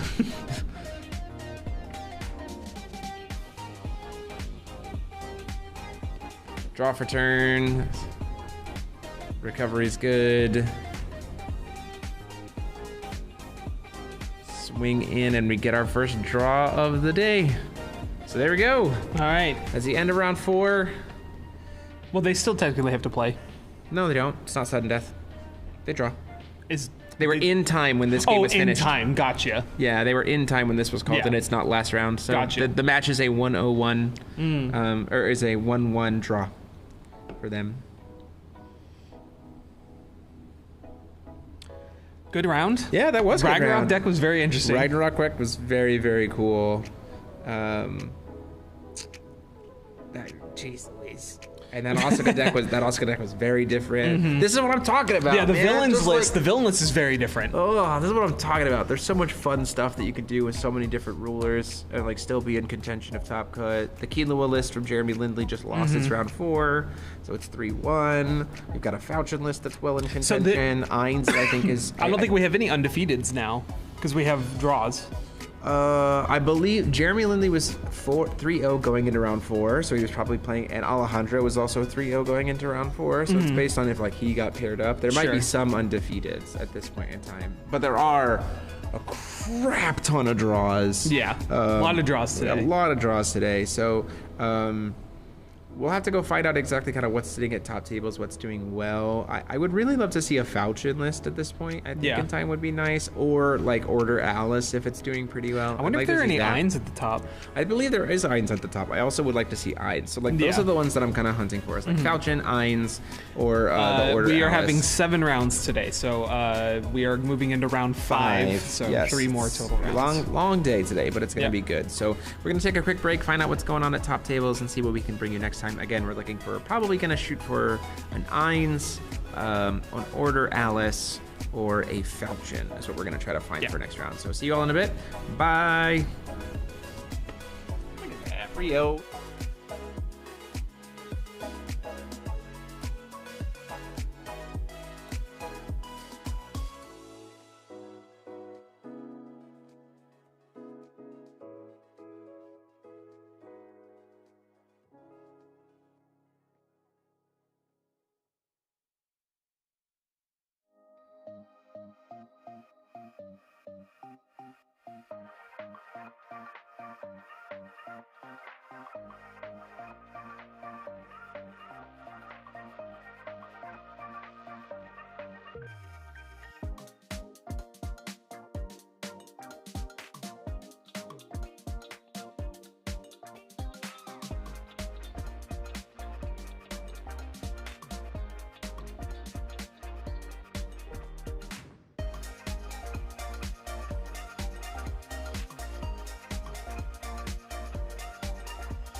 Round 5 have been posted.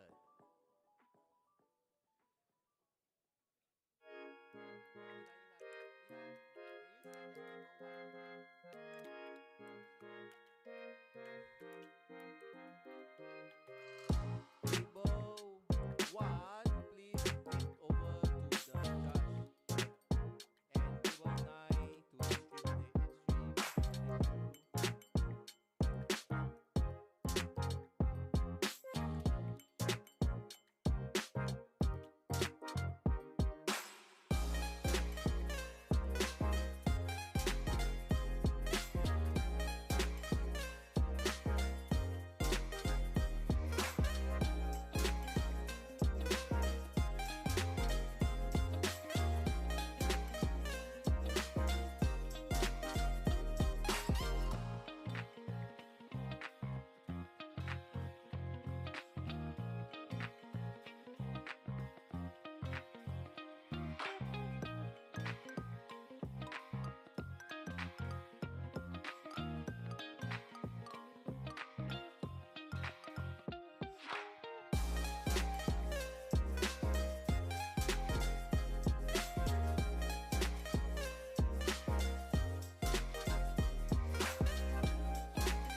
Good to be back. Going into round 5 of 7. We are going in with Ryan Miles on the right, playing Falchion, and John Paul Flintsworth is on the left, playing Ainz. So I told you I wanted to get Ainz or Falchion, and I got There two you of go. them. I got 2 of them. You get everything you want. Just ask for it. Both of these players are X11, still in contention. Oh. We lost our screen. Never mind, we're back. We're rebuilding it.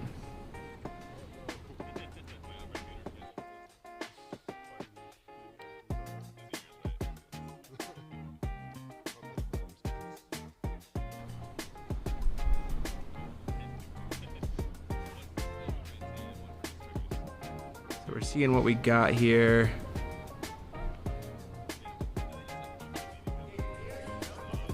Oh, we got hot takes in the chat. Huh. My hot take of the day.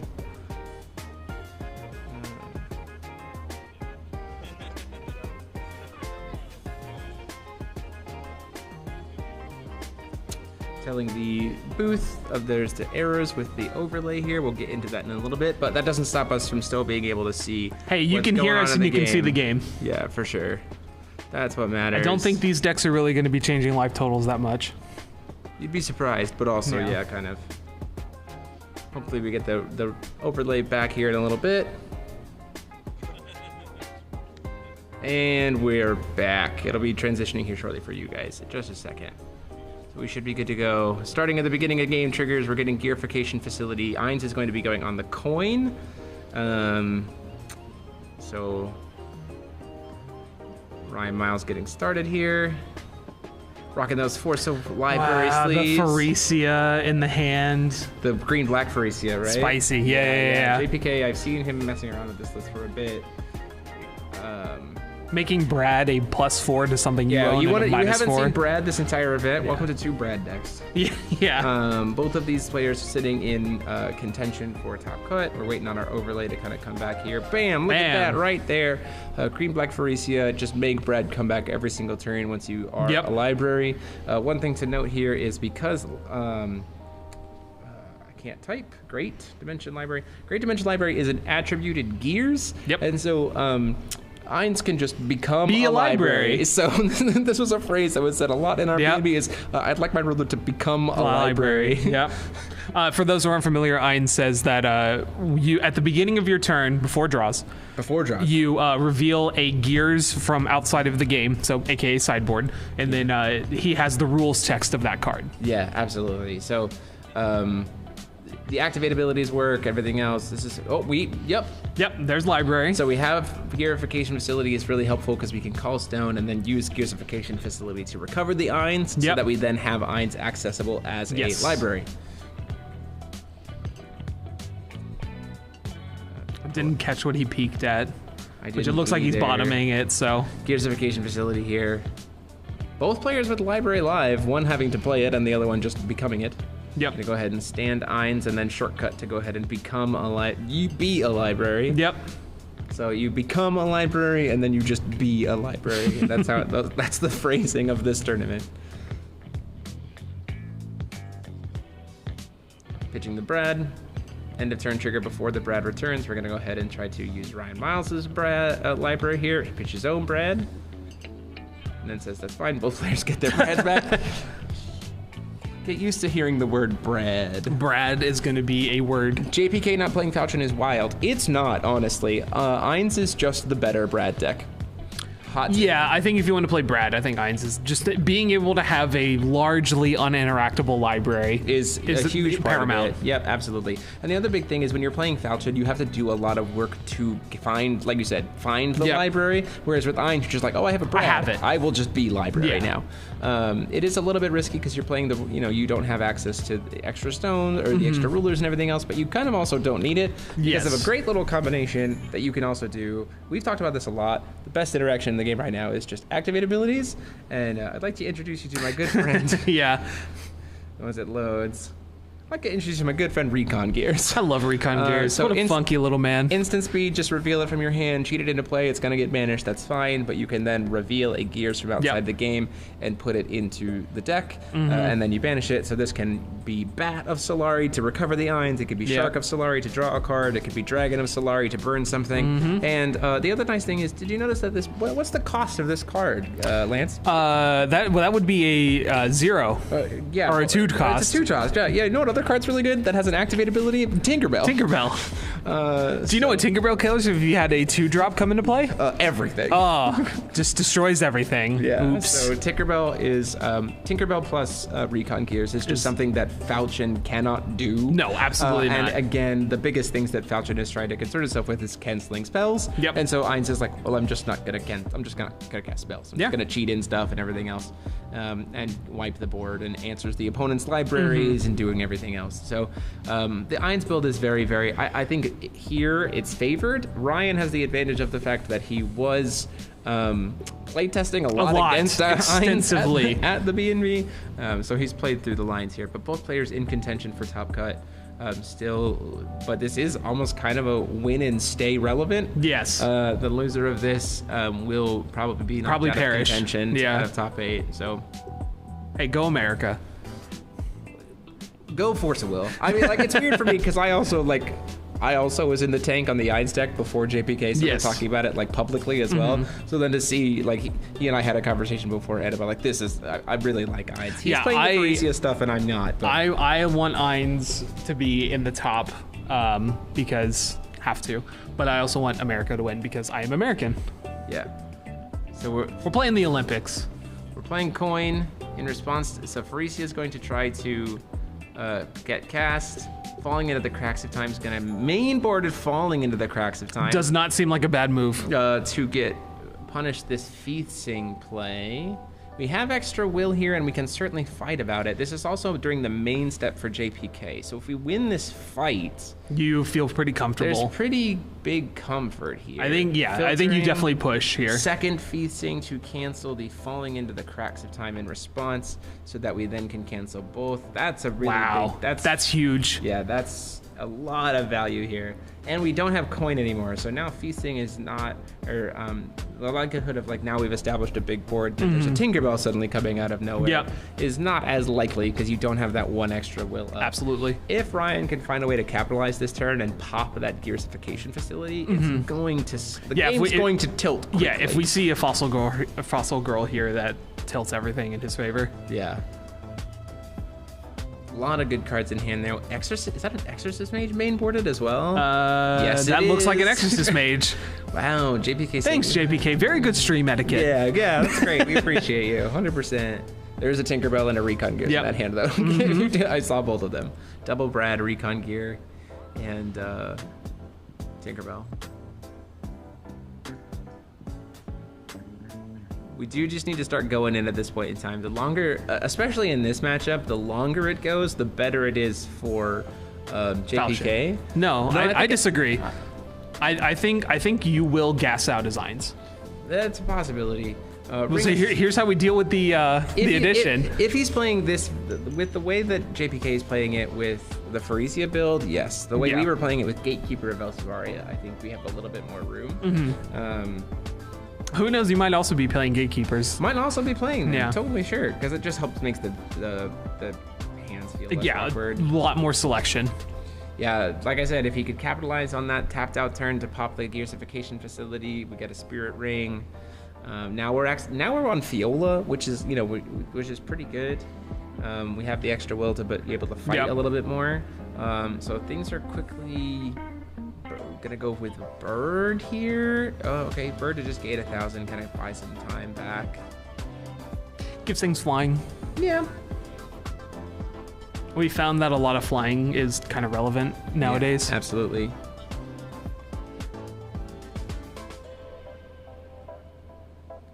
Who would have thought evasive attackers? Rustin, JPK flew to the U.S. to get the invite. That's not entirely true. JPK was there for work when the Discord event was happening. So it's not like he flew to there just to be able to play. He was Yeah. already there for work, and it worked out.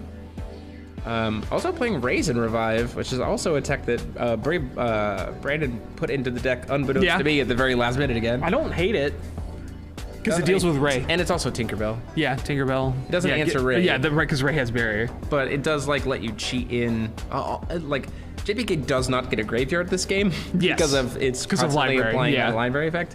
And so Raisin Revive is just like, oh, I got rid of a tank. Well, here's a 2-cost instant speed tank. Or oh, I got rid of a Ray Asnimal. Here's a 2-cost instant speed Ray Asnimal. It's also the same thing with like instant speed with Persephones and stuff like that. So Raisin Revive is a pretty good card. The problem we're getting to now is that we have a lot of additions on the side of Ryan. Yes. They're looking mighty tasty for a Tinkerbell, but we gotta get the Tink to resolve. You have to stick a couple things. Yeah, we got it. Well, we have Recon Gears in hand and Tink. So if Ryan, Ah, that's helpful. I think you pull the trigger on Recon Gears Tink in this immediate moment, I would say so. Yeah. just to try to get this stuff off board. And then we're not really sure what Ryan has in hand. Loki's Insight Main is Also, don't hate it. yeah, don't hate that at Yeah, all. so it goes for the recon. goes for the Recon Gears. It's gonna get cheated Oh, in. Ryan, you know what this card does. Probably going to burn face, I imagine, with Dragon. No, you save it. You might use it for Bat. I think you reveal Bat here. Yeah, If he's take card playing, advantage. If he's playing 2. Because Shark will just give Ryan Yeah. another card to look at, whereas if we do Bat, we can wait until after he's done with Loki's Insight and then just do it as a library. Never mind. We're just Shark playing draw. Shark. Yeah.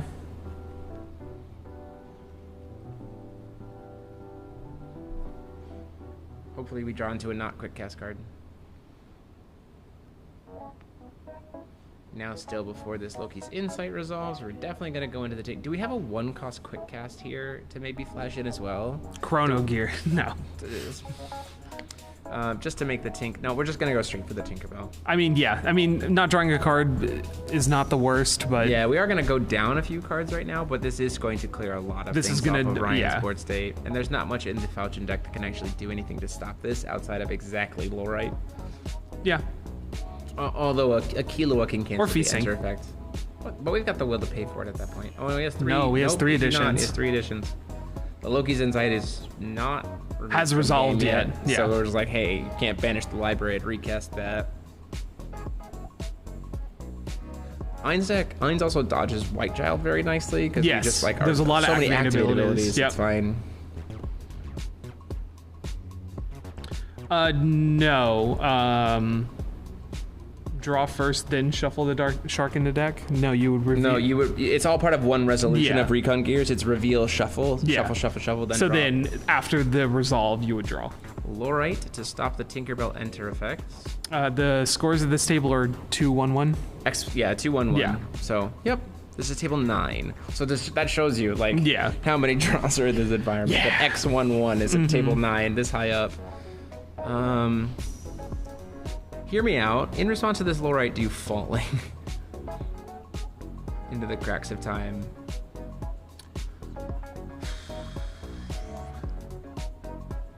Because he doesn't have second Tink, but the Tink's probably gonna get burned anyway. Yeah. I would say no. Second tank. Yeah, second tank. Makes a lot of sense. In response to the Lorite enter to try to cancel, which does mean we get to blow up another Lorite. Mm-hmm. That tank's got to resolve. Oof. All exiled, right? Nope. It all goes to grave. Yeah, it goes to graveyard because No, they would all get exiled. the library certainly doesn't. No, all of them get exiled because it's all at the same time. Okay. This barrier seal is ruled the same way. Okay. Yeah. So back to the Loki's insight. Ooh, man. Double Exorcist Mage, Recon Gears, and falling into the cracks of time. I say Recon Gears falling. 100%. Yeah. $1,000,000%. This is also why I liked Bat That's not bad. Yeah. instead of Shark. Mm-hmm. Don't get me wrong, JPK. Well, so I think JPK needed to draw. You can. I think he had the double tink already. Oh, you think so? Mm-hmm. So the Bat is nice because you just let the Loki's Insight go, and then you Right. just go, cool, well, now that you've done that, Bat. Now I will draw a card, as opposed to drawing, then giving you more hand size. But the problem is, that was during JPK's end phase. Yeah. So, like, Ryan doing very traditional Loki's Insight plays. It's just like, oh, well, you passed your turn, let's Yeah. Let's see what you got. Let's see what you got. Let's force the issue. That was a very good Loki's Yeah. Insight for Ryan. So what? Hands to Containment Priest. At this point in time, it is Yeah. 2 Exorcist Mage. Yeah. God, I had so much magic in my brain. And some Brads, I believe. Yeah, Brad's came back.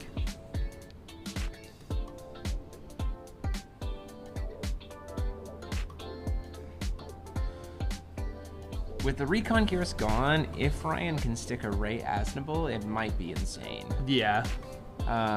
Recon Gears is typically not a bit. I don't know if JPK is playing Rain of Comets, but typically against the Ides build, I if would you say play- probably one. maybe one. Yeah. So the thing about Ray Asnable is just like he cancels all enter effects from Yep. even triggering, which means that if your opponent has a Recon Gears, they just get a free 2-drop body. Yeah. Which is like not terrible. normally honestly kind of bad for you. Yeah. But the fact that we know that there's no Recon Gears in hand, Mm-hmm. the only place our Exorcist Mage means that Ray Asnable feels great Yeah. to gonna go for. Because that turns off.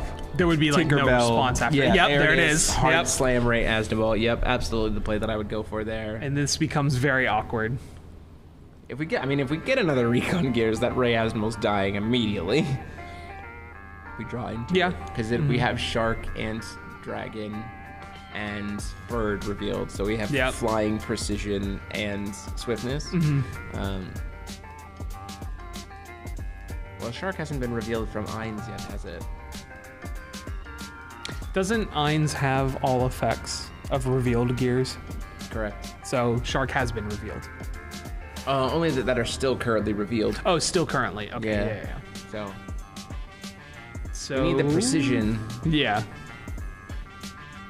There's But the it has precision. but it has barrier. It can't be targeted. That's not how it works. I know. That's why we don't have target attack anymore. Yeah, that's fair. To solve that problem. We do Can need to Gretel draw hit some- feet sing? No. But it produces wind. No. Oh, speaking of things that have been wording of things, we have some hot news for after this match. Some hot goss. Before recovery, Exorcist Mage. What are we doing with this? Putting Exorcist bodies on the Mage? board. Buying ourselves some time.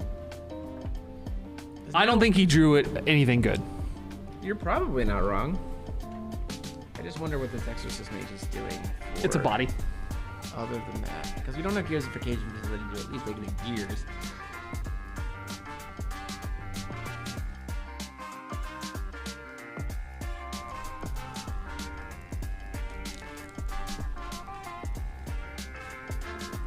Oof. Yeah, I think there was just a bum draw here. There wasn't an answer. Well, we do have the facility, Yeah, drew a facility. so we can make it a gears, but it's not very big. Is the problem? It's what, an 8/8? It'd be total a 7/7. We're just gonna loot. Yeah. Use the facility to loot. Brad.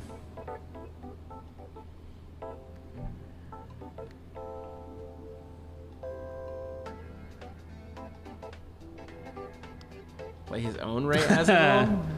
Funny. I mean, if there's an answer, there's an answer, but Oh, it resolved. He has no green open. He has a filter for green. Oh, though. yeah. Here's Man. here's the thing though. In a battle of two Rayastivals, when one of them can become a Gears, That's true. one of them will be bigger With precision. than the other. Yeah. Yeah. And flying. Yeah. Oh, that Amadeus crystal. That's a white stone. The problem is though we're fully tapped out, so that's a big upswing for Ryan. But also feels kind of like Ryan's hand might be not a lot of pressure. Let's foul Shane. How much pressure can it be? Fair point. Yeah, so +6 to Gears. +1 each, so it's +3. Each one is only Oh, +1. yeah, the squirrel's Squirrel is +2. +2 Yeah. and is currently combo banned with True. I think it's banned with Gearsification facility. it's banned with recon gears, so that it's Recon, not a mini yeah. dry wing. Yeah, I forgot that it recovers the stone when it's revealed. Yeah. Yeah, I think Ryan's noticing. Oh, hey, this is a main phase. Hey, when your opponent's tapped out, absolutely. Pierre Shark. The only thing he can hit is the other Exorcist mage. Oh, is he? Why is he scooping it up? Scooping up his hand. No, he just scooped up everything on fields. What is happening? Oh, wow. I don't understand what just happened.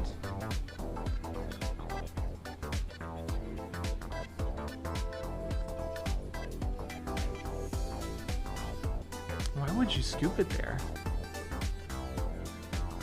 Maybe for time? I don't think so. I guess we Maybe- don't know what's in Ryan's hand. Or didn't I mean, know. it might have been JPK saying I'll concede, like in looking at the hand, like the Loki's insight came down. Yeah, did So you JPK ask? I'm asking the Yeah. judge to double check. Yeah, you got to make sure to fix your sideboard. You do not want to go gameless. That is the hardest part about playing Irons. Maybe life totals were off here, which is weird. We shouldn't have had that happen. JPK might have legitimately just said we can scoop it up.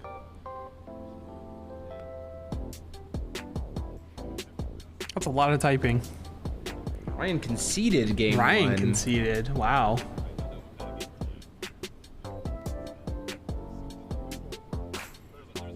I don't think life totals had changed at all. Yeah, I'm just wondering why there was a concession there.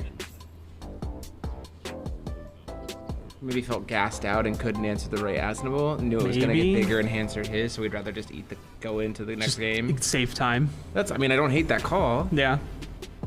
No, Ryan Miles scooped. Yeah, Ryan conceded game one.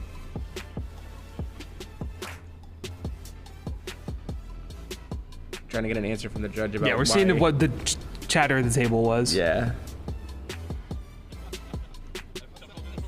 I mean, Ryan's talking to someone.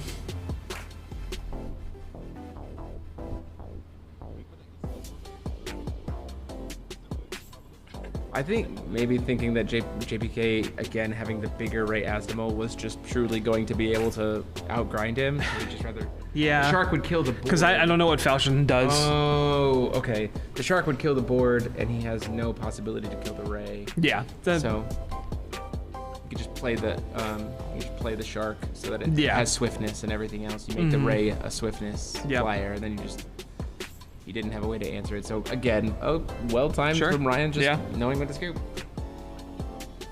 Ryan whiffs on Loki's insight, probably doesn't have anything in hand to beat Ray, and saw that it was just getting traded out next turn. Yeah, well the Ray was his Ray was gonna get killed Yeah. because the Gearsification facility was just gonna go straight Yeah. to make the Even without Shark, Ray was getting popped. yeah, and because the Ray John Paul's Ray was just gonna Become a gear. a flyer. Yeah. So Now, I'm interested to see what... It didn't look like Ryan really sided much out. RR's or Ryan is not playing Justice. The Yeah, Ray, I don't think there's no contract. that Ray resolving from JPK was pretty Yeah. huge. A lot of the best things from Falchion are enter effects, being like Oberazuki, the Feet Stings. You can't even do like multiple Brad, Nope. get +1/+1 Yeah. counters. You can't go for the Black Witch Train. Like if you can't enter the Ray, So Asshole JPK as on the Falchion- coin. Yeah, which is Interesting. odd. There's a world where...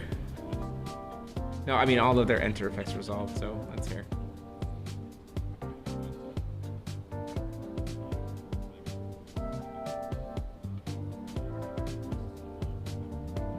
Library turn 1. Solid. We have a Brad. At least for Ryan. She's like jokingly like offering the concessions if you Yeah. get the Brad. No, that Pierre's gonna come down. Oh no, he's on going second. JPK is going second. Yes. If we see, hear me out. All right, I'm putting on my hear me out Wait, hat. hear me out. If we see an Amadeus or any colored stone that can give us white, JPK's turn is going to be legitimately Pierre, blow up. Pierre, Yeah. Pierre, blow up, coin, filter, Pharesia. Pierre is a 5 hero, and green-black Pharesia says if you control the 5 hero, you can pay 1 less for it. Well, we'll see it. Didn't see the berry. Didn't see the. Can't filter though. You can filter. The filter is coin. You can filter the coin. Oh, through through facility. gear. Yeah. Okay. Yeah. But we didn't see the. I didn't see the free. We didn't see the library on one, so maybe not. But it just feels like this is the time to do it, right? Like play Pierre, pop. I still think you play Pierre and get rid of the library. That negates. You can't target the library because of the Eternal, but you can pop Yeah. the Eternal before Ryan has had the chance to use it, Yeah. which is huge. Yep. Yep, there's the Pierre. Let him. It might have just not updated yet.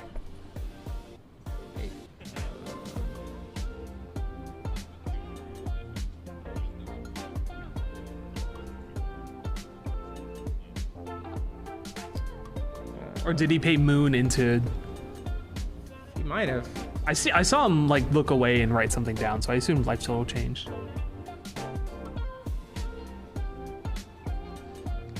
God, Recon too. Tank. Yeah. Recon gear, tank. Using, well, that's one line to do it. It also has a 1-drop, so it's also going to drop a bunch more cards. Yep. Ooh, dang. And he still has the counters on Pierre for the second edition to come down. Yeah. That's Massive. huge. And the thing was, that was only one spell. Yeah. Played through Light Child. Yep. Not a big deal. Put 1/4/4 Swifty Boy. Still gets to go in too.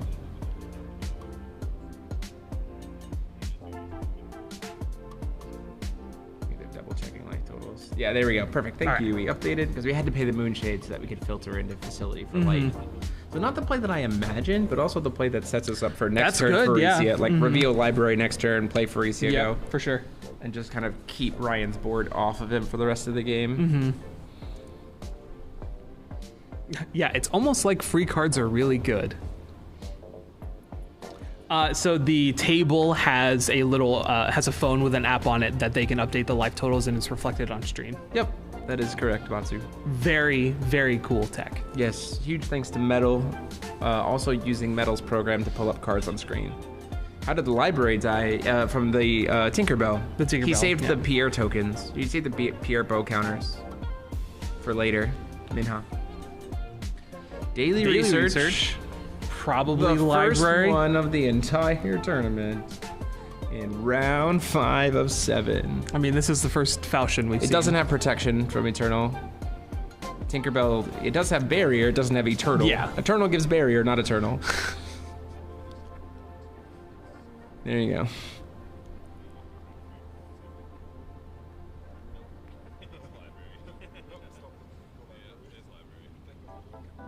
Yeah, that was one hell of an opener.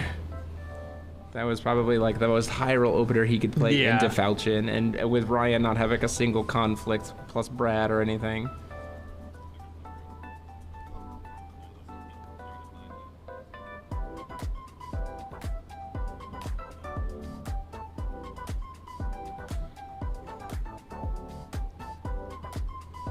Oh.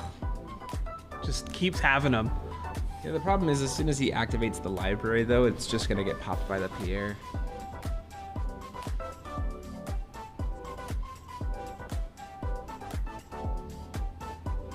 JBK reveals his own library. He is also now a library. Become library.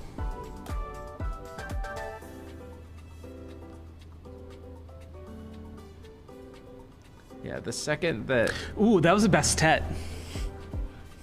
On top. wild. As soon as Ryan It goes makes Asimals 1. Yes, it does. Yeah. As soon as Ryan goes to activate this library is It's when gone. Pierre is going to Yeah. pop it. You always respond so that Brad doesn't come in. That's a flute. I guess it's maybe for the Ramp. board wipe. We were playing similar kinds of things with collector gears. It's a Sure. barrier. It's a barrier ramp, dude. Yeah. We were just doing it with collector gears and contract. This is the same kind of concept. It's leaning a lot heavier into white than our build was. Right. And so it's just like, hey, barrier one drop. Yeah. That gives you extra will. It's pretty good.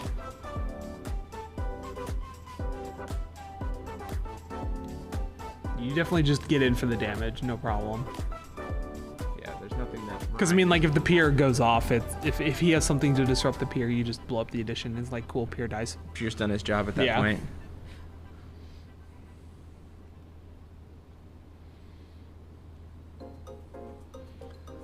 Ooh, uphill battle it is, my friend. I'm trying to think through the Falchion deck in terms of what it can do. It needs to get to feasting, right? That's the biggest piece here. The feasting can be useful to be able to save the library. Like we can activate library. Yeah.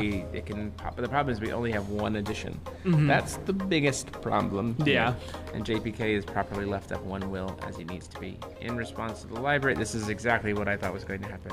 In response to the library, we're going to see Pierre try to pop it. That means we're going to bait out a feasting to make him pay 1. Which he has the will for, no He problem. has the will for, but it's also a matter of is he going to play something else in response? Something like a falling into the cracks of time would be really good. Same difference, yeah. Yeah. He doesn't have a body on board. Oh, Still yeah, spend the that's same true. amount. Bastet plus recon gears in response to the banish trigger. You just burn Yep. Bastet to put the recon gear back in your hand. It's all really goofy. Yeah, here's the falling. Here's the falling into the cracks of time. Which is getting a promo soon. We saw it at the player party. He rested flute for that? Yeah, he Oh, filtered it the through facility. Okay. Yep. If you've got the Omni Stone, burn the filter, then the True, yeah. Moonshade. But now Ryan has to discard a card to the graveyard. Yeah. The only time that Brad can get, pretty much the only time that Brad can get to the graveyard is if you choose to discard it right now. Yep.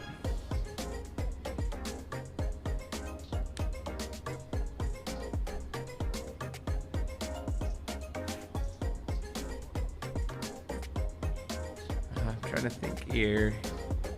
I don't know how you get out of this because Ryan has what, 3 cards in hand? Yeah, Wade Falling is getting a promo.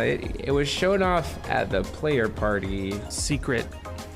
I don't have the artwork in front. I don't think it's secret. It's No. been public enough at Yeah. this point. People were taking pictures all over the place. So, Falling into the Cracks of Time is getting a promo, and Jin, the Spirit of the Lamp, the Yep. 3-drop, or the really old Flicker Yep. Jin, and both of them are gorgeous. Both of the promos are sick.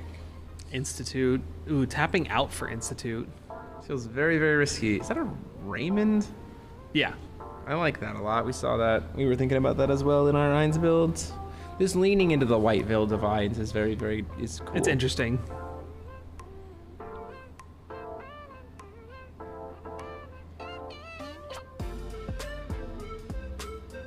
It's also getting a promo of Falling into the Cracks of Time is nice because the original artwork is Rude. interesting. Special. For Mimi's, it is Yeah. special, but the promo is also beautiful. So we're gonna ramp a stone. Probably gonna lose the Moonshade. Yeah, because there's more Moonshades in the deck. That's not one, but it becomes a better Hey, you Moonshade. know. Moonshade with no life loss. Yeah, they banned Sinbad, so at least the Arabian Nights are getting some love through Genie. Yeah. I don't know. Shahrazad's always around. That's true. She's Yeah. also she's unbanned. Yeah. So I'm just saying. When I wear my Shahrazad shirt tomorrow, it doesn't make sense. You and I also. Oh, I was also planning on wearing my Scheherazade Hell for yeah. tomorrow. Matching shirts. Let's do it. do it. She's no longer banned. So we have this one will open to be able to play through. That's the Rumsfeld. That's Sorry, not Rumsfeld. That's Raymond. Yeah. Other good. Also a 12 Sacred Knight. Yeah. But the Raymond, the leader of the 12 Sacred Knights. Oh no, it's just a member. Just got a lot of decoration on him. So this is gonna be. He's the paladin. He is the paladin. Yeah.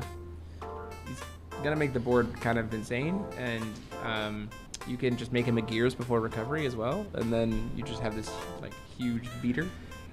So JPK definitely saying like we're gonna be going in here. Oh, yeah. Like we're certainly gonna try to aggress With you. one will open and just an institute on board.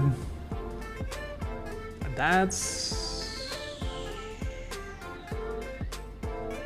Currently right now it's 12. If it makes it a gears and gives it flying, that will be 12 plus another 14. Mhm. Here will be another 4, 6, so 20. So we need to do.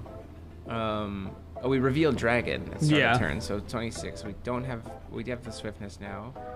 Oh, we're making Pierre a gears. As he probably opposed to wants Raymond. flute for the mana. Yeah, that makes sense. But I put it on the Raymond. Oh yeah. I mean, it all comes out in the wash. I mean, it's a big difference in damage. It's the same amount of damage. No, Raymond can't attack this turn. Came into play this turn. No, flash them in. He did at in the end turn. of Ryan's Yeah. turn. That makes sense. So this is just 10. Takes him down to 16. This is 6. Takes him down to 10. Hard cast recon gears? Lethal?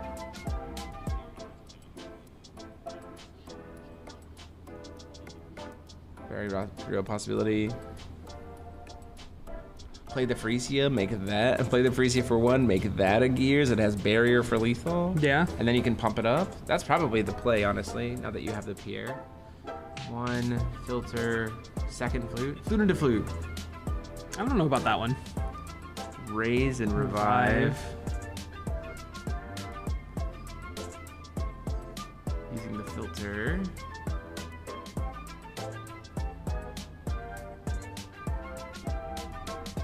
Is there a Ray Asnable in there? There's a Tinkerbell. Ah.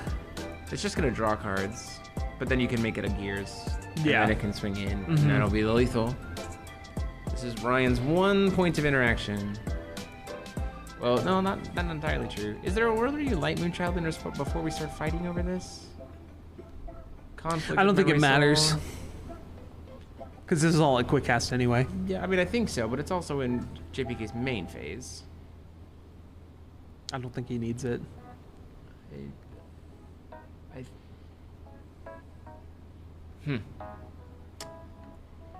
Stops the race and revive here. Gets the Brads back. We're not digging with the Brads, that was the problem. The Raymond's gonna go. The other nice thing about Raymond is at the end of the turn, this guy's gonna leave, which is then gonna recover Irons and draw. So then Yep. Ryan's also gets to be, he gets to be a library again. Mm-hmm. Like it's just one more like library He activation. gets some book in him.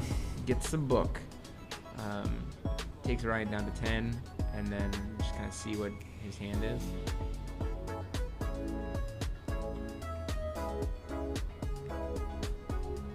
A very clutch opening from JPK, just having the outs. Yeah, it's a Frisia in the hand. Yeah. You just go for the Frisia play line. Maybe he's afraid of the interaction. Maybe, but it only costs 1 will. So like at that point in time, you're good to go. And he has access to. You know, The lines. it's been a long day. We just gonna play a Raymond here? Yes, or just Ray Asnable. Asnable. Yeah. Raise. Everyone loves I Ray. literally just typed in the word Ray and I just move it between these two.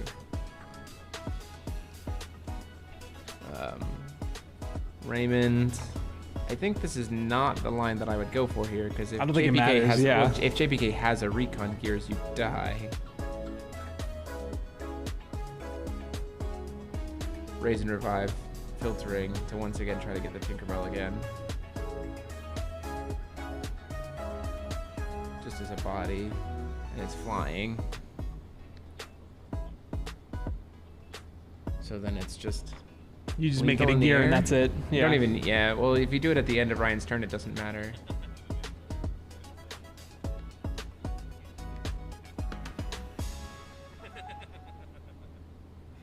Players having a good time. Mm-hmm.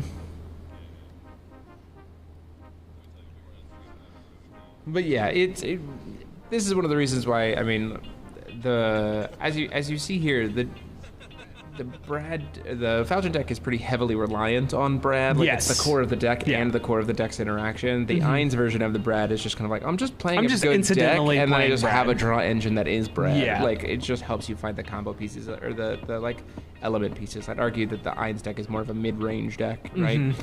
Whereas the Falchion is kind of the control. It just has so much card Ainz advantage. is like one of the best mid-range decks I've ever seen. Yeah, it's very, like- very good. Being able to passively buff your board that's largely uninteractable because no one's playing Decay of the Machines. I brought it. I legitimately brought it and told everyone at the B&B, I think Ainz will be here. Oh, It yeah. might be worth it. And they were like, nah. And there were 6 of them. Yeah. I do believe this is over, which will then, Yep. at that point in time, Extends the hand. extends the It hand. resolves. Handshake resolves. So good game there. Really cool to see 2 fun players having a good time, enjoying playing with each other, and some cool decks that we haven't seen before. It's just, again, it was a really good example of, like I said, relying too heavily on Brad versus like using Brad to kind of boost yourself. Yep. The main core of the deck. So, finding out what time on round is. Yeah, talking about the cost reduction with Phyrecia and everything else. I did bring Phyreциas as well, so you can play around with the Pierre. I think Phyrecia is just That good with opening- Brad. That opening line of having the Tinkerbell that was plus great. the Pierre to be able to leave the Pierre for later was just very, very good. Trying to let our booth know that we are good here. So round 5, 2 more rounds to go, and then we will see our top cut for tomorrow. It's gonna be good. Yeah, look at the list. Let's look at the Brad spells that he was playing. We got Darkness Moonchild sideboarded. There was the Flashing Smiles for the Raven. He was playing the discard Brad engine. Let's just look at the entire deck list here on screen. Okay, just like walk it through for us.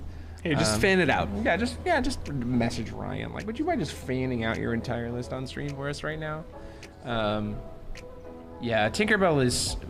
There's a lot of decks that I've noticed that are trying to shoehorn Tinkerbell into things. And I don't think that. Yeah. I don't think that's correct. I think the recon drone is the main thing that makes Yeah. Tinkerbell go. I have seen it with like the idea of like Vega trying to use it because you play so many 1-drops that like if you do like It does gas you back up. it gets you Yeah. kind of refills your hand. But I think honestly the best deck to play Tinkerbell is exclusively Ainz.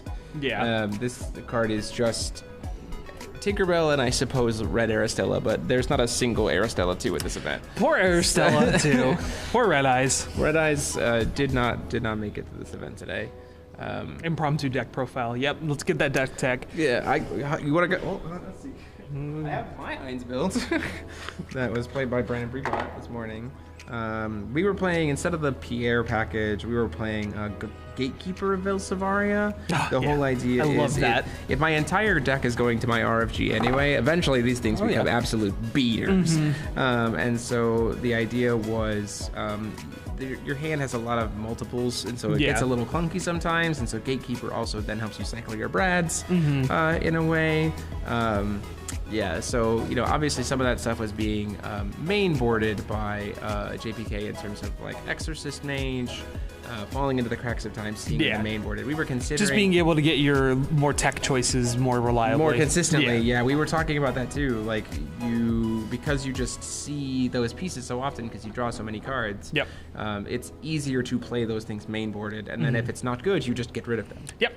If you don't need it right now, done. It's still definitely a list that rewards skilled play. It's not easy to pilot by any means. Yes. But- Ainz is a deceptively complicated deck. Yeah, but it is a lot of fun to play. So, would you like to talk about the news? Take it away. Okay, so you we had a full-on pop-off. I literally jumped in the air because this was so exciting. So players have started opening up the ABC pre-con decks and noticed very quickly that there was an errata on a lot of specific cards, and specifically a lot of the cards that have pay discard this card effect, like Dinner Time, The Giants. and a couple others, in the fact that they now say inheritance. Yeah.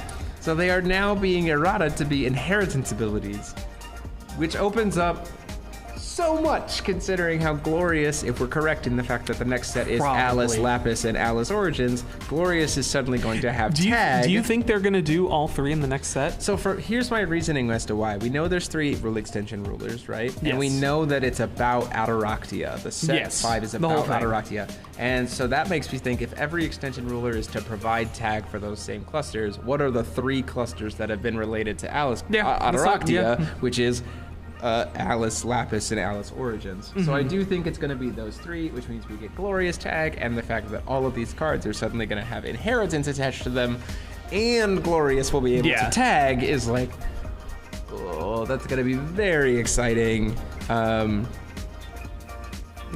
stonks that. Yeah, Faria stonks. Also, Mike Rance just went, well, we're just going to do Prego TK. I was like, stop. Yes. You gotta stop. But yeah, it's I don't know. crazy. I play Living End in Modern, so Yeah, it's that's just, oh, we can just build that now. Yeah, Aristella won. I think he was at table 13. Yeah, so kind of upper middle tables, so still in contention. But I do believe that with that loss, Ryan is officially knocked out of contention. X2 Probably. is probably knocked out. So I think we assume that anything that's losses less than 2. It has to be higher than a 2-0 victory, sorry. I think an it has to X2 be record. Yeah, X2-0. I think is how you Is can the get in. breaking. Yeah. So you have to have more than 7 runs. You have to have more than 15 points to be Yes. in contention. 16 points and up is the contention range. Oh yeah, I can't wait to play Kaguya 3 and Gil tag. Yeah, that's going to be awesome. I'm also really excited. There's a couple ones that I'm really excited about. Priscia plus Lumia. To give it swiftness and then swing and then immediately flicker it. Yep. I'm also very excited about the idea of Priscia plus Fox, especially with all of the Cycling stones. cycling stone stuff Yeah. that we have now. Like that's really nice. Man, And Reincarnated Flame and Phantasmal Ascendant. and also call stone, have stone, do judgment. Yes. So that you don't have to play off tempo as Fox is like, oh wait, no, you know the Griffin's Oh, still a good that's card. Like, kind of the thing. Kind of a neat. You can actually play into Lorites. Yeah. Like, those kinds of things. Those are some cool things to talk about. There's a lot more to this environment, and there's even more coming into this environment with this stuff. And then we learning don't that- even know what Regalia contracts are exactly. for sure, how those work. There's a lot of cool stuff. I wish we had some more stuff to like show you or talk Yeah. about, but even just telling you that all of those, and we also don't have a list of like what all are being errata to inheritance, like we don't know. But the fact that I would assume- the DBV giants, Yeah, so I would assume And- if it has mana cost, discard effect. you would think. Yeah. And I will also say that we know for a fact that DBV giants, which is when they stopped, that was like the first ones that weren't inheritance Yes. effects, all the way through dinner time. Which through the 7th. With the 7th, which was also should have been inheritance with all the Carlina stuff. So Yeah. if we assume that all of that is, it's a matter of like, does Persephone become inheritance? I kind of hope not. Which is combo But burn, but if the keyword of pay, will, discard this card becomes just keyword inheritance across the board, that will be very, very cool. I'm Yeah. very, very excited about it. So Are there any other keywords that we've been missing like that? not that like, why didn't you just make this inheritance? Sure, That's been the sure. pretty much consistent Inheritance one of, is like, really why the didn't you only just? one. Why isn't this inheritance? We trying to already have a think. keyword for it. Nah, not really. Yeah. Dinner. So you could like dinner time trow. Dinner time doesn't have an inheritance, but like before we were dinner time trow. Now you could just flip glorious trow for free. Yes. Like. And then dinner time. And then dinner time a second trow. Yeah. You're like, look at this. So yeah, there's some cool stuff there. So we'll be back for round 6. We'll see kind of what's in the top tables. Look around, see if you get something new. We'll look in the that Order Alice, see how that's doing, see if we can grab it. But otherwise, we'll kind of see what's around. And see you soon. So yeah, bye. Bye.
Players, please look at the screen. The new pairings have been posted.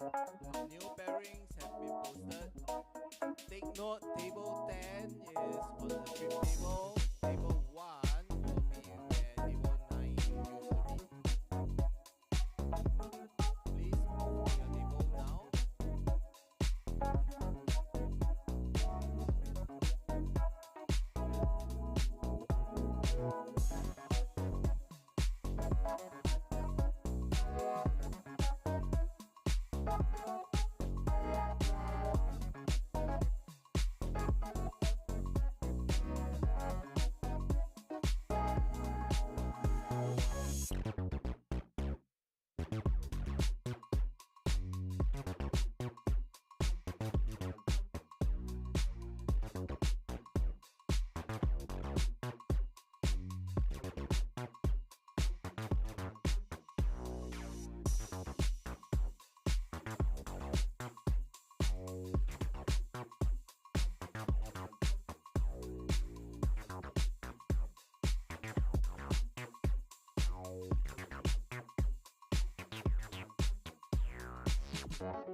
Welcome back, everyone. We are going into round 6 of 7. Second to last round. Second to last round. On the left, we have Paul Martinson from Team USA playing Aristella 1.0. Starter deck era. Starter deck Aristella, ruler in a box. And on the right, What, we have table Heiko 7, Jacob. Heiko Jacob. This is table 10 and versus Heiko Okay. Jacob. On the right, I'm not sure what Heiko is playing. We said, hey, Paul Martinson's still in contention on Aristella. We haven't seen him before. He hasn't played against. He's playing against someone we haven't That deck seen is yet. going Let's to be play. very different than everything we've seen today. So Yes, let's for get sure. it. Let's get it for sure. Got the Does Foul look like- Library sleeves. Blue, white. Can't tell what the third ruler is. I'm gonna say Falchion. Maybe it might be Killua.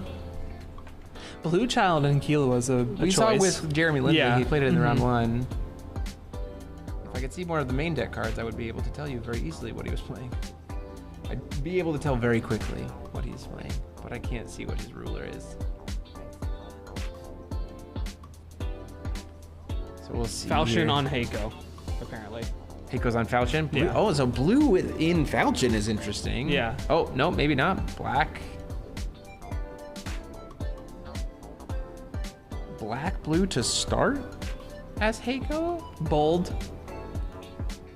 This is very different. Yeah. Color me in. I mean, it's working. Listen, every single day that I get to go 6 rounds with seeing 12 completely different Yeah. decks is a great day for me. 100%. These both players are sitting at table 10. Because of the amount of draws and the amount of rounds we are playing this event, these players are, as far as I can tell, still in in the running. contention. Yeah. We did some math earlier. and It's it pretty seems much like anyone who's not X2. both of these players are X2. Oh, are and they they? are still in contention. Okay. Because we have 7 rounds and will be having 7 rounds, it's going to be weird. Right. So A lot of tiebreakers are going to happen here. 58 players with 58 players with 7 rounds is going to be, it's going to make some weird top 8. Is that Cyclone Turbo? Oh, Cyclone Turbo Falchion? Interesting. I've seen Cyclone been played in Killua. I haven't Yeah. seen Cyclone been played, but it could be, I mean, with Blue Child to bounce it back to a hand and make it free immediately. Yeah. And then you have Ray Asnable. that is a lot of draw power. All seem to be going on the play here. Rocking Aristella 1.0. Oh, it is Falchion. Very different Falchion builds than what Yeah. we saw last round. Which, again, I'll take it. And Aristella, we haven't seen Aristella all day. This is the only Aristella in the whole tournament. Yeah, because very true. No one was playing Red Eyes. Cowards. Yes, pure cowards.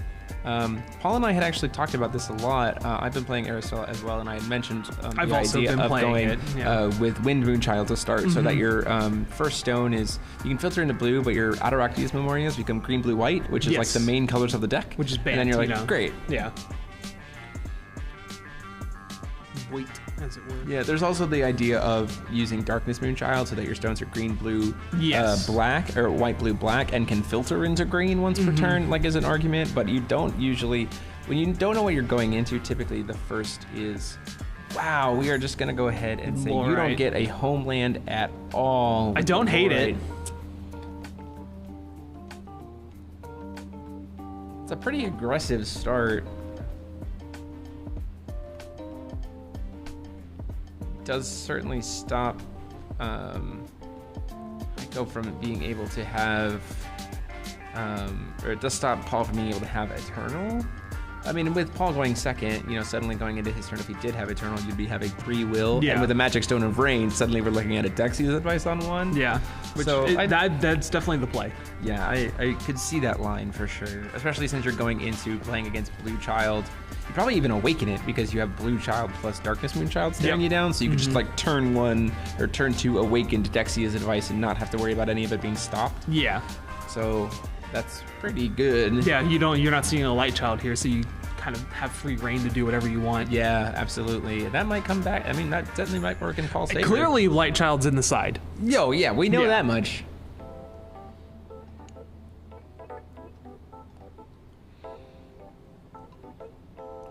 The question is, for Paul, are we doing anything before recovery? No, we hit second Rainstone, so if we're on double blue, that doesn't feel great.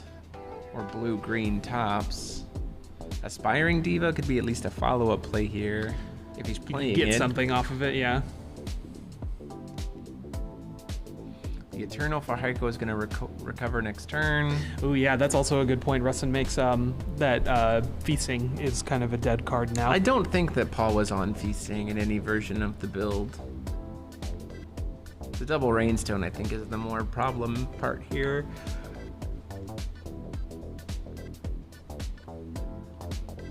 Wants to bounce Bounce the his own Lorite. right, so now we're trying to turn on Justice. Cyclone. Cyclone, apologies. Also makes Ray Asnable potentially cheaper. Right? Good. We could see a Ray here. And just you control that was returned to hand this turn. Oh, Loki's after that, Insight. going for the uncancelable Loki's Insight. I like this a lot. That's actually like very spicy. That's a rude play. I appreciate it wholeheartedly. Flashes in the Dark Alice. Just to try to see about some other cards. Yeah. See what else we have on. make the decision a little bit harder. Pitches a Bastet. Yeah. Oh yeah, so this is certainly yeah, the this is bounce to definitely- hand. Yeah, this is cool to see a different Falchion build as well. And it pitches the Lorite, probably the one that was bounced. Daily Research, Feasting. Feasting, Dark Alice, Trish. Well, I mean, you have 2 targets. That hand's not super great though. Yeah. I mean, we can't. It's an interesting choice that he discarded. the Lorite and the Lorite. Bastet. At Yeah. least, like the Ray Asnable 'Cause- can 'cause come you- down for 2 here, but it's a tap out. Paul took 4 cards, essentially. He took 4 quick cast cards out of his hand. Yeah, that's true. Essentially left him with nothing but non. Like left him with no interaction. And so Heiko does get to go into recovery here. He does get to have Eternal Will up, and he can tap to go ahead and just like play Ray Asnable for 2, which doesn't feel terrible. But like, there's nothing in his hand to make use of the Eternal at that point. Yeah, we're just gonna see a filter and just go ahead and play the Ray. And say go on. I wonder if Paul is playing Flashing Smile. Is the big I think there was piece talk of it. to be able to clear. Because if he can clear the Ray here, we're gonna go ahead and do daily Wind Moonchild, the daily research. I think that's a beautiful play. Yeah, to hit the mastery. And so now we know the hand is exactly Trishula Yeah. and or Institute. So like that's a Yeah, so definitely. much hand knowledge for Paul. You Like, absolutely just, yeah, you have no way to answer this. Let's go ahead and stop that. yeah, absolutely. We do need to be able to do enter effects though, or find a way to be able to kill the Ray. If there's a Flashing Smile here, it's kind of nuts. Does Ray say J resonators? Yes. Okay. It also would So you stop. couldn't contract. You could contract, it just wouldn't It wouldn't do blow anything. it. Yeah.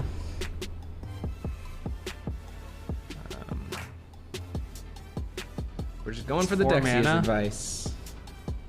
Oh yeah. For Dexia. Awakened Dexia's advice. We know that it's safe. We know that there's nothing we can do. What rezos What do you are grab? we doing? Oh, we're playing Olympians like a boss. Rumsfeld? I don't. Rumsfeld? No. Hades doesn't feel. Oh, Attendant of Asmodeus gets to recover 3 stones. Oh, it's definitely gonna be. Well, it doesn't get an enter effect. Yeah. I don't know if you. I don't think Dexia was the play here. No, it's based on what spell we're trying to cast. Because we can class. Here's the thing. It's a flashing We smile. can cast the flashing smile Yeah. from for free, provided we True. have it, and we won't trigger the enter effects of these bodies, but we'll still have the bodies, and we get this field off the board. So going for the Rumsfeld, I like going for Rumsfeld and something else here. I don't. Is there a flashing in there? Let's just slowly scroll through this deck. Seeing Thank if you, there's Paul. a Great stream etiquette. Afro Rumsfeld. We don't get any enters, but it buys us some time. Our free spell for the game seems to be Invitation. Invitation. Just thinking about it. I don't think flashing's in the deck. That's Because that game board kind of would have been in the snap grab, I think. Yeah, to clear this board state. We do at least have the Rumsfeld out, which hurts Heiko way more than it hurts Paul. Because And we have the Aphrodite. basically all Paul's doing right now is using Aristella for the name. Yeah. And we're going for Olympians. And so now the other thing is, if we can't kill this Rumsfeld, then we also just get to have the old never-end Aphrodite Yep. lock, right? So this is pretty good. So we just get to get 4 Olympians out of the deck, and we're going for Aristella 1 Olympians.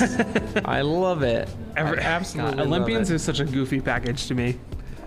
It works. Yeah, it's super great. Paul, the number of times that Paul has come back to Olympians, though, over Yeah. the course of time has been very impressive. So let's see which ones he gets. Probably 80 Hades, Ares. Yeah, Ares, Magna Lenneth, Apollon, and Hades. Seems decent. Just get those So out of what, the deck. Triton? Persephone, Hestia, Athena. Does he play Triton? I don't Or think he Z- plays or Poseidon. Poseidon. I Yeah. don't think he plays Poseidon. On Artemis. We have Artemis as well. Yeah. Don't get me wrong. This Ray Asnimal also can't kill the Afro because she has 1,000, Yep. right? She big. So we can use the dark. You can use the Rums. The bigger problem is though that we know for a fact that there's a Magic Stone Research Institute about to come down. Yes. So like that's a problem. Yeah. Because she's got 1,000 defense and she'll soak up some damage, but an Institute is about to be. I a think that's problem. fine. Institute plus Trishula is what we currently are sitting on. Plus Yeah. one extra draw card. But right now there is no build so filtering. he had the will for Invitation because he awakened Dexia's advice, which lets you cast that spell from your deck for free. Yeah. Yep. So we're just Trishuling first, which is interesting. I would have thought we'd gone for Institute. I mean, doesn't matter. Matters to me though. Okay. Your opponent's tapped out. Matters to me though. Why does it matter, Jeremy? There's a part of me where it goes like I'd rather go Institute first because it still comes into play just tapped, so I guess it's fine either way. 4 unique stones, everybody's hitting +8. Oof. Chunky. Very much so. That- And you kind of just like That Dallas can kill.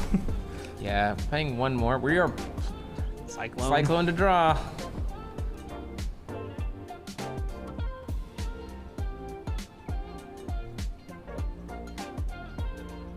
Everyone's getting +8. Swinging with the Aphrodite, swinging with the Dark Alice. You just you let the Afro take Yeah. the 1,000, so she's just dead. And now they all have Eternal. So this is, it's a big board that says now you can't answer the Ray. Yeah. He has to take the damage from the Raymonds, who's now 17, takes him down to 32. Too many God, Rays. Too many Rays. Dissonance of Ray. And this the meta. Ray the Black Owl. Yes, for sure. Ray, we need to answer. If we can get the Aphrodite back, then we're in really good shape. Because we can just say during Heiko's turn, make it eternal, right? We are at a point though. Oh, we do have that bounce doesn't help us here. We have the Persephone. We need a way to get the Raymond off the field. Very Asnable. Gosh dang it. Call him Asnable. I'm just gonna call him Asnable. Char. Yeah, just gonna call him Asnable. We need to get the 3-drop barrier thing that stops enter effects off the field. That's what I'm gonna say every time. Better Abdul. Yeah, better, but also slightly worse. Because we're gonna awaken to Re-up gods are? Yeah, I guess it just gets to come in and does nothing. I mean, it does make a big body. Yeah. Yeah, I think Paul understands that there's no enter. Yep. Has to flip that ruler face down.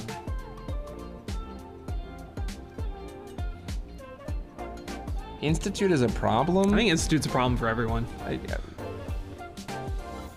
mean, like, it's causing problems in this matchup. I don't think Institute itself is a problem. It's a good card. It's a good card. Yeah. Turns out good cards are allowed to exist. Yeah, Raymond plus Institute is a very good setup here. We are now at a bunch of unique Plus stones. 10.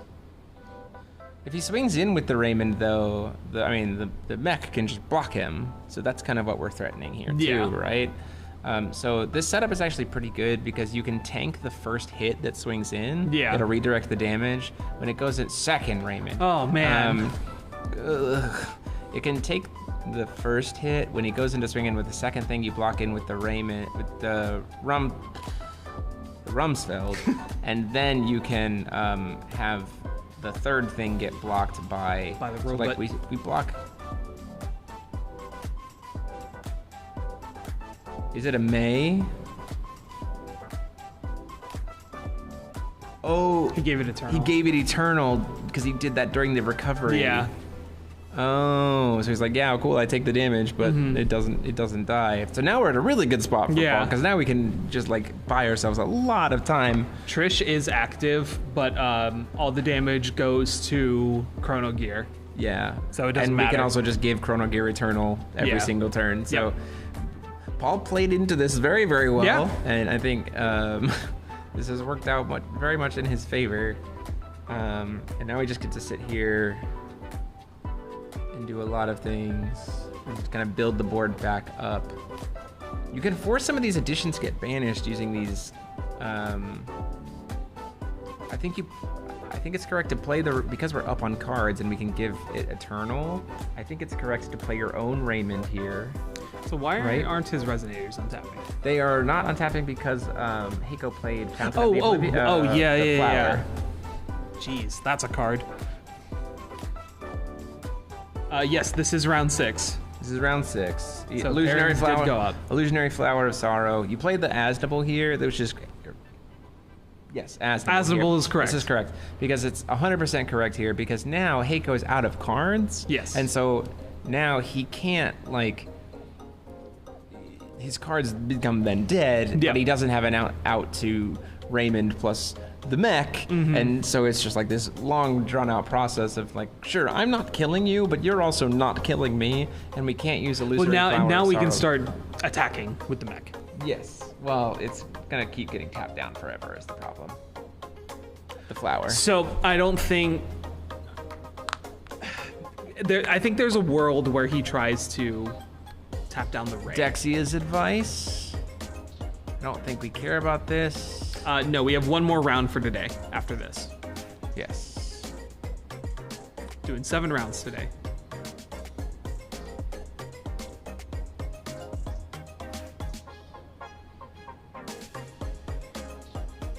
Yeah, Heiko needs the fountain. Yep, for sure. If he can find Fountain of the Oblivion Moon, he should be fine. Yeah, just The name problem is Rumsfeld. I don't know how Dexia's advice gets him a Fountain of the Oblivion Moon. Campanella.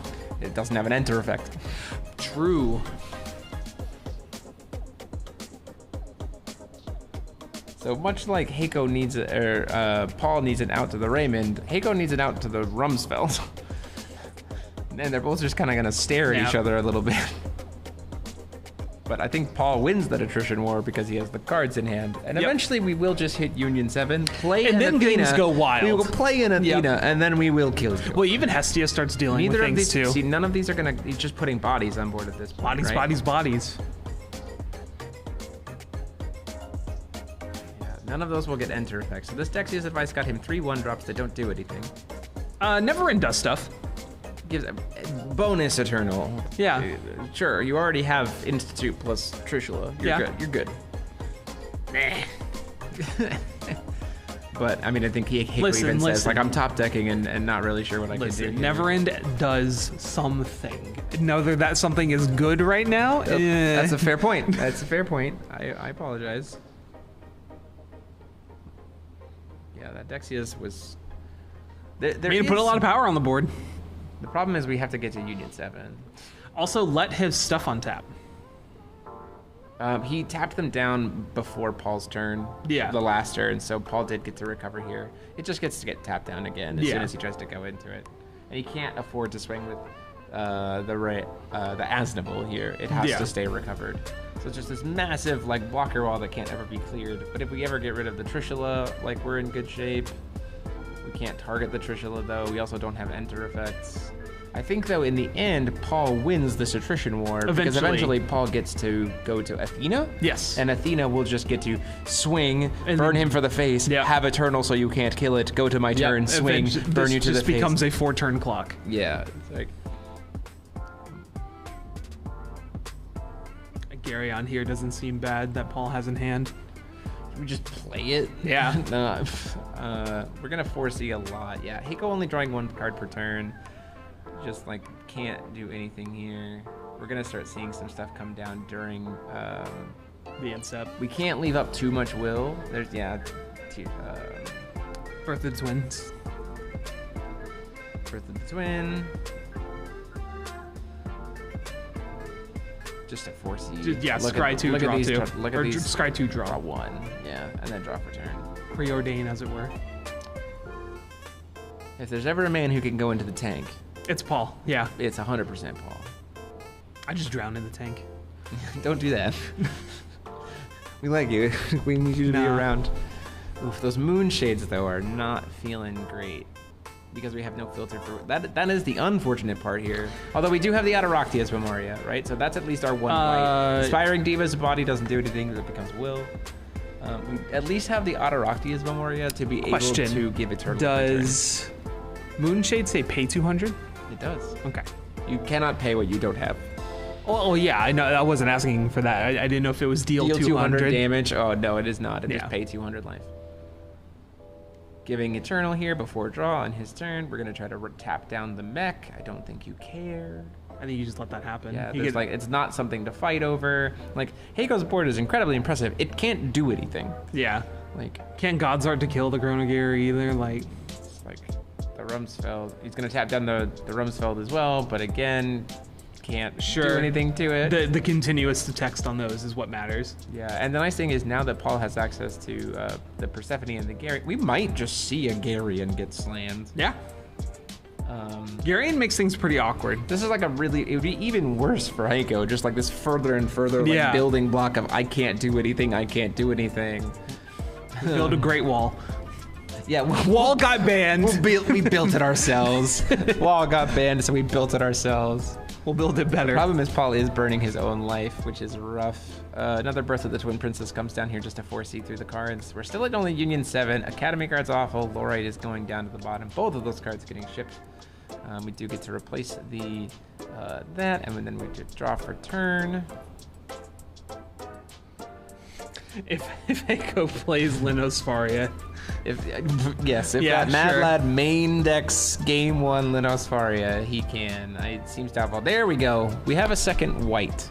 Which is very important. So now we don't have to just kill ourselves to try to do Rumsfeld every turn.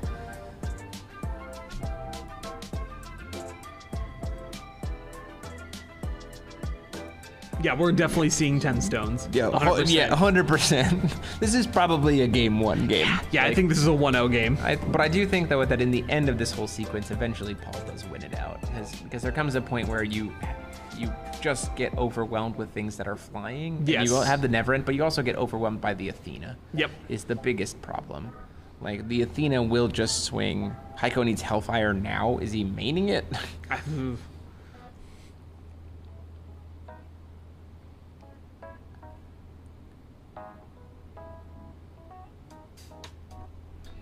I just don't know. With Heiko drawing 1 card per Flames, turn. yeah, Flames of Outer World.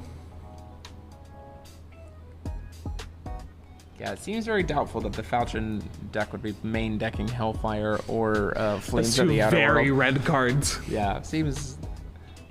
I think Heiko's saying, like, I can't do anything. And Paul's feeling all the comfort. So There's if you were Heiko, would you not just scoop here? The problem is I haven't seen enough of the build, right, to know that I might go into the tank and find what I need. Every single white stone, though, that Paul sees that's now not Makes it moon-shaped harder makes and it harder and Yeah. harder and harder. Like, there does reach a point where you know that you need to... Ooh, that eventually is a scoop good it up. point. Shackles of Ice equipped to Rumsfeld. Again, do Yeah. you think that's being main boarded? Maybe. Like, it seems doubtful. There's nothing that Shackles of Ice really stops because it also turns off his own stuff. Sure. And he's also playing blue and black, which are more reactive, or Yeah. later game, as opposed to White Child, which is more reactive. Playing the Hera, just to put it on board. I mean, she it gains gives you Union. life. She doesn't gain you any... What, She has Drain. Oh, she gains Drain. If he gets to Union 7...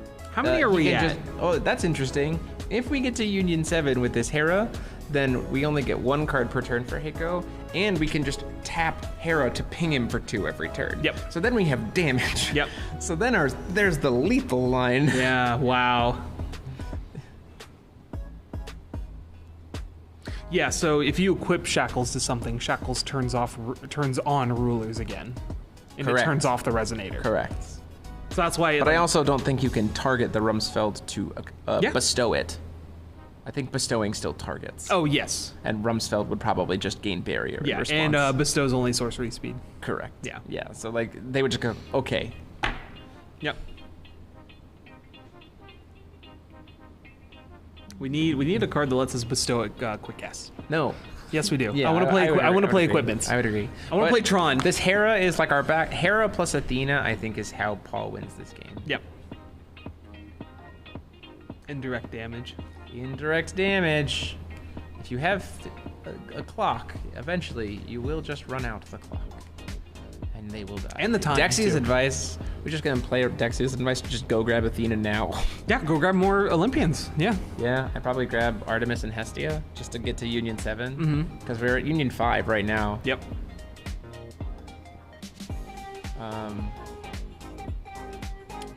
Yeah, no, I think Dexia's advice to grab Hestia and Artemis just to put the bodies on board and then Yeah. be at Union 7 because that turns on Hera, and then Hera can start pinging things and killing them. Yep. Or also just going face, right? Face is the place Faces, 100%. because they have Eternal. Also, all of his stuff from now on will have swiftness. Yeah. Like, so good. Well, Yeah. Trishula's giving Heiko's board Eternal. That's, yeah, fine. Yeah, so you don't need to start. You need you can. flyers.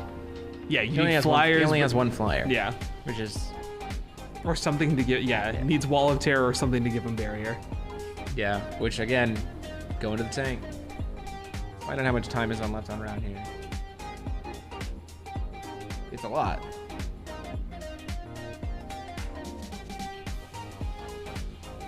You just playing the Gary? Doesn't seem awful to me. It has flying. It's another flyer that we can give Eternal and start pressure. Garion! Carrion, there he is. Here comes the boy. That's just more things that knock Heiko out of the game. Swiftness, flying.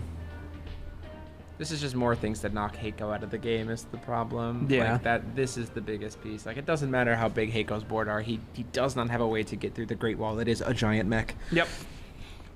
Well, come on down. Lost your Yeah. wall. Come on down, get a giant mech. We got him. Give you a 2020 mech with the Eternal. Yeah. Come standard. We're getting rid of the 2023 models. We got to get rid of room for the He 2024. could also. I mean, he can also just start attacking with the mech. Honestly. Yeah, I could see that. paying 200. He taps the Gary and down before the board Seems gives smart. Eternal. Yeah, I mean, you gotta stop doing something. Paul, though, does have to start, like, winning the game. He's only at 1,000 life. Not gaining the life off of,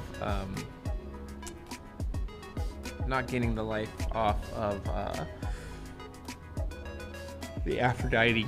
Man, this man's life for a final battle being unbanned. Just pay all the life Yeah. into it. 25 minutes left on the round, which is certainly a clock that Paul can eat through to kill him. Oh yeah, because he is advancing game state. He is significantly advancing game state. The biggest problem here is the biggest thing is a third Dexius device. This is grabbing Hestia and Artemis, 100%. Well, do you grab more tech things in just Invitation to Valhalla, the other one? We already used Invitation to Valhalla. We can't awaken only has the it. one. Persephone to put it back in hand. I think you say that's okay. That's fine. Yeah, we just do it Don't next pay, turn. and then we just pass. Yeah. Then before draw, we're gonna go to the Rumsfelds. He's gonna tap a couple things down. That's fine. The mech will continue to stay tapped. The Garian will continue to stay The tapped. Rumsfeld Oh, resolves. he's gonna respond to the tap down. Yeah, he's just gonna let Nah, it resolve. just, yeah. Nothing scary here. So piling up the stuff that won't recover next turn versus the things that can. 25 minutes left on round. Aphrodite did the 10th Olympian. Yep.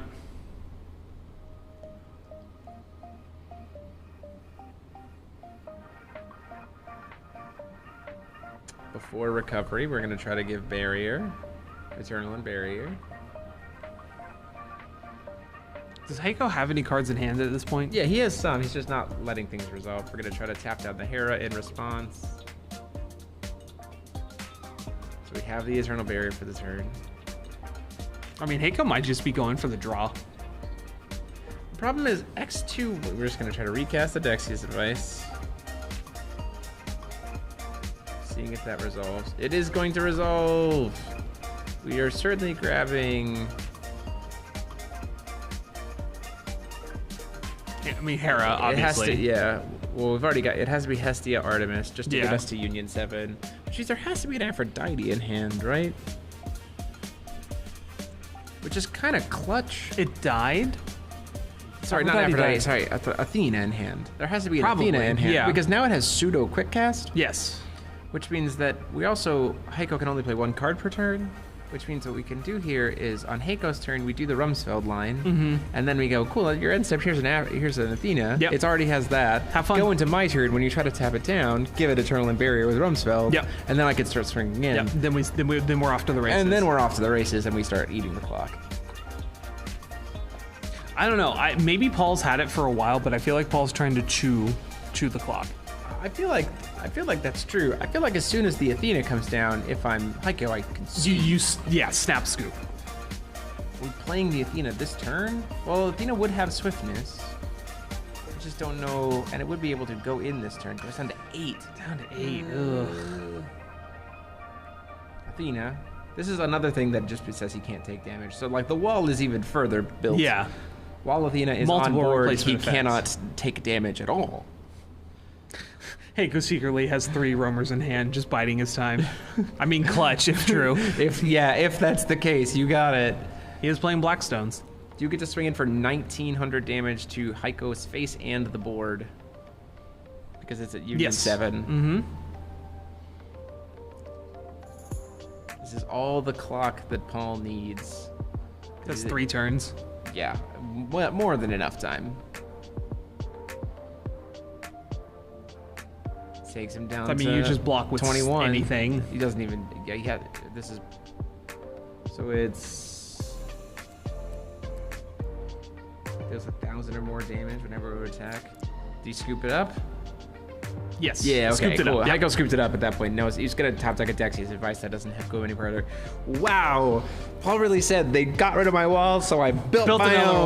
one. Yep. Built a wall with my own 2 hands under double Ray Asnable. Wow. Found that just, whew. Who needs enters? Who needs enter effects? I have a thing that just swings and burns you to death. Who needs tree 1? Whenever this card attacks, it deals damage equal to its attack, but its Union 7 ability is whenever it deals damage, it deals that much plus 1,000. Yep. So every single swing was just 1,900. Yep. Yeah. Oh, and it has flying, by the way. Oh. When it's at Union 7. So Swift isn't God, Union 7's wild, man. Wow, well done, Paul. Flashing smiles have to come in, right? Immediately. Absolutely. Absolutely. That game could have been over so much faster if we had just used Well, some I don't know. flashing smiles. I think this puts Paul in a very like beneficial thing because now he can obviously slow play. Well, not rule like slow play, but he can slow roll kind of a lot of things. And He can take his time. Yeah. Yeah. We're not advocating for the intentional eating of the clock. no. We're just saying that because he's won game 1, now Heiko is playing for the, like, Heiko has to try to play for the draw. Yes. And, like, that's not great. Which is awkward. Watch game 2 go super quick. I mean, it might. We have, at this point in time, we have 18 minutes left on the clock. Yeah. So unless it is a crack snap going super fast, Which I along don't with them see eating Falchion doing. Absolutely not. Especially not this build of Falchion. Like, the Ainz version, maybe, but not this one. Oh, Falchion plays Ainz? Yeah, for sure. It's been a long day. Jamie. It's been a long. We're almost there. Yeah, it's just because in my mind, Ainz is a library. So when I'm Sure, thinking sure, about sure. library, I'm just thinking about Ainz. Yeah. I'm just over here thinking about Ainz. You know? Thinking about Ainz. Thinking about those beans. Yeah, just stop. What if you just stopped for a moment and just thought about Ainz? I think about Ainz a lot. This has been your moment thinking about Yeah. Ainz. Go back to this game. I don't like. For Heiko, I'm just wondering in the Cyclone Turbo. I mean, I don't even know if I don't know if that's. I mean, clearly it's been working for him. Light Child comes in to replace Darkness. I don't know about that. I think I would replace water. I think you take the Cyclones out for some other tech card. Yeah, you're probably right. I mean, we have to have an answer for Rumsfeld. That's the biggest thing. Yeah. Does the board have an answer for Rumsfeld? That's the big thing. Like that's the absolute biggest piece of this. What is the actual like full text on Flashing Smile? I'd love to pull it up for you. Yeah. There's still sideboarding, so. Yeah, we got time. Yeah. Flashing Smile's 2-cost white quick cast that says draw a card, then this card deals 300 damage to all J/resonators. 300 damage multiplied by the number of cards in your hand to each J/resonator your opponent controls. Force Resonance Genesis doesn't mean anything here. So you have a hand of 5 cards. Pretty much 1,000 kills the the whole board? board. Yeah. Yeah. Well, it's 15 the board. 5 cards, just Yeah. burn it all.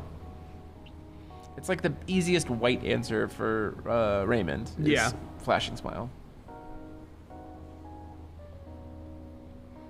Yeah, Flashing Smile is probably like our best board wipe in the format right now.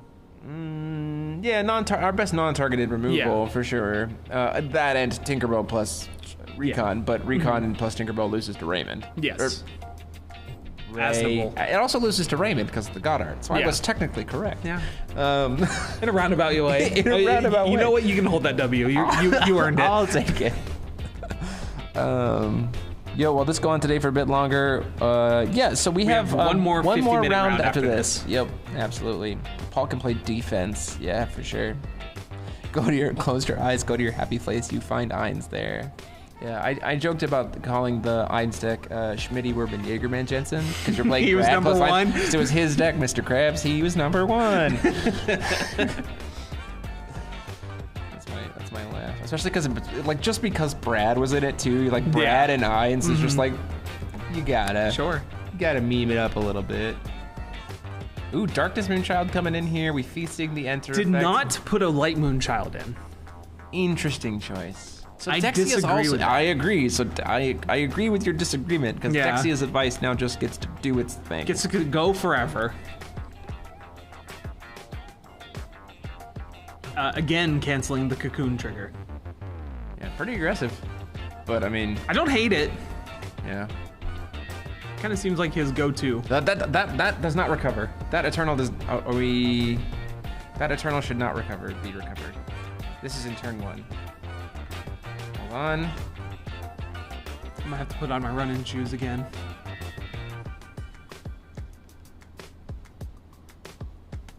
Gets in for 4. Yeah, that unless I missed a stone call somewhere, that Eternal should absolutely not be recovered. Kills the feasting with God's Art. Please go to them real quick. This is incredibly relevant. That Eternal should not be recovered.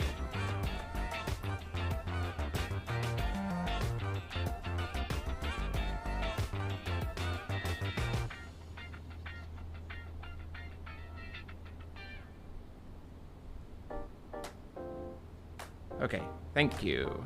We caught it. Yeah, plays the Cyclone after bouncing the Feasting back to his hand, draws a card.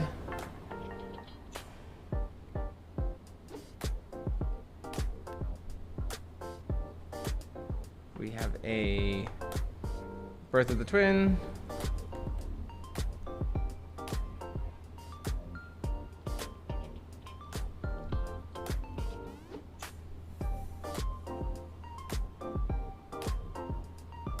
Can't tell Dylan not to come back. Second Birth of the Twin before recovery.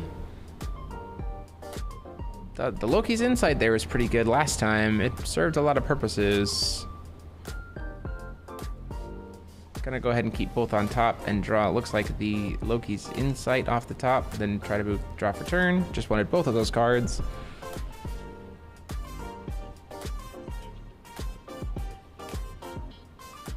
I imagine we might see an after draw before recovery Loki's Insight from Paul, especially since Water Moonchild has already been used.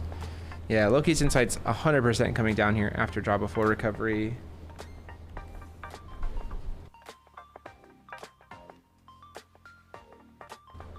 Crazy music. Wow, we got, geez Louise, Triple Bastet, Daily Research, Trishula, and Institute. That is not a good hand for Hanko. No. At all. So what are we ripping? Right, I mean, you can only rip 2 of the 3 Bastets. Yeah. But... I mean, Bastet draws you a card, right? No, it does not. It just puts a card back in your hand. It's that in his hand, right? So in that sense, yes. So that's fair. Bastet plus Cyclone is, you know, since Cyclone would then be free and kind of cycles. It's a weird roundabout way to do it, but yes. Probably gonna go for the Institute here. We the saw Upside Down Institute, very powerful. Very, very, very powerful. We saw the Reverse Institute. We saw him try to use Water Moonchild to put Feasting back in hand after you left to go tell them about the Eternal. And then he shot it with Darkness Moonchild in response. Yeah. So that he didn't get it back. Adaractia's Memoria here, so this Cyclone swinging in for 6. Does Cyclone have swiftness? It came in last turn. It came in last turn, okay.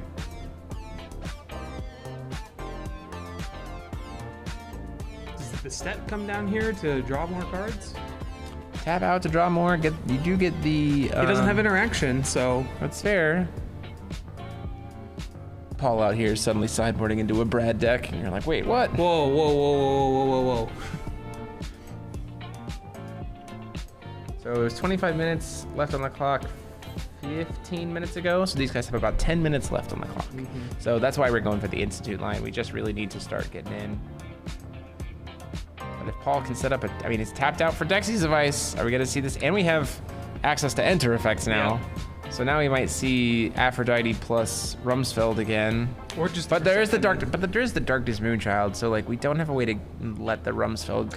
you play Apollo to kill the addition. Kill Magic Stone.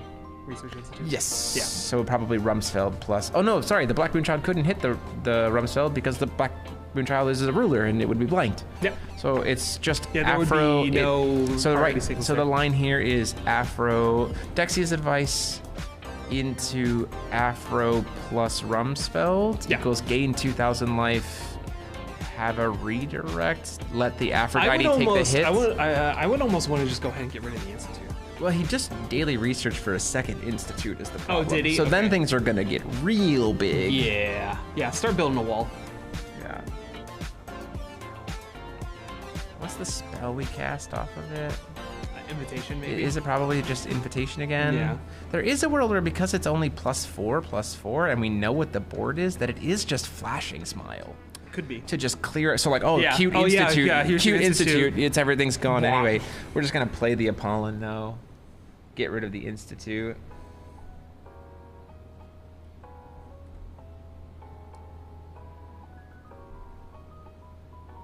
Because I mean, yeah, Cyclone and Bastet not setting the We world can't. on We fire. can't target the.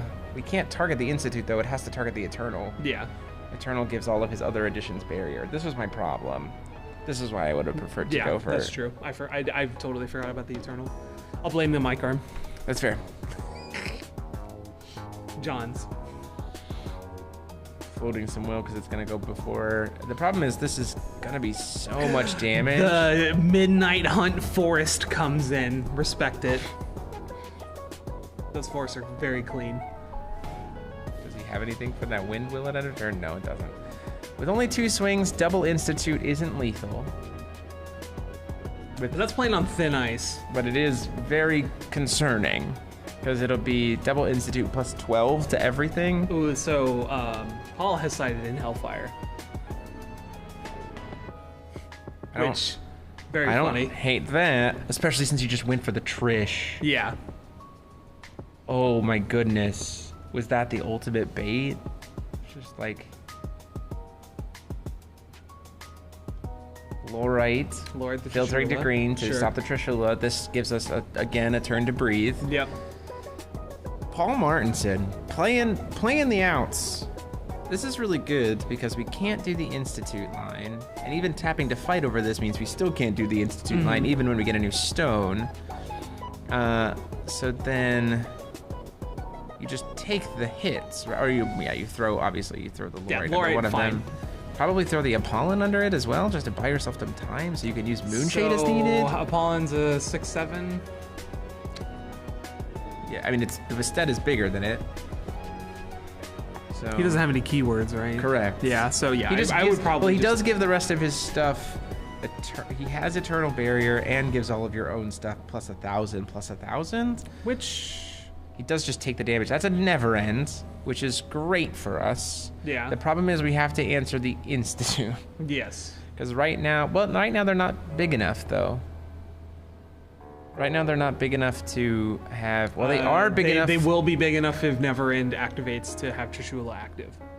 Yeah, but well, correct. But then they're too big to like be killed. They're like right at the threshold of Yeah. being too big to be killed by the Hellfire. Yeah.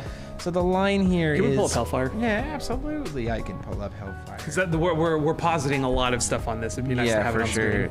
Dexia's advice into Rumsfeld Apollon would be the best line here possible.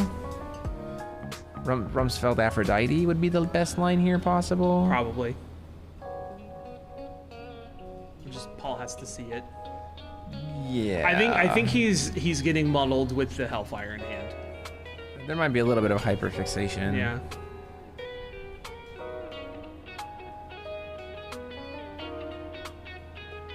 Green.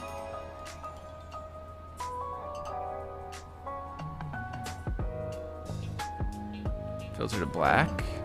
Garion targeting there.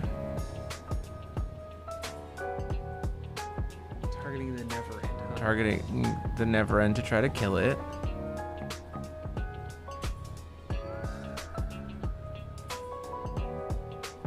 They're not big enough for having 3,000 attack. Everything's only getting +6. But if he activates Never End. And it resolves, Yeah. then they will be big enough. But he hasn't activated Never End yet. Timing round.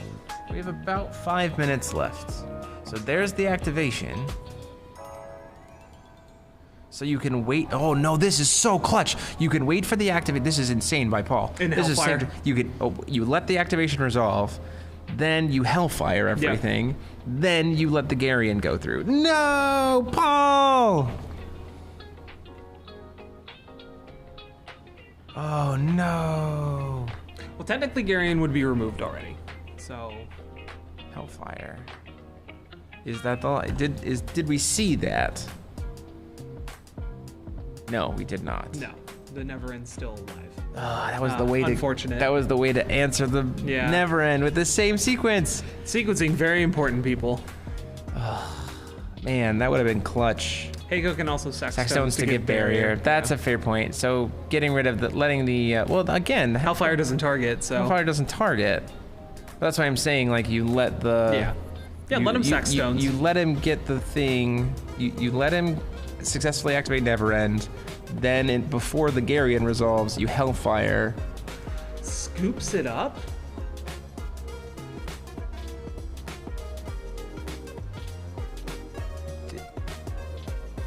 What just happened? All scooped. Because of that missed sequencing? I don't think that was necessary at all. I don't think you win that exchange. Yeah, you were going into your turn very healthy. This is why I lay out the chase in a straight line. Yeah, I think you were in a fine position there. Does Paul think he can eat through the clock? He's got 5 minutes remaining plus an additional 10. Maybe he's just trying to lock in the draw. Yeah, I mean, the idea is X2 1. That just seems like a part of the bubble I don't want to sit in. Yeah. That's a very confused. We'll talk to Paul after this and figure out what the thought process. Yeah, probably won't have time to talk to Paul between this and round 7, but yeah, that was particularly strange.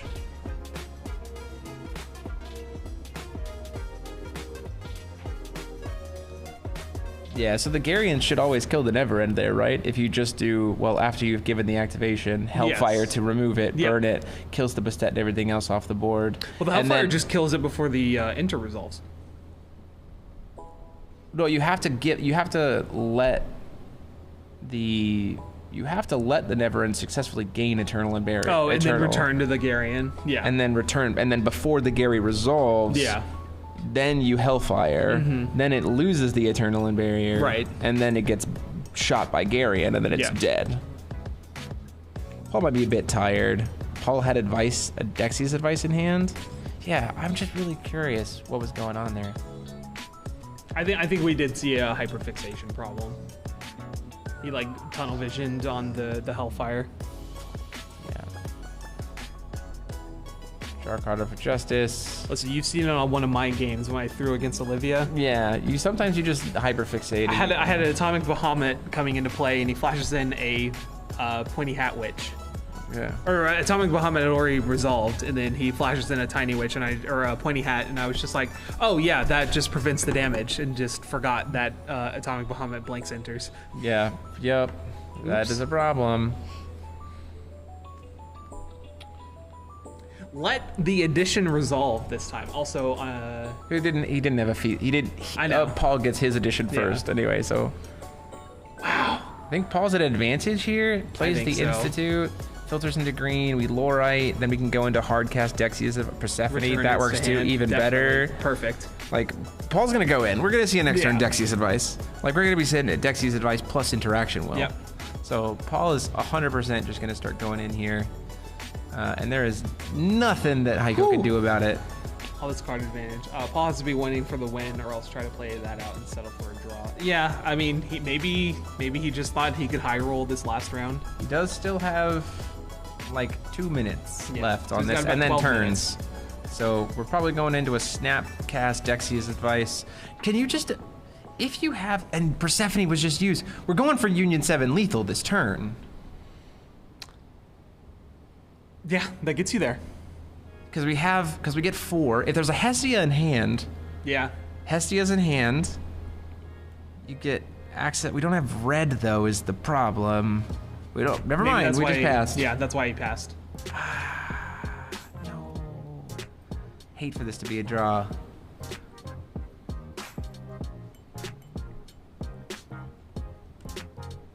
He's got 2 Loki's Insights in hand, I think. Second Institute comes down. No, that's the same. Or first Institute comes down. Oh, we're contracting. In response. To the Enter effects. And it's uncancelable. Paul like a boss coming in here with this mech. Yeah, that's gas. Fly to the Holy Sword. And in response, hold priority to go ahead and do some digging here because it's going to get tapped anyway. That's got to feel great for Paul, especially because we know we have the Dexius advice next turn. Yep. We can't awaken the Dexia's advice though, so that's a Oh, problem. it's also very hot in that room. it is especially- very warm. especially on even the though, stream table. Even though it's just even though it's a Yeah. huge room, it is still very hot. The lights there are also very hot too. He's saving up the Darkness Moonchild here as well. Doing this for Eternal and Barrier. The problem is the mech is just gonna get shot immediately by the. Try to do Bastet to pay. The mech's just gonna. It's gonna eat it all anyway.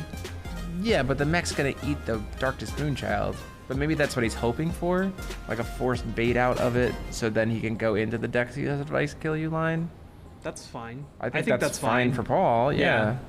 You eat an Eternal. You eat Magic Stone. You eat. Well, then you kill him. Yes. Like then the game's over. Yeah. He spent his one open will for this, so. Excalibur Chrono Gear, gonna have Eternal and Barrier. Come in, unchaseable, wipe the board. Cannot do anything about Draws it. a card. And draws a card. I hate that rule of text is on there. What? Why does it also draw you a card? Yeah, because it does. I guess it does cost 4 mana. Which Yeah, is, yeah. I think it's fair. Yeah. 4 mana board wipe, draw the card. You know, unchaseable, draw a card. If you get the 4 cost part of it to resolve, I think is fair. But it goes like fully. Oh, this was before. So the Magic Stone Institute trigger still Institute happens. trigger still happens. Yeah. Aristella does need to be flipped face down.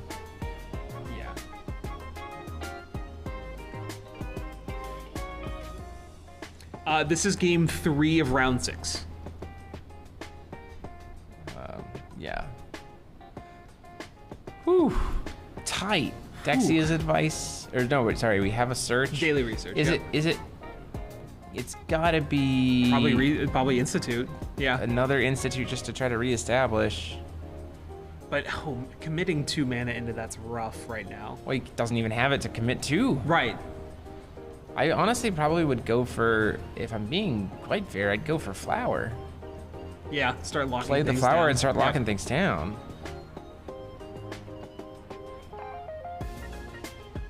Aristella is under contract, so it should be face down. I have let our judge know. There you go, Paul caught it.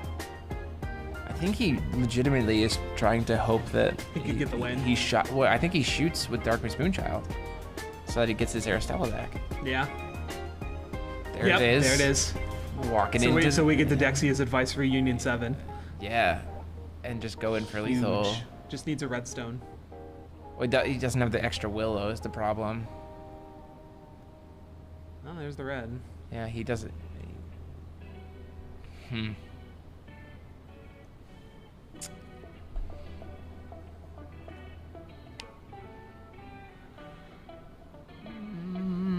Let's see. I mean, he's in the tank right now, so. yeah, the new end of match procedures though are important. You do have Yes. to. You still, even if you're at time on round, you have to go in 10 turns or in 10 minutes. Is there a world where you don't go for Union 7 and you get the Asmodeus attendant? So recover stones? So I honestly think in this line, if he's got Attendant of Asmodeus plus Dexia's advice, you can still go for the lethal line. Yeah. It's because you go Attendant of So what is he Asmodeus flashing Feetsing in? just to have a body, and for this institute to try to rush down. He passed. Yeah, Paul just passed. So like Attendant of Asmodeus goes +1 will advantage. Yeah. So you can like Attendant of Asmodeus, float the will, Yeah. recover all 3 stones. Then you have the 4 for the Dexia's advice. Paul might Yeah. be waiting to go for 5 stones though. Trishula comes in, not a huge super problem. Problem is now that he played Trishula first instead of the Institute. I guess that's a world where you play Trishula first. So Yeah. then Attendant of Asmodeus, you still get to choose between the 2. There's the Institute. These guys are going to be swinging for a bunch of damage, but Paul says that's not enough. I'm not dead. Still has all of his will open. Yeah, and still has all of his interaction up. Maybe not. He's going to go ahead and do a Pollen in response to the Enter effect. Yeah. To try to just get rid of the Institute. So then the stuff is small. Still gets to filter out a stone. Tries to Filters kilo it. the Enter effects. You lorite the stone trigger at this point. Oh, he's going to use Ray Asnimal instead. which is good because we have a Lorite. That's honestly better that he burned that Yeah, for Paul. for That's sure. honestly a misplay. Filter into green, gets us another body on board. Yep, cancel Lorite's the it. Ray Perfect. Asnable. Yep, and there's no mana to And cast there's the no Killua. mana to cast the Killua. Yeah, that was just then a we raw misplay. lose that.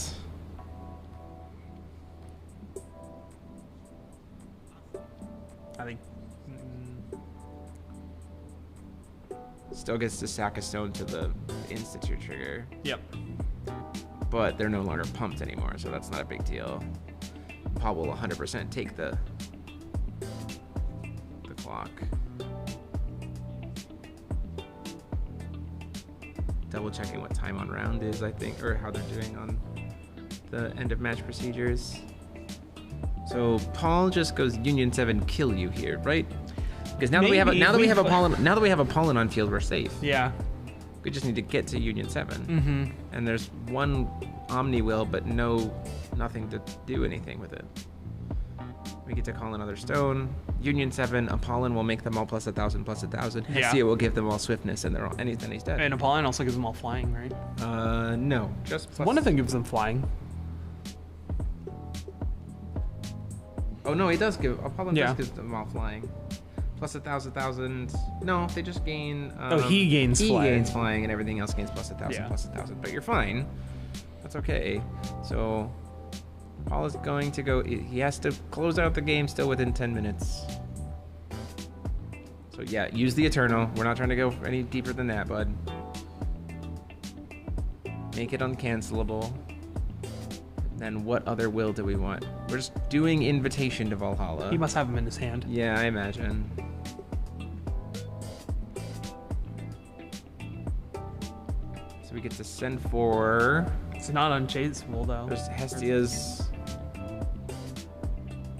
So Heiko just didn't have it. It's got to Apollon. It's got to be Apollon. Yeah. Or sorry, not Apollon. It's got to be Athena in hand. That's the only line that makes sense here. Because there's Magdalene. Hestia, Artemis. Yeah, it has Poseidon, to and be. Yeah, Lilith, because yep. Athena costs one less, doesn't she? I think so. If you're at Union 7.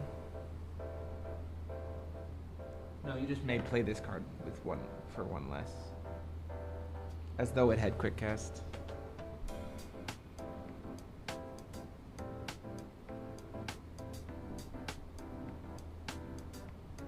Paying 2 for green. Goes for the Athena. Yep. And that's 7, right? Yep, that's Union 7. So that's going to burn him for... And he's got to have swiftness. It's actually going to burn him for a ton more because the Apollon is going to suddenly give Yeah. it plus 1,000. So... Whoo, boy! That's chunky.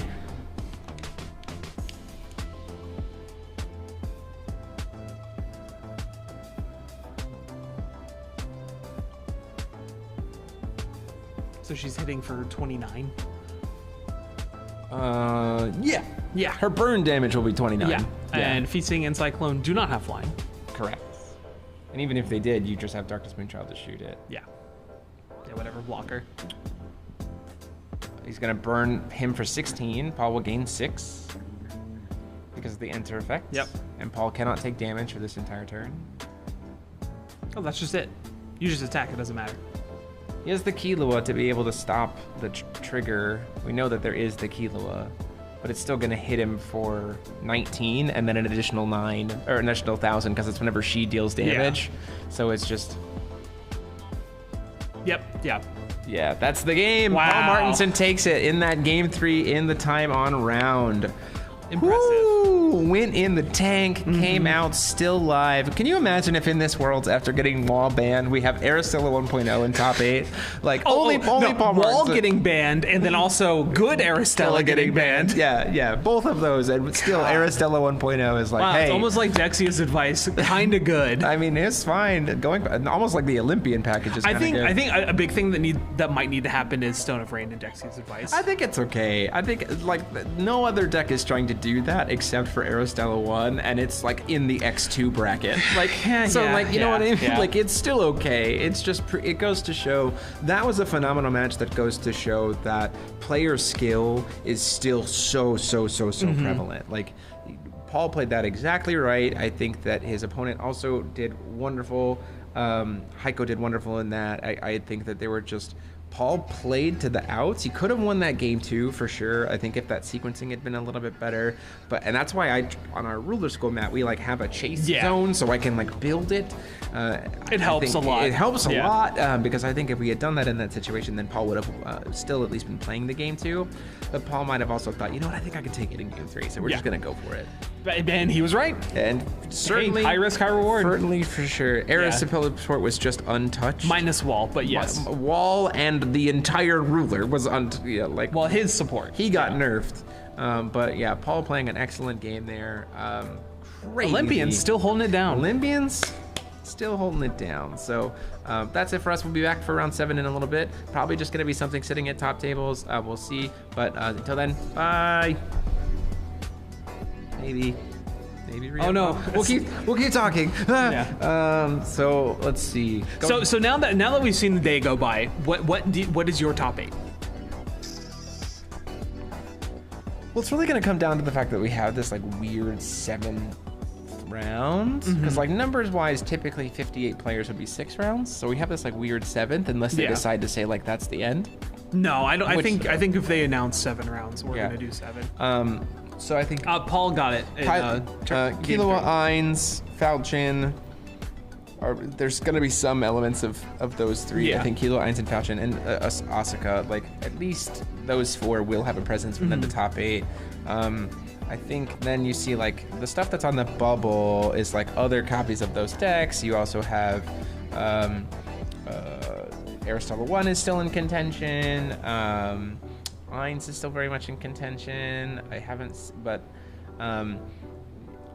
been... The things that I expected to be successful in B Rogue don't seem to be holding their own. I know that Typhon has X'd out. Oh, did they drop? Asuka, some of the Asuka decks have X'd out. Yeah. So it's probably going to be a blend of like 5 to 6 rulers in the top 8.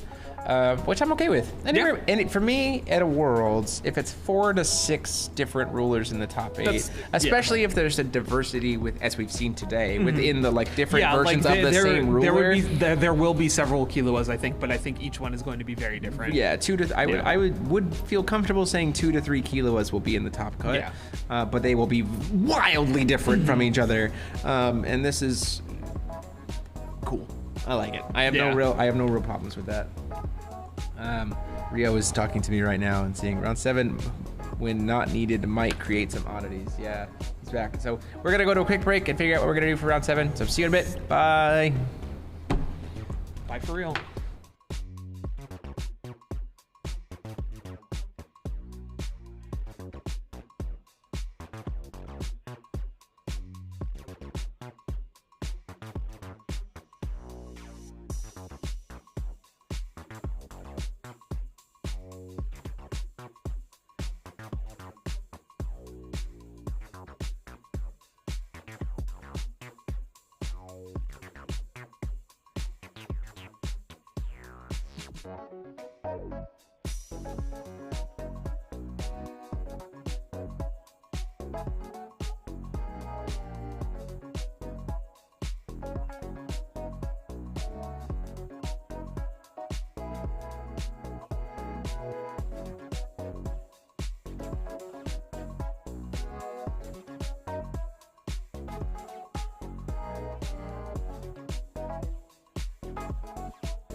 Hello, everyone. Welcome to round 7.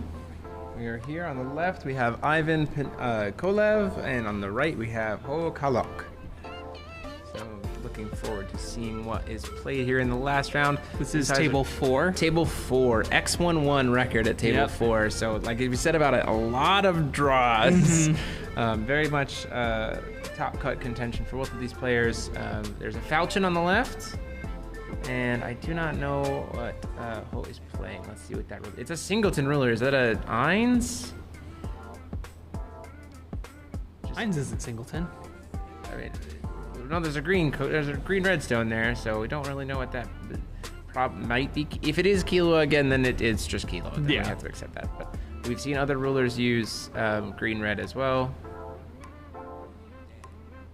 The green redstone has not been a problem. Just double checking to make sure we have the right rulers.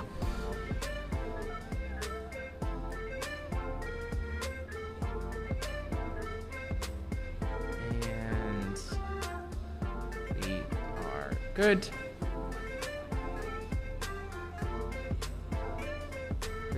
Waiting on time on round to start. There's some player announcements going on. Shukong, you can tell us, do you know what Kalok is playing? What rulers?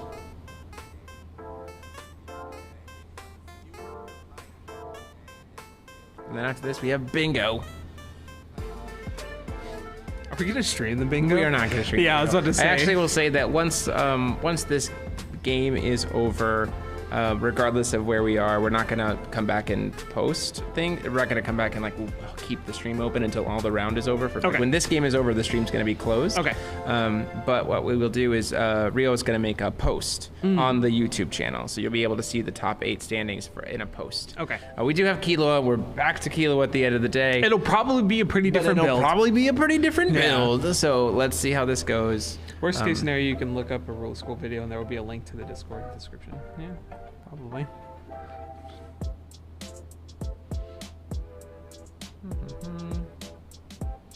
Is it burn? Is it gas? Is it hard control? Is it we're not using Kilo at all? We just want divine lightnings. So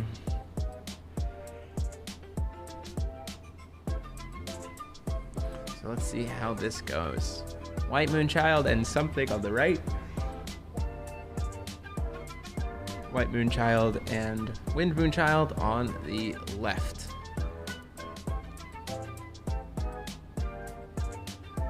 Let's see who comes out on top.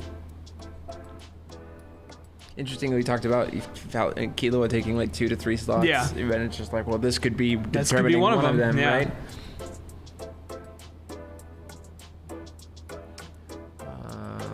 Is that burn to cinders? I'm sorry. No. On the right? Oh, on the right? I wasn't looking.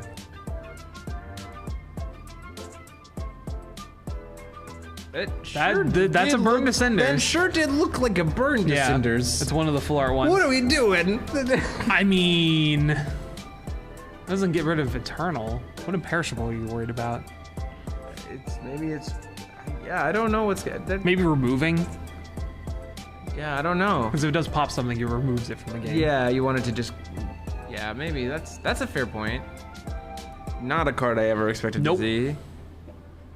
But you loved it. That's why I'm so excited. Like all of these Kilo builds have been so diverse. That's wild. Yeah, burn to cinders in the year of 2023.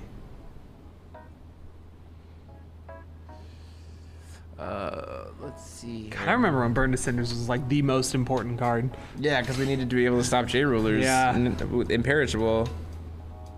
Not anymore. Oops.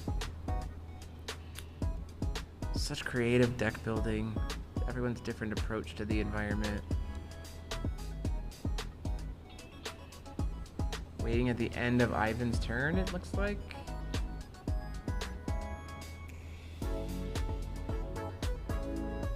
Doesn't do anything. Draws the turn. 4 recovery. Yep. Gonna filter.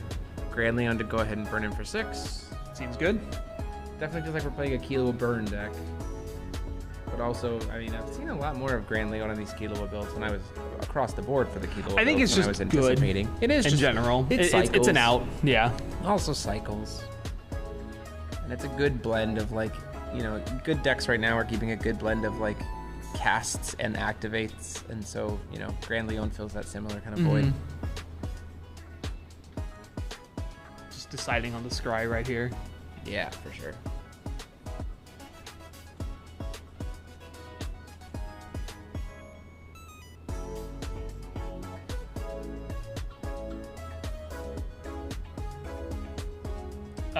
There is not a meta rundown video that will be after Worlds. We'll certainly do a tournament report Yeah. post Worlds to see like what the breakdown was, what was seeing play. There was a ruler breakdown. Yeah, we did have Alrighty. the ruler breakdown. Sword of Progress out of Falchion. Isn't it sort of progression? You're not wrong, but I just call it Sword of Progress. Fair. Oh, that's not it. Sword of Progression.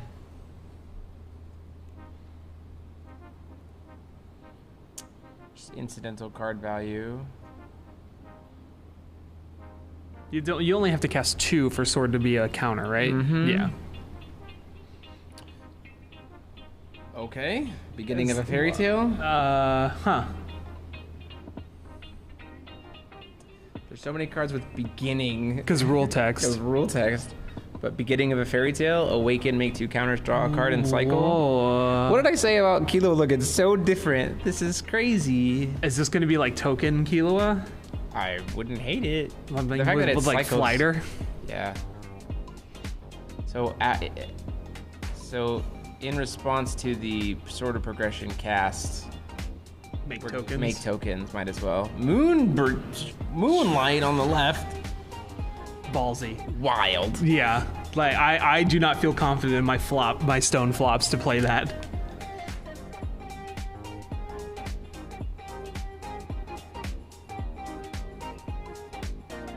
Yeah.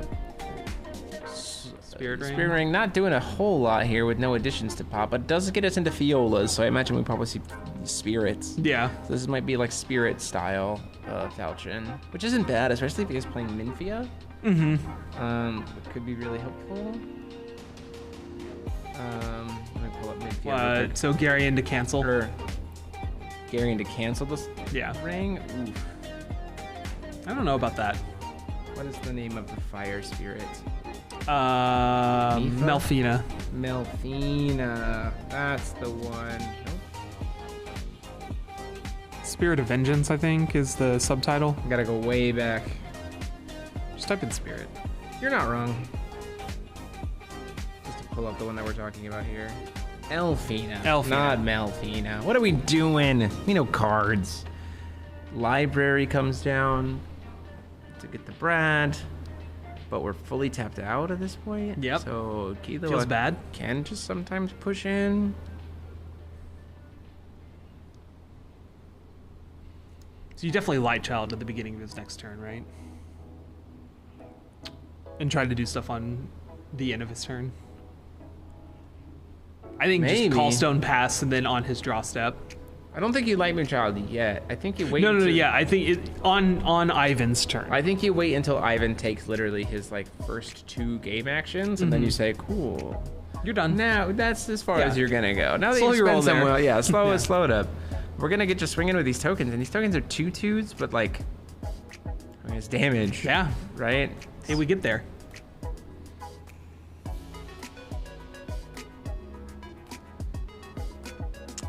Puts 5 cards in standby, passes the turn. Wait a minute. Oh, sets 5. Feather Duster? Rip. Well, now we have a 5, 2 5-color stones. You know, the idea of Moonlight just getting progressively better the more stones you have. Yep.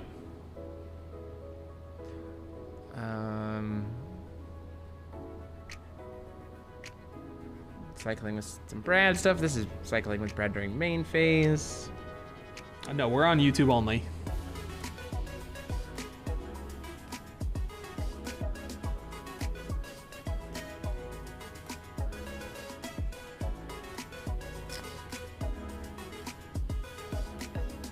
In the tank here. Obaruzuki. What is this list? So we've seen a lot of it. This is not particularly all over the place. Obaruzuki is certainly the card that has been used as kind of like the concerning beater with these Brad decks. Yeah. It's the idea of like if I look at the top two and I remove one, and if I remove the Brad and then I send the other one to grave, then the Brad will just come back to my hand at the end of the turn, and I'll have this big So body. Lorite's the enter though. Yeah. The concern here is that the card that we kind of pivoted to instead of this, especially in the Ainz build, was Gatekeeper, because the idea of like Gatekeeper gets to just like be big all the time right out the gate, because every single card we're playing is just going to get to the RFG anyway. Discards a Brad spell to counter. Yep, we're fighting over this Obaruzuki trigger. But I mean, he had a Brad, so it's not. Yeah, it's not a huge deal.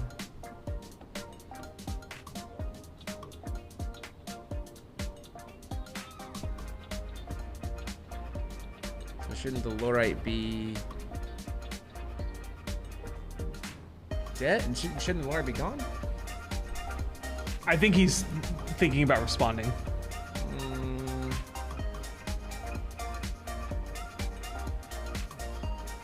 So Phantasmal Ascendant on top.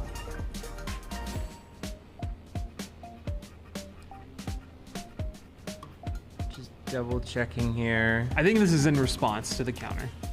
Yeah, that might be a thing.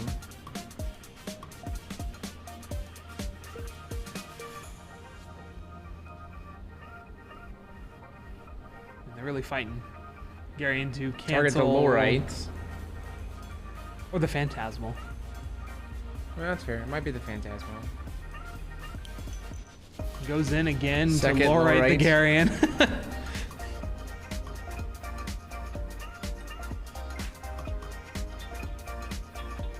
See, the problem is this taps you out Yeah. to fight it.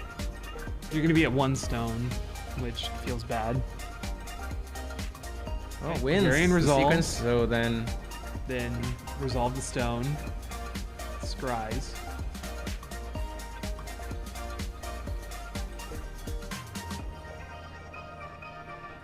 Okay, Lorite resolves, cancels the Obaruzuki. Or no, I guess we're back on the stack.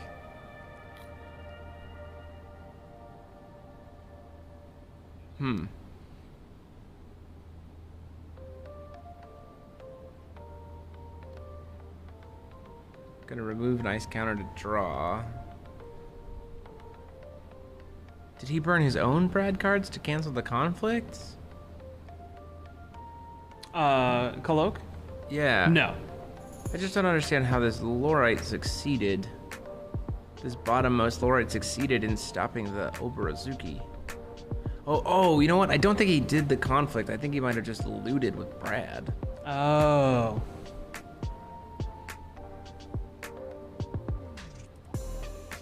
This is why I build a chase in the middle of my field to show what's going on. Okay, next Worlds. That's fine. I just really wanted to use the Magic Crest mat. I didn't bring a Ruler Skull one. Viola to We could get one made. You're probably not wrong.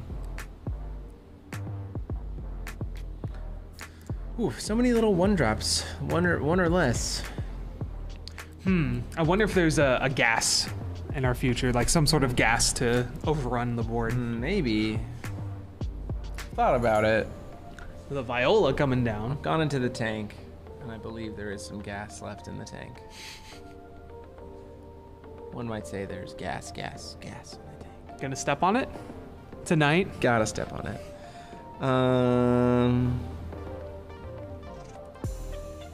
Yeah, a lot of Memoria cards. I don't know. I don't hate the Memoria frame. Sometimes if that's how you get them, that's how you get them. I wish I could get them in foil. Like the Memoria frame in foil. My grants think people are putting too much attention on Brad value, but I think tempo is underappreciated. That's why I play Ainz. You get to do both as I get to Ainz. do both. It's good. Falchion gonna do some daily researching, doing his homework. Reading Wikipedia. Gotta do that homework. Studying this sci-fi broom. It's clearly in addition. Yes, very clear. Getting Institute. See, the Institute's really nice with Obrozuki because you start to get drains. Yeah. I mean, Kalok has a lot of interaction potentially. Yeah, for sure.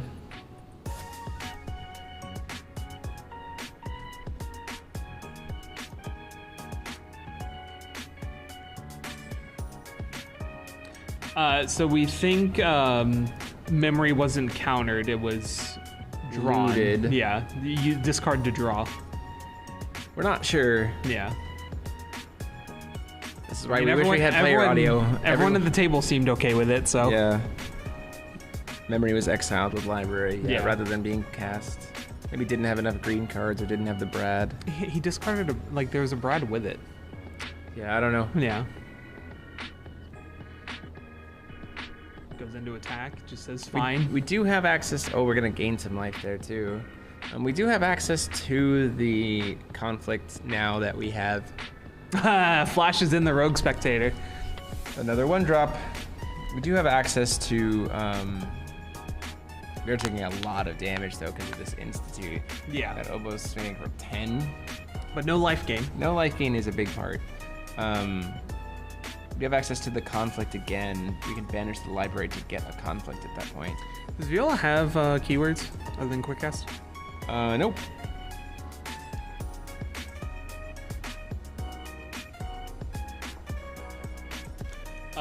He used Garion to counter the Spirit Ring. Yes, that is true.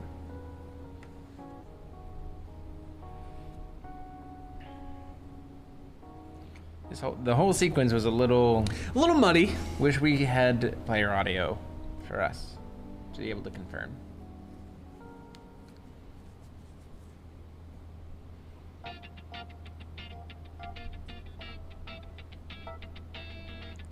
Let's see here. We have so much will though as the Falchion deck that like the gas get. Oh, there's another beginning of a fairy tale. This is gonna get us. It's a funny little card. Just multiple rulers. You get to cycle it.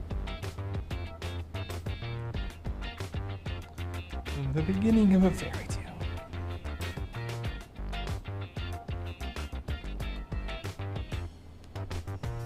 I mean, replaces itself, puts 2 bodies on board. Seems good.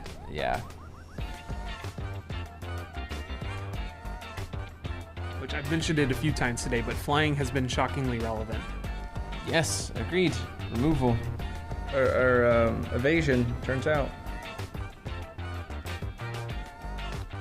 There's been a big thing in this format of like once things stick to the field, they usually don't go anywhere. Which is very bizarre. Like the people have been pivoting towards more like a cancel or stuff like that, as opposed to, so when things stick, they stick. Yeah.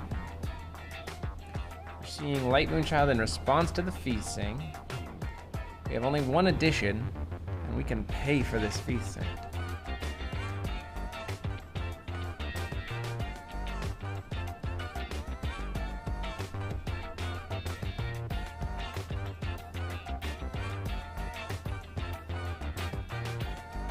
So what? Ooh, you know what might have happened? Oh, I know what happened on that stack. Okay. I think he has Wind Child.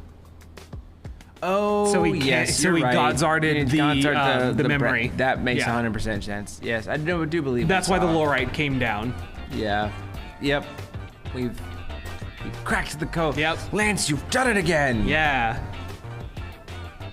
So we're trying to Light Child. In response, we see another feasting, but we can pay for this feasting though. Yeah, you just pay it. Oh no, sorry, no, I apologize. He has 3 additions, so we Never can't mind. pay for it. Yeah. I was looking at the 2 cards under the library and like, oh, that's it, and I forgot about the Institute and the Eternal. People be stacking cards on top of each other. Against flying, you could run the L's edition that can block flyers. No. That's it. The Village. Let's pull it up. New meta card. Yeah. The hardest meta call. The absolute hardest meta call.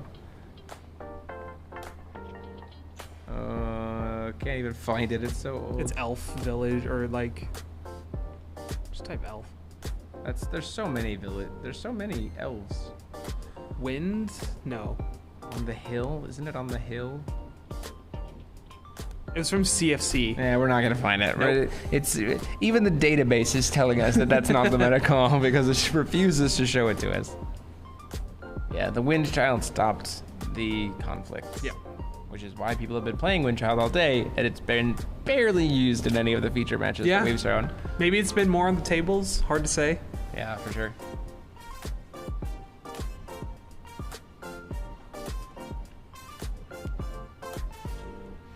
Let's see. Burning low on cards. 3 cards in Ivan's hand. Looks like 3, maybe 4 cards in Kalok's hand. Looks like we're fighting over. We're fighting over the light moonshot. The light moonshot something with resolution. something the keys is the Killua spell to try to draw cards. I don't think so. I think it was cancel defeat sing enter. That was all doesn't matter. It was pre-recovery. So Killua, man. Absolutely crazy. Secluded Elven Village. Thank you. Amansul. Is it even in the database? Let's find out. Well, we typed in village, didn't we? What happens when I type in secluded? It's not in there. Not a real card. Nope. Sorry, everyone. Like I said, even the database tells you you're wrong. I think it's just for wind resonators. Yeah, I think so.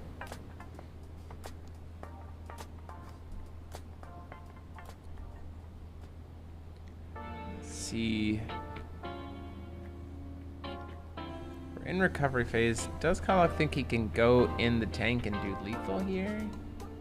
This turn, he would be under a white child, the light child from Ivan. Persephone. Using the filter to just kill the Fiola and cycle. Okay. It does have that mode. She can just be a 2-drop and pop the thing. Tinkerbell. That would mean I would be flabbergasted. Gas. I've only removed 1 counter this turn. No cards left in hand. Just what's on field. Last card is gas. What's gas for only removing 1 counter? Just breaking everything. Don't worry about me. It's just giving them all +4/+4 and Pierce. So I mean, a lot of this stuff came in previous turns. He's got it. He's got it because he has the tokens do not have flying. Aren't they 2/2s with flyers? They are just 2/2s. Has wings, can't fly. It's also got force of will.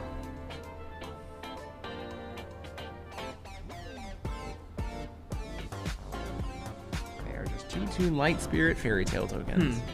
But they do have Pierce. So now there's 6/6s. There's 6/6s with Pierce. Yeah, so we're going. I mean, we're getting some Thief damage in is here. big. I think so. Alright, it's a 1/2. Phantasmal's a 4/4. Rogue Spectator's a 4/4. So 5. So we 8. have 24, 10. Takes the 7. 6. Goes down to 24. 6. I think Takes that, I think goes that's down lethal. to 18. 6 goes down to 12. 6 goes down to 6. Attack for 7. 5. Oh, is it +4? Yeah. 5. Goes down to 100. Yeah, realizes it's lethal. Yeah, and then just scoops it up. Yeah. Going into game 2. Wow, gas, getting it with only 1 counter. Sometimes removal. when you just build up a whole board in advance. Yeah. That might be Kalok's kind of plan. Yeah. It's like, well, I mean, making 2/2s, that's big. yeah, for sure. I think that's a really interesting meta call because you are definitely right that once something sticks onto the board, it's hard to get rid of. It's very hard because of just how people are playing. Yeah. Right. So it's an interesting meta call. Yeah, beginning of a fairy tale is a really nice meta call. It's a good read.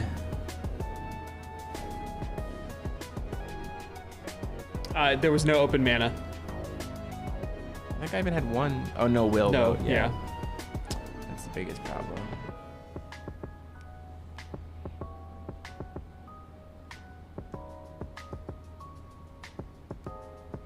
Going into this as the Falchion deck, probably want to go first.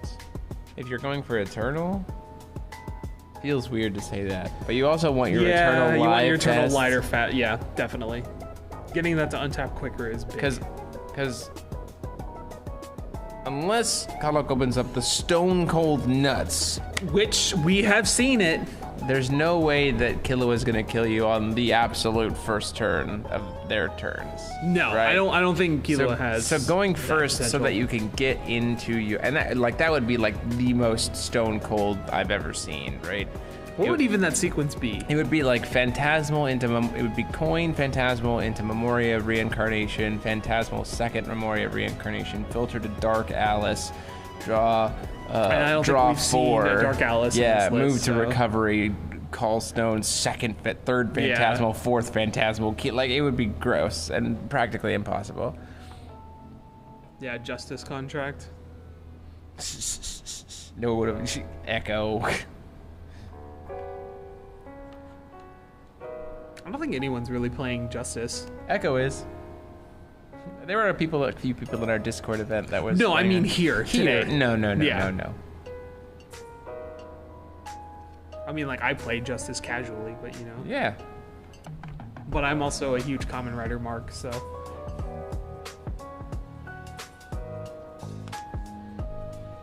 Yeah, the card of this matchup, I think, certainly has been beginning of a fairy tale. Those like 2/2 bodies that like it feels weird to attack into them. It also feels very awkward to cancel it. Yeah, you're just like, eh. But it cycles. So in that regards, it's still very good. It's just like a very low commitment card. It kind of feels like how people are playing Flighter of the Arena. Yeah, Where it's similar just vein. like, yeah, I have a mana open. Sure. Let's Yeah. do it. Send it. Full send it. Not full send, just send it. Miniature send it. There is no justice in this world. Yeah. Injustice.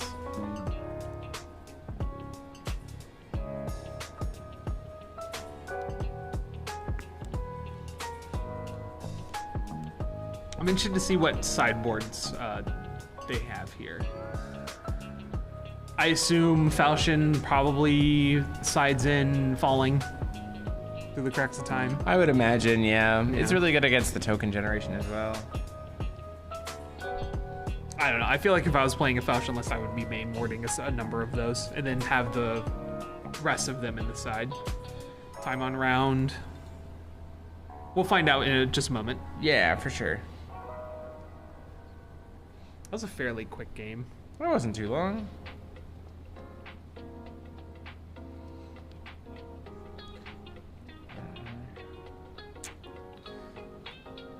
Let's see.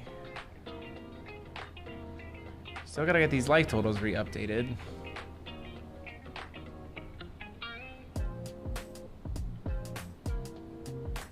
You can let them know to reset the life totals, please. Just run over there. Yeah, just real quick. Trying to get in touch with other people and it doesn't seem to be working.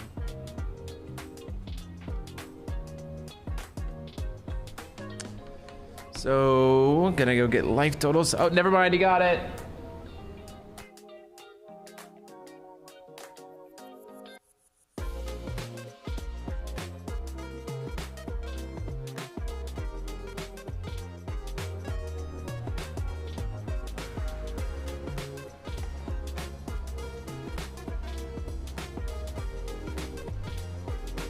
So,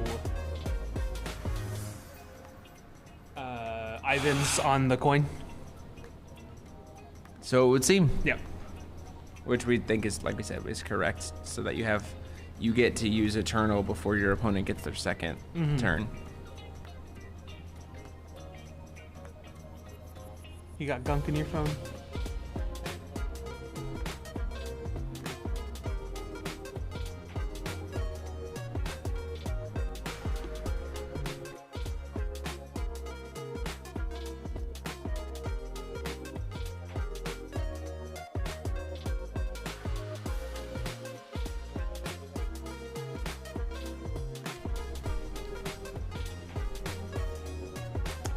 So because that game is, I mean, this is the problem with Fauchin that we've talked about before walking into it. It's like very slow deck. Fauchin losing game 1 is rough. Yeah, feels really bad. Because you have to then win. And then win again. And then win again. That win again part's the rough part. I will say in this matchup, in particularly round 7, because we can go to sudden death, it's not horrible. Like if you can close out game 2, but I think slam it over Killua Ozuki. is so much better at running the life total. Oh yeah, for sure. Yeah. You have a lot more of it. I like Oberazuki helps a little bit because you have life gain. No, I just mean that like on time you just flash in a burn spell. Oh yeah, I don't disagree. See the library come in. Are we gonna fight over that? I think library's fine.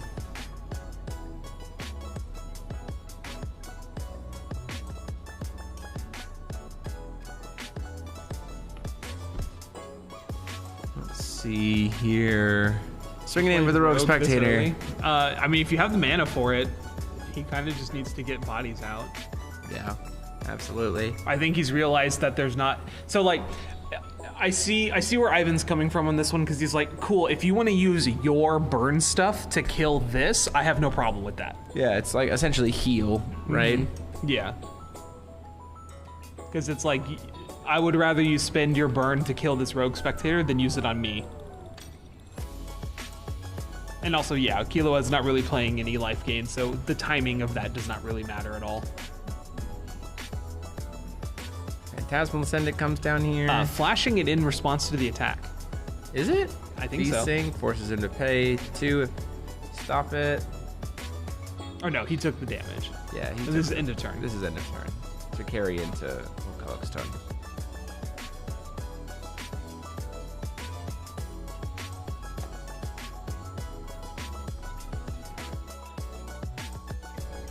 $20 minutes left on the round at this point.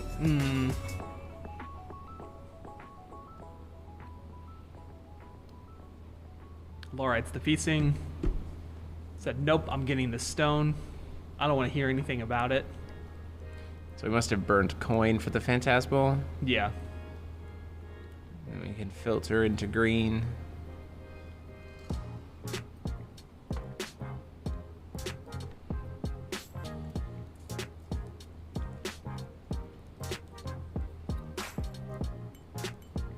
Taps the Eternal for a fairer spell.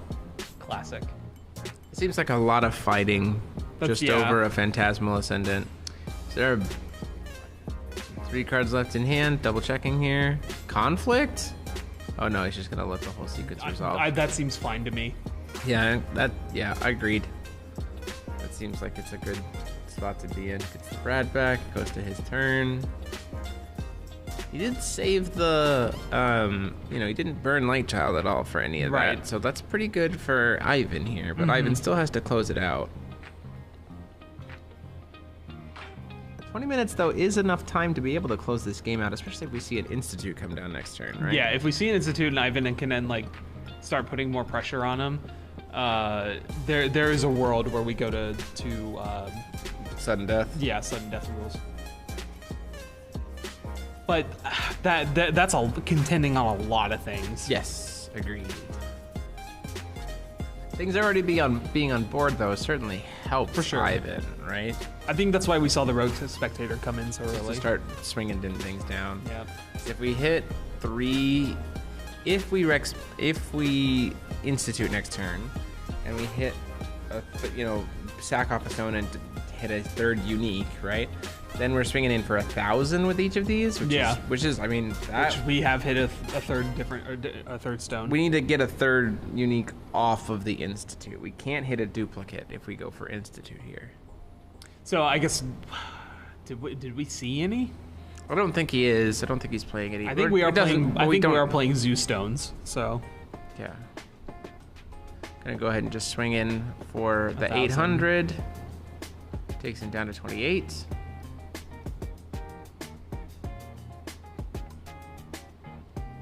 I'm gonna go ahead and use library. We're doing some digging. Doing the Brad stuff.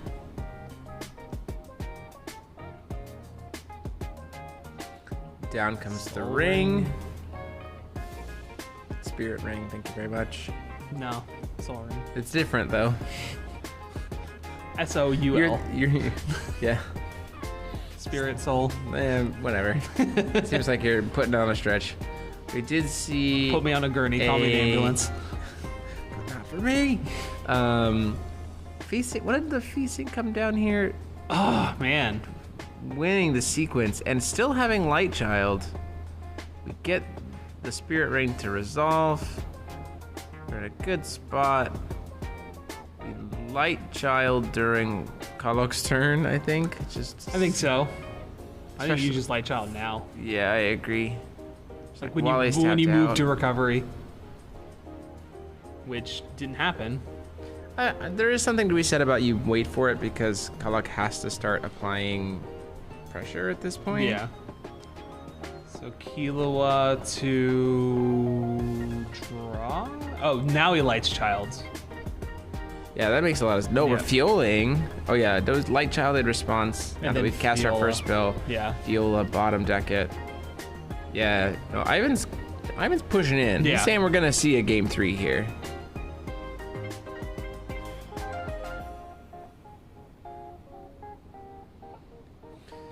Whew. So there's a question of Okay, hear me out.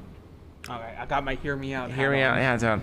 Is there a world, if you're Kalok, because of how quickly the deck can just close out the game, and because you have the advantage on burn? You concede. No. You make Ivan take all the time as he wants to kill you. Yeah. So that in game 3, you are more likely to enter the sudden death scenario and just pop out or something. Yeah. I don't know. I think it just depends on the deck makeup. That's a fair point. It certainly feels weird, but also feels like that can be what gets you in there.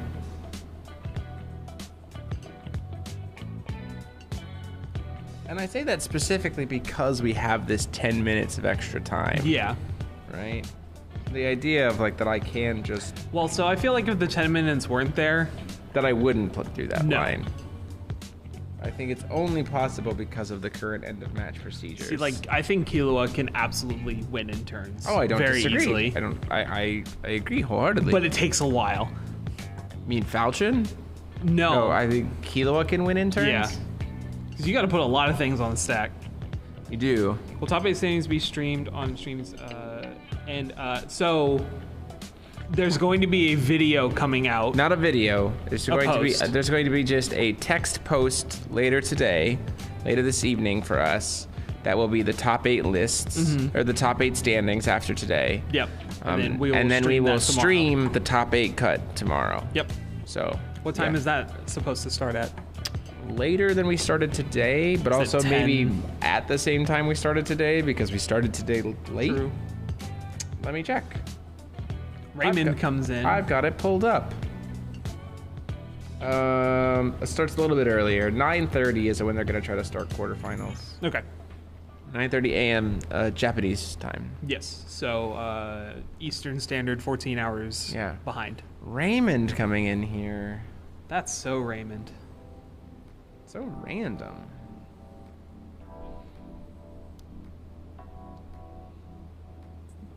Man, I just sold a bunch of Raymonds. He's probably going to be worth a little bit more now. And we have the Phantasmal to block the feasting. So we're accepting that the Raymond's going to leave at the end of this turn. Really don't want to take all this damage. The Raymond blocked the Fiola, got that killed.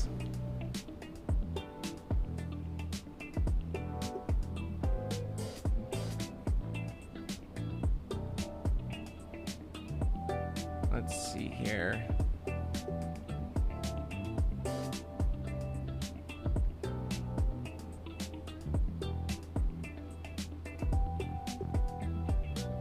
I'm just trying to think about like, yes, I mean, well, if you are in his shoes, you know, Ivan still has to win. Yeah. Right? Let him read Raymond. Figure it out. What does that card do? I don't know. Here you go. You can read it yourself. Yeah, for sure. We have We had 20 minutes left on the round 8 minutes ago, so we have about 12 minutes left on round Yep. at this point. Which is still, I will mention, enough time for Killua to just kill you. Oh yeah. There's a very real possibility. It just seems like the hand has been a little suboptimal for Kalak. I will say, though, that he does get to draw a card off of Raymond. Did he cancel the leave the gate? We're going to cancel the leave the game, draw a card trigger of the Raymond. I don't know if I agree with that. Let me read Raymond real quick.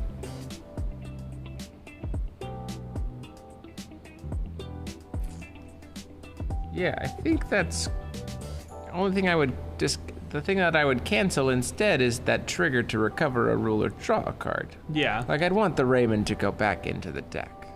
Oh, there's two separate lines of text? It is. It creates a delayed trigger to leave the field and go to the bottom of the deck. And then when it leaves the field, Right. trigger, draw a card, recover a ruler. So that might be what they're talking about right now. Yeah. They're probably trying to figure out player intent. You would never purposely let your opponent keep a 10-10. Especially going into his turn.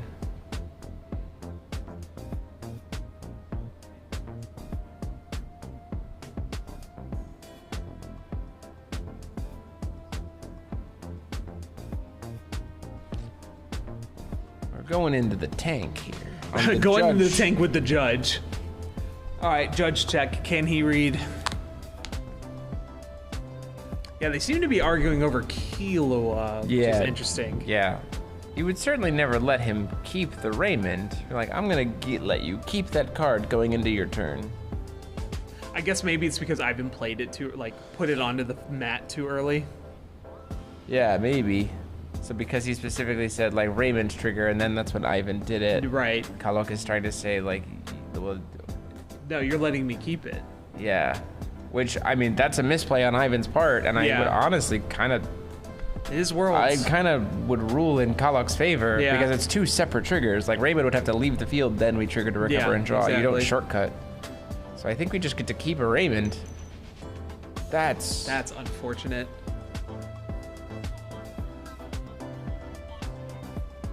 yeah. Yeah. Oh reading no. Raymond now. Okay. I think player intent took over. Yeah. Oh, what? Good sportsmanship. Yeah. Also, right? I think that's an important piece here because I think there is an argument that Kalok could make to get it ruled in his favor because of the sequencing Right. there. But I also think that, you know, there is such a thing as just, you know, having Yeah. a good sportsman heart because it's very clear. Like, you didn't just Yeah. understand the card, so I'd rather you do what you meant to do because we Right. can clarify it. You know, that's great. And that's one of the beautiful things about this community, too. A fine example in round 7 of Worlds of good Yeah. sportsmanship. Ice melter. No bite, no fight. Oh, no bite, no fight. Yeah. We're yeah. drawing cards. We're going in. There's a Black Witch in hand.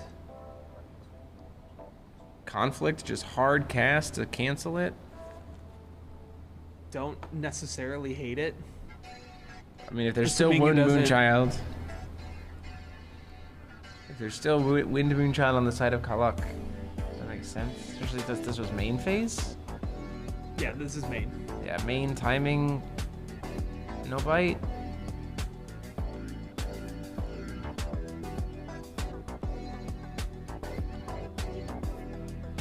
This one time they have about 8 minutes left on the clock here. Yeah. It's getting dicey for both of them. Gonna go ahead and White Child. Oh, I think Kalak's trying to kill him this turn. White Child's already been burned. We're in main phase. Fully tapped out though on Ivan's side. So he's like, what could you be doing? Maybe worried about the Fiola? Would be the only thing I could think of here. Maybe. Yeah, because he still has rulers untapped. 2 for Killua. To pop the Eternal and draw and remove an ice counter and draw.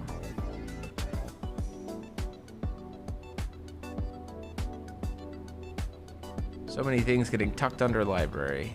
And this is why I just don't track it that way. How do you track it? By just being a library. Just stacking As them underneath. Eins, yeah.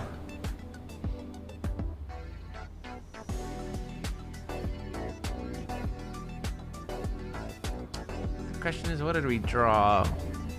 We just used What do we draw when we have 1 mana open to us that gets us out of here? Phantasmal Cycling, because we haven't seen, the only Kilo deck we've seen use the Umir play was Jeremy Lindley in round 1. Yeah. Which, spice. Spicy. Yeah. I think Jeremy Lindley is still in contention at X2. Mm-hmm. So, still very much possible. Passes the turn. That feels like such a wasted Light Moonchild. Just a draw when we're staring down so much board pressure. I also kind of understand that he also doesn't want to, I feel like Haluk doesn't want to overextend here because I don't even think he's extended. Exactly. I think he's leaving up all of his stuff so he can. But he only has 1 stone. Tell me again why this. What was this Light Child doing? Drawing us cards? I guess. This feels like what is the hand? And it.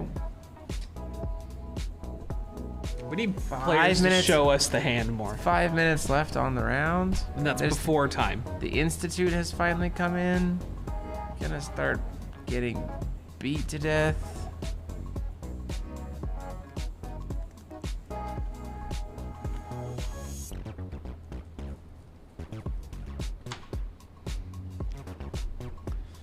Very curious what's gonna happen here. Yep, Institute. There's the Institute, as expected.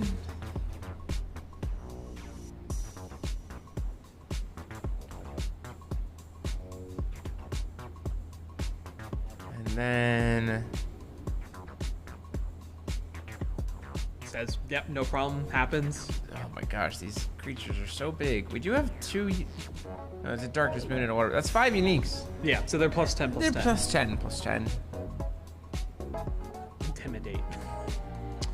You know what? Don't hate it. Yeah, blocks defeat Sing. Problem is though, as soon as this goes in and takes him down to 2, it's only filters, because that's a Moonshade. Yeah. Garyon tried to kill it.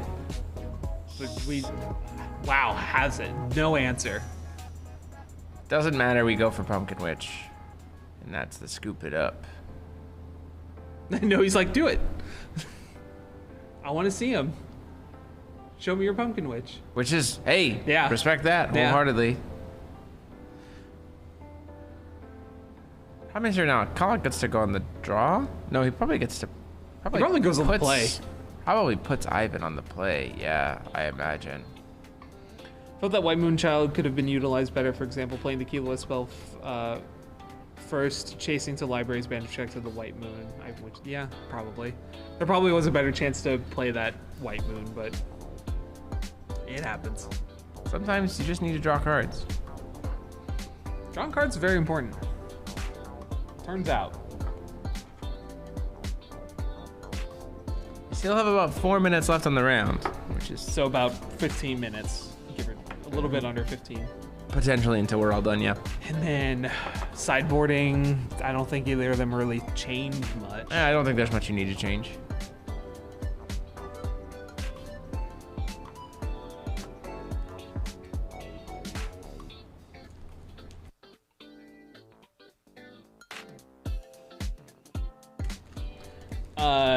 See who won? Do you mean in the game or in general? Liam, we will be able to, on the official Force of Will YouTube channel, after the matches are done and they have final standings, there will be made a text post that will show you who the players are and what decks they are on that are in the top 8. And then the top 8 lists will be certainly posted Yeah. within the coming weeks. Probably in a couple days.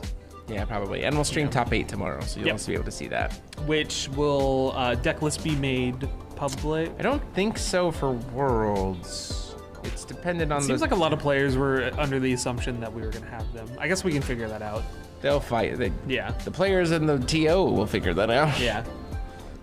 You and I will go rest our bodies so that we can go commentate some more tomorrow. You mean go get some nice hot tea and honey? Yeah, for sure. Well, I get to go scream and be excited for bingo for a while. I'm gonna go to bingo. I want to see if I can get a ticket. I gotta win that Sigmund art. The Eins? Yeah. No, that's fine. I'm gonna go for that. No. one. Yeah.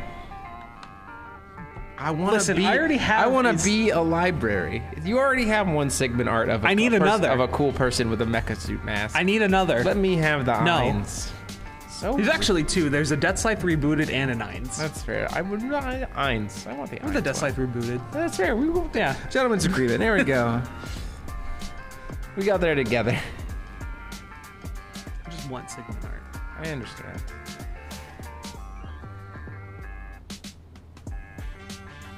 Do we have to get stuff finished up here?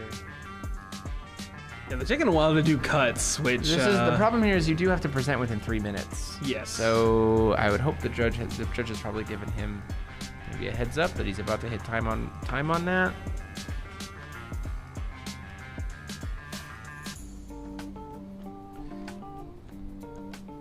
Bingo battle for the death. No, it's okay. I have a lot of good stuff. one of those sheets would be pretty cool too. The 3x3s? The uncut sheets. Yeah, those would be sick. Getting those home in good condition would be a nightmare. Just put it in a binder. What binder? Oh, you don't. Yeah, well, I brought a binder. Yeah. So that's what I would do. Yeah.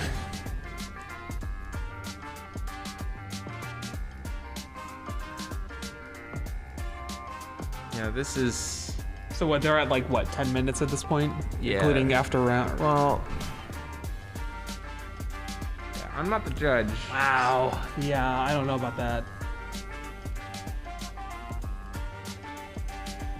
I think Kalok is definitely kind of milking the clock here. I'm not gonna read into it. There's a judge Yeah. at the table. I'll let them handle it. Yeah. So The judge is watching everything, so the judge allows it. I mean, if Ivan's not comfortable with it, he can escalate it to head judge. yeah.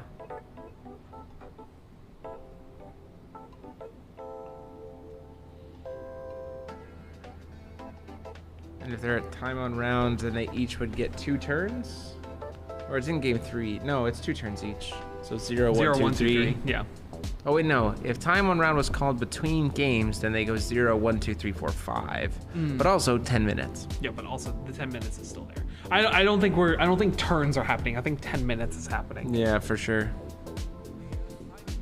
Yeah, I kind of agree that this is a bit much.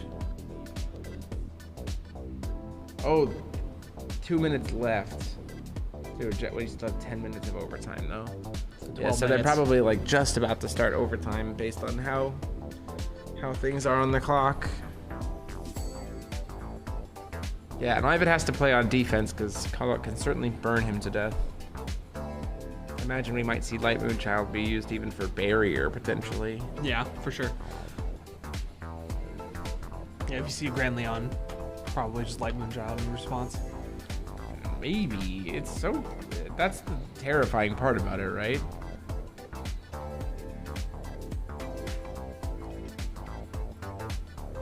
Talking about something. Talking about turns.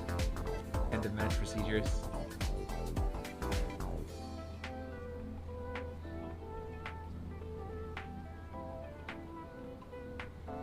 Here we go. We got a librarian opening hand for Ivan, but I didn't see. Did you see a Brad? So we're not Conflict and sure if feasting? the 10-minute rule is permanent. I think they're trying it here. It's the rule for Worlds, but I guess we'll see if that becomes part of the floor rules. I like it. Yeah. Just for the fact that Long day. Long days. Gets you moving. Like Yeah. we started it. We've been playing for, well, it's less than 12 hours, which we've done Yeah. in the past. So we really have been only playing for about I mean, we've done Discord GPs that are like 13, 14 hours. 10. We're at 10? Yeah, 10 hours. Well, we started at 9. Player registration started at 9. We started around 10. So we've only been playing for about 8. Yeah, Well, no. 'Cause we took an 10. hour No, lunch. 10. Yeah, and then we took about an hour lunch. so 9 hours. Yeah, 9 hours or so for a 7-round tournament. Like, Not imagine bad. 5 or 6 round tournament with that. Yeah. Like, you'd be having real good speed. So Yeah. I think it's being tested out, and I think it's honestly being done really well. You could probably do 2 GPs in a weekend. If you... It'd be tough. It'd be tough. Certainly would be great for FowFest to let people just go play side events after day one. Yeah.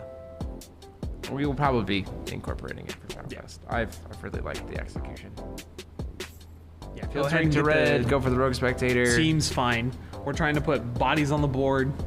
We only have 2 turns each. Is that a light curtain? That does look like a light curtain, which is very funny. If there was ever a game to bring it in on, it would be this one. Except Grand Leon can just shoot you. This is the 10-minute rules to prevent from overtime. Yes. Yes. Yeah. It's so with how much interaction and how much is being played on a turn, 4 turns in a Can take game can take a forever. long time. So this is to say, like, speed it up, boys. Yeah. Boys and girls.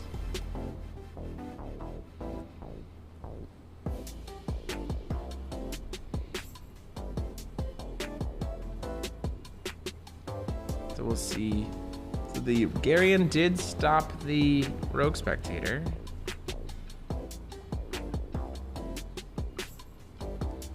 Beginning of a fairy tale. That's gonna get canceled by feasting. Feasting is in hand. And there's an addition. That seems fine. I would cancel it. Yeah, wholeheartedly. We're gonna go ahead and burn Light Child God's Art? No, that doesn't seem correct. Conflicts to Ooh. cancel it. Try to eat the green Oh, moonchild. eating the library. That makes perfect sense to me because we still have access to Light Curtain. Yep. And the library is not helpful in turns. So it looks like he did the green the- moonchild and then activates light moonchild.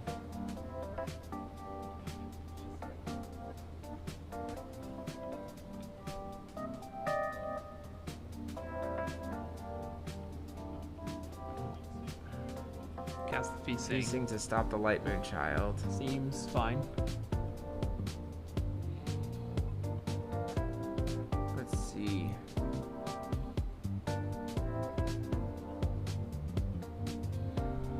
Now we have a body on board. Kalak doesn't have any bodies on board. Wait. No, yeah. what? So he used Oh, the green wind. child. You used Green Child to cancel it. Yeah. And White Because Moon no Child. will is paid for it. Yeah, you're right. Gonna say White Moon Child from there. So ate both of the God's Arts. Yeah. And that was the end of Ivan's turn, though. Yep. And then Ivan went ahead and said Light Moon Child on your turn.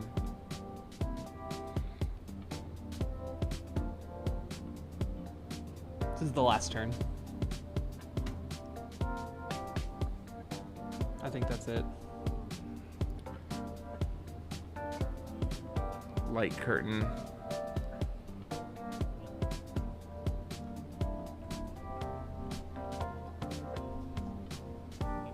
Chosen to... Okay. You gain life. Equal to... So because it's attacked... Chivalry says tears to burn Ooh. him. Oh. Wait. Just burn face. Feasting Gary. This is... Pays the will, no problem. No, he played Gary and targeting the feasting to cancel it.